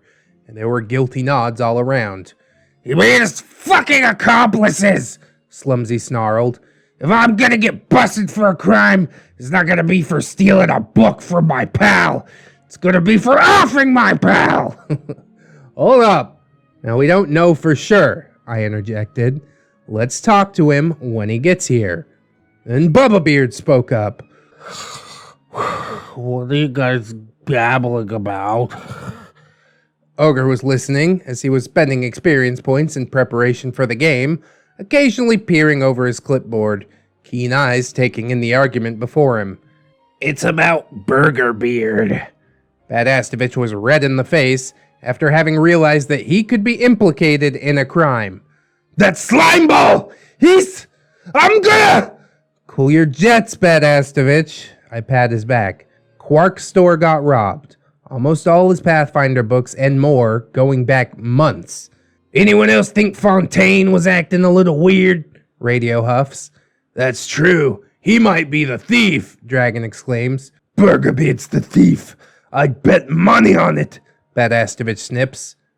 It could just as easily be Fontaine. Burgerbeard sticks in, even though he wasn't there. The argument started to grow heated, and then the door opened, and lo, did Burgerbeard walk into his unbeknownst courtroom. Hey guys, he exclaims, walking with a slight limp on account of his toe. I got something great for all ya. Anxious glances all around. Did he dare?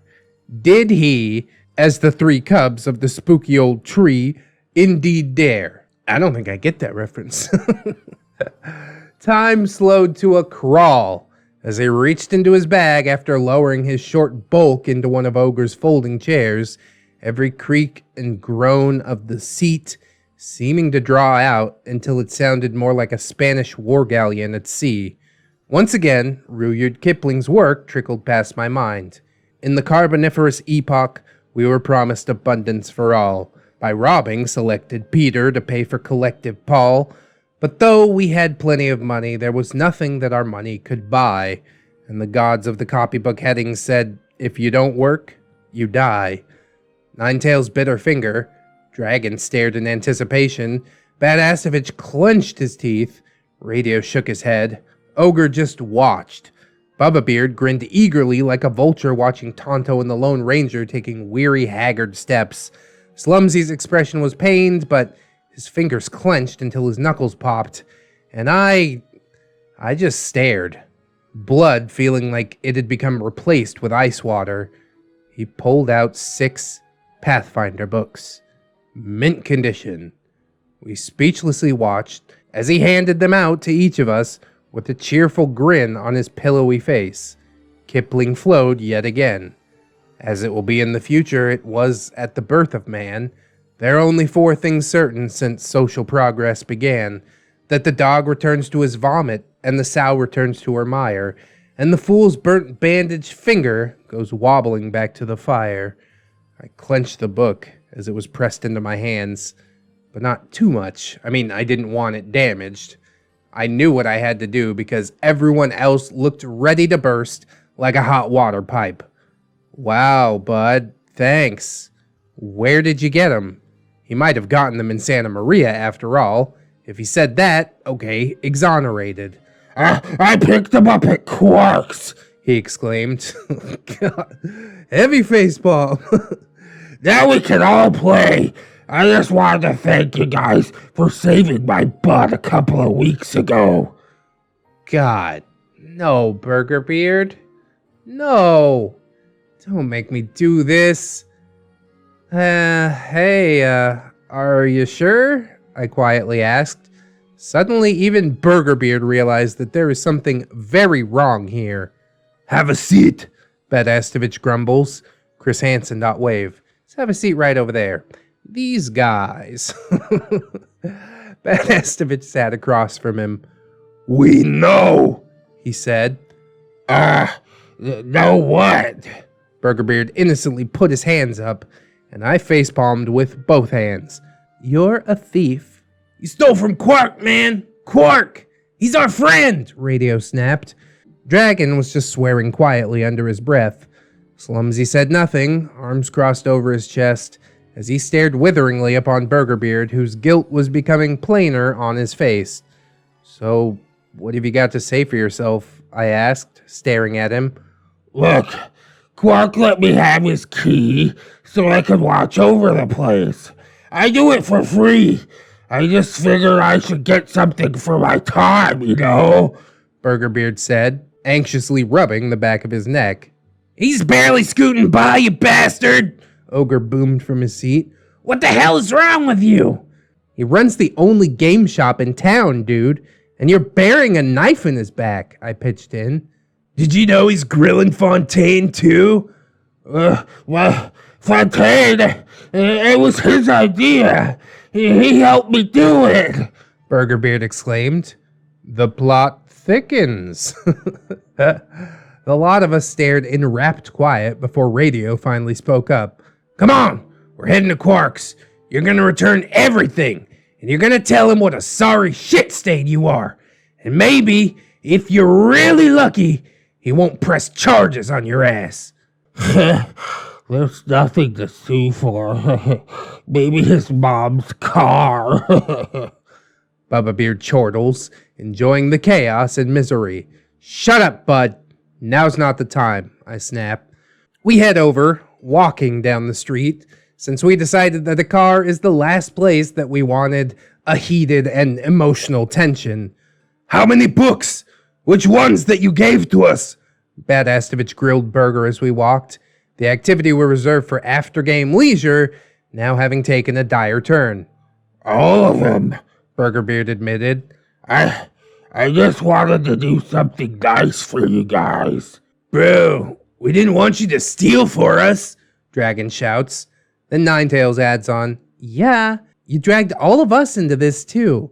Burgerbeard stares at his feet as we walk, and Slumsy looks angrier than I've ever seen him. We finally arrive to find Quark staring at a pile of bills on the glass service desk. He wipes his eyes and leaps to his feet as the card gamers play their hands, insulated in their own little worlds of magic and monsters. Burgerbeard has something he'd like to say, Badastovich prompts.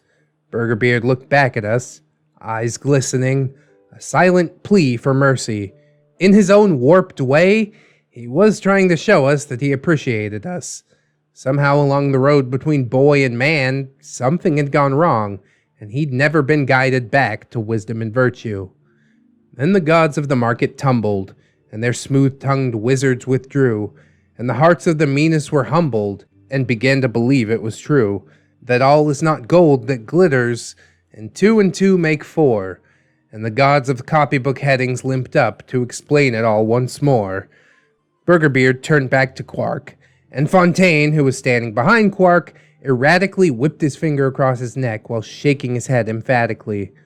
Fontaine and I have stolen a lot of books from you, Quark, he managed to choke out, unable to look his former friend and confidant in the eye. Quark spun around to Fontaine, catching him in the middle of his "shut up" gestures. Is this true? Quark bellowed. The attention of the whole shop was now on the front. Hey, I've always been helping out here. I'd never backstab you, Fontaine protests. I have only ever served you, my lord, Grima Wormtongue. Fontaine was slowly backing away. Hey, sure. Run away, chicken shit. I know your address. You better return what you stole, or there'll be hell to pay, Quark swore. He turned back to Burgerbeard, scowling. Both people I trusted to look after the place? Both put me over a barrel and made me think they were batting for me. What a world this is. Burgerbeard swallowed a lump in his throat with an audible grunt and opened his bag, proffering up his stolen books. I stepped up. He gave us books too, stolen also, but we didn't know. I opened up my backpack and fished out the Dragonomicon. Bad Astovich withdrew Monster Manual 3, Dragon pulled up Unearthed Arcana, and so on and so forth. We marked our names in them, Ninetail cringed. Sorry. Quark wiped his eyes and stared at the ceiling. I'll just mark them down a little. We're gonna spend more here from now on. We're partly responsible, Bad Astovich murmured. Dragon nodded. Absolutely. You got a cold slag deal. I strode to the counter and put down $60. No markdown. I'm buying the book. The same was echoed through the group. I'll buy the book too. I'll buy a book. Put me down for one. All books became paid for. I am Spartacus. Wave. Quark wound up making back almost everything from the lost inventory. We'd all be eating beanie weenies for a month, but it was worth it. We began walking back to Ogre's place, where he and our now cold fish and chips waited. Outside of his apartment, we paused, all heads turning to Burgerbeard. Guess I got all that off my chest. Let's start, guys, he exclaimed eagerly. Oh, we've got some musical accompaniment. Slumsy stepped forward, hand on Burgerbeard's chest, and shook his head, lips pursed tight. No. Just no, he murmured. It's over, Burgerbeard. This was a bridge too far, I said, shaking my head. Bad Astovich folded his arms over his chest. You sicken me, you little shit. You think that you can just dance right back in? You're fucking dead to us. Radio piped up. Quark's shop probably won't last, and you contributed to that. Thanks loads. Anyone else's dreams you want to fuck up? Dragon and Ninetails just stared balefully. Burgerbeard raised his hands, jaw agape as he searched his mind for some magic combination of words that would make all of this go away, so he could return to the comparatively soaring heights that he had reached for but a brief time. There were no words. I took a deep breath. Goodbye, Burgerbeard. His eyes widened. Oh, wait! This isn't... You guys kept me... Come on! I owned up to it! I really did! I could've just... Please, guys! He begged. Just go, Slumsy whispered. Burgerbeard clasped his hands, pleading. Come on! I'll do anything! Bad Astovich stepped forward, snapping back a fist, ready to hammer his face in. Burgerbeard stared up at him, cowering, looking in terror up at him through his outstretched arms. Not even Bad Astovich had the heart to do it. He stared up at the sky. Run! Just get out of here! His motions slow and shaky, Burgerbeard picked up his now lighter backpack, tears rolling down his broad cheeks as he began to trudge away, starting the longest journey of his life, those mere 5 blocks back to his house, alone. And just like that, Burgerbeard was gone from the group, never to return again. We didn't have the heart to game, deciding instead to watch Fellowship of the Ring. Well, that's a bit ironic.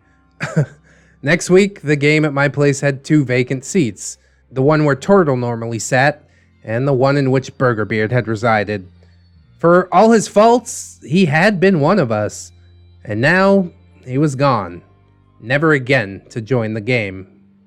It felt strange, feeling sadness, but sadness eventually gave way to mirth, which gave way to relief, which gave way to games that we didn't feel afraid to enjoy fully. And as painful as it was, the rapture that we felt when one day we realized that we were free from him was unto ambrosia. We never again would be talked down to by him, have our character choices second-guessed, tackle with him when we went to Fanime. It was all over. And that, after this is accomplished and the brave new world begins, when all men are paid for existing and no man must pay for his sins, as surely as water will wet us, and as surely as fire will burn, the gods of the copybook headings with terror and slaughter return. Tiger pulled up in her car after I was ready to go home that very night. That couldn't have been easy, she whispered, as I finished recounting the tale as dawn's light crested the hill and we made our way back home. No, about the hardest thing I ever had to do. Funny that, huh? We could barely stand the guy, but he was showing some improvement near the end. Too little too late, I guess. Just wasted effort. I sighed. Nuts to that idea. You didn't waste a darn thing, Zucca. Not you or anyone else in the group. You gave him more chances than most people would, and you were his friend even when he didn't act like one. Maybe all that good input will help him to turn a new leaf someday, she said, squeezing my shoulder. I looked into her big green eyes, and then over the rolling acres of farmland that we passed. Yeah, maybe so. Where are they now? Epilogue. Ogre moved away to Colorado a couple months after this finale, having gotten a job offer to end all. Dragon and Ninetails moved to Santa Maria from Lompoc, feeling that the little town had become a bit too small now. They faithfully continued to game with the group. Radio continued too, even after finding a girlfriend a few years later. They are getting married soon. Hey, grats, Radio. Badastovich too continued to game with us, suffering from main character syndrome, but otherwise being a solid player, a better game master than he gives himself credit for. Turtle came to a few games, but after one terribly awkward moment, stay tuned for that one, he never returned, and formed a new group with his Gaston. As for me, I played with the group until the very day that I moved from California to Texas, and it was after I moved that I found out that I was the shepherd to the group's Normandy. They never got back together since. And Burgerbeard, well, Burgerbeard and Turtle did form their own group, hopefully wiser for the experiences that he had went through. To this day, I don't harbor any ill will. He taught me some valuable lessons in dealing with people and how not to treat friends. We all take these lessons for granted until we see our worst aspects reflected in others. We'll attack those others because we dare not attack those traits in our own selves, because to admit that we're flawed is to admit that we have no idea what we're doing. Amen to that. Life didn't come with a cheat code. You can't adjust your charisma stat on the fly, or your wisdom for that matter, but what you can do is seek out these tales, not just by me, but by others. Don't hate the men and women of these treatises. Okay, well, hate some of them. I'm looking at you, Wheezy Beard, you pustule on the buttocks of humanity, and more recently, Casino Beard. Look to them as exemplars of behavior that you should avoid. No matter what happens in your life, remember that you can change. You can save yourself from yourself. The company that you keep can be a reflection on you. So make sure that those you surround yourself with are the sort of people that you'd want to carry your coffin when it is time to go and meet your maker. I want to take a moment to proffer my deepest and humble gratitude to the incredible ReddX, who has followed me on this journey from start to finish, singing loud and proud, offering his thoughts and commentary, and giving us all an amazing show. A little bit less thoughts and commentary this time around, but I hope that's okay. In the time since posting the first Burgerbeard tale, I've gotten to know the man more, and it has been a singular honor to be so prominently featured in his tale reading. Like I always say, man, you put in the work, I put in the work, and these tales are too good not to read. Imagine if they just rotted on the subreddit, unrecognized. Oh, that would be a travesty. I took the leap, and I'm very glad that I did. Zook is hanging out in the Discord server, and he is just the coolest dude. I want to thank the entire Santa Maria gaming group for some of the best memories and deep friendships that were forged over more than a decade of excellence. I want to thank the Noble Nuts crew who helped me through recent rough times and have been as true as the truest of brothers and sisters. James, Iron, Leon, Ryga, Jana, Mongoose, Pangolin, you're the best. I wish to thank my family who led me through the darkest days of my life and never lost faith in me, even when I lost faith in myself. I want to thank my beloved sister-in-law, who passed away this May 4th, having bravely fought cancer of the liver for 2 years. She was in one of my first Dungeons & Dragons games, and her character, Leah the half-elf rogue, still lives on in the setting that my eldest brother created. Leah, you will be deeply missed. Most of all, though, I want to thank you, dear reader. You followed me on this adventure and shared my laughter, my tears, my pain, and my triumph. I dedicate this post to you with all the warmth of my heart. Stay tuned for future tales of RPG glory, RPG horror, a bit of neckbeard cringe here and there, and other stories from my life that I hope will entertain you as much as this story has. But for now, it is the end. Bro, Quark kinda got played like a fiddle in this story.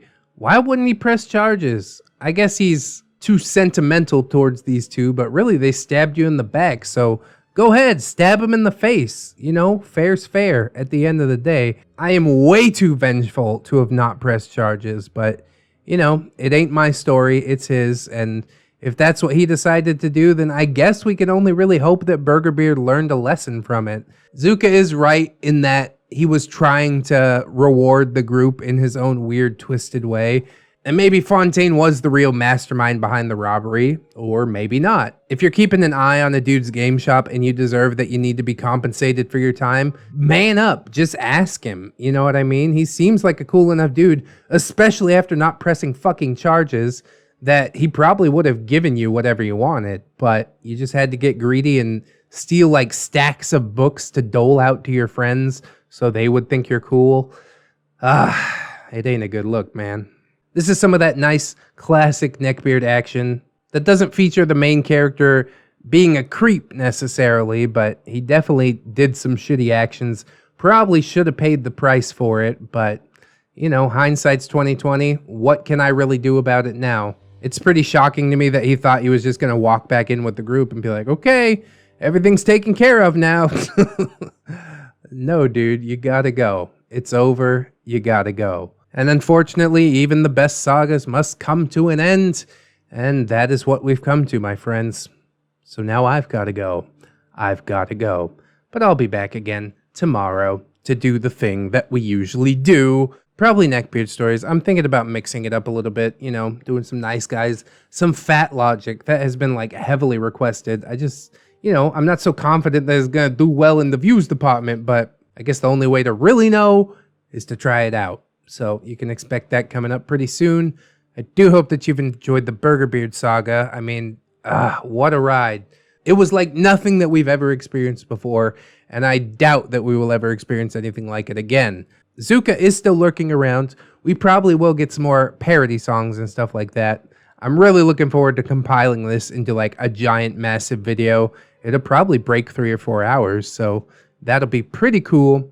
I might even push it out like sometime this weekend because I'm pretty eager. I just love them big videos, you know? The beefier, the better as far as I'm concerned. And you guys seem to like it too.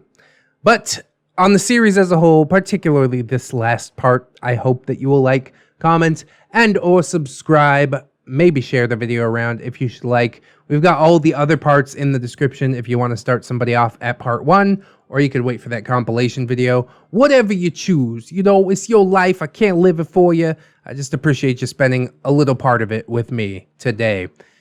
We've also got a bunch of links in the description, of course.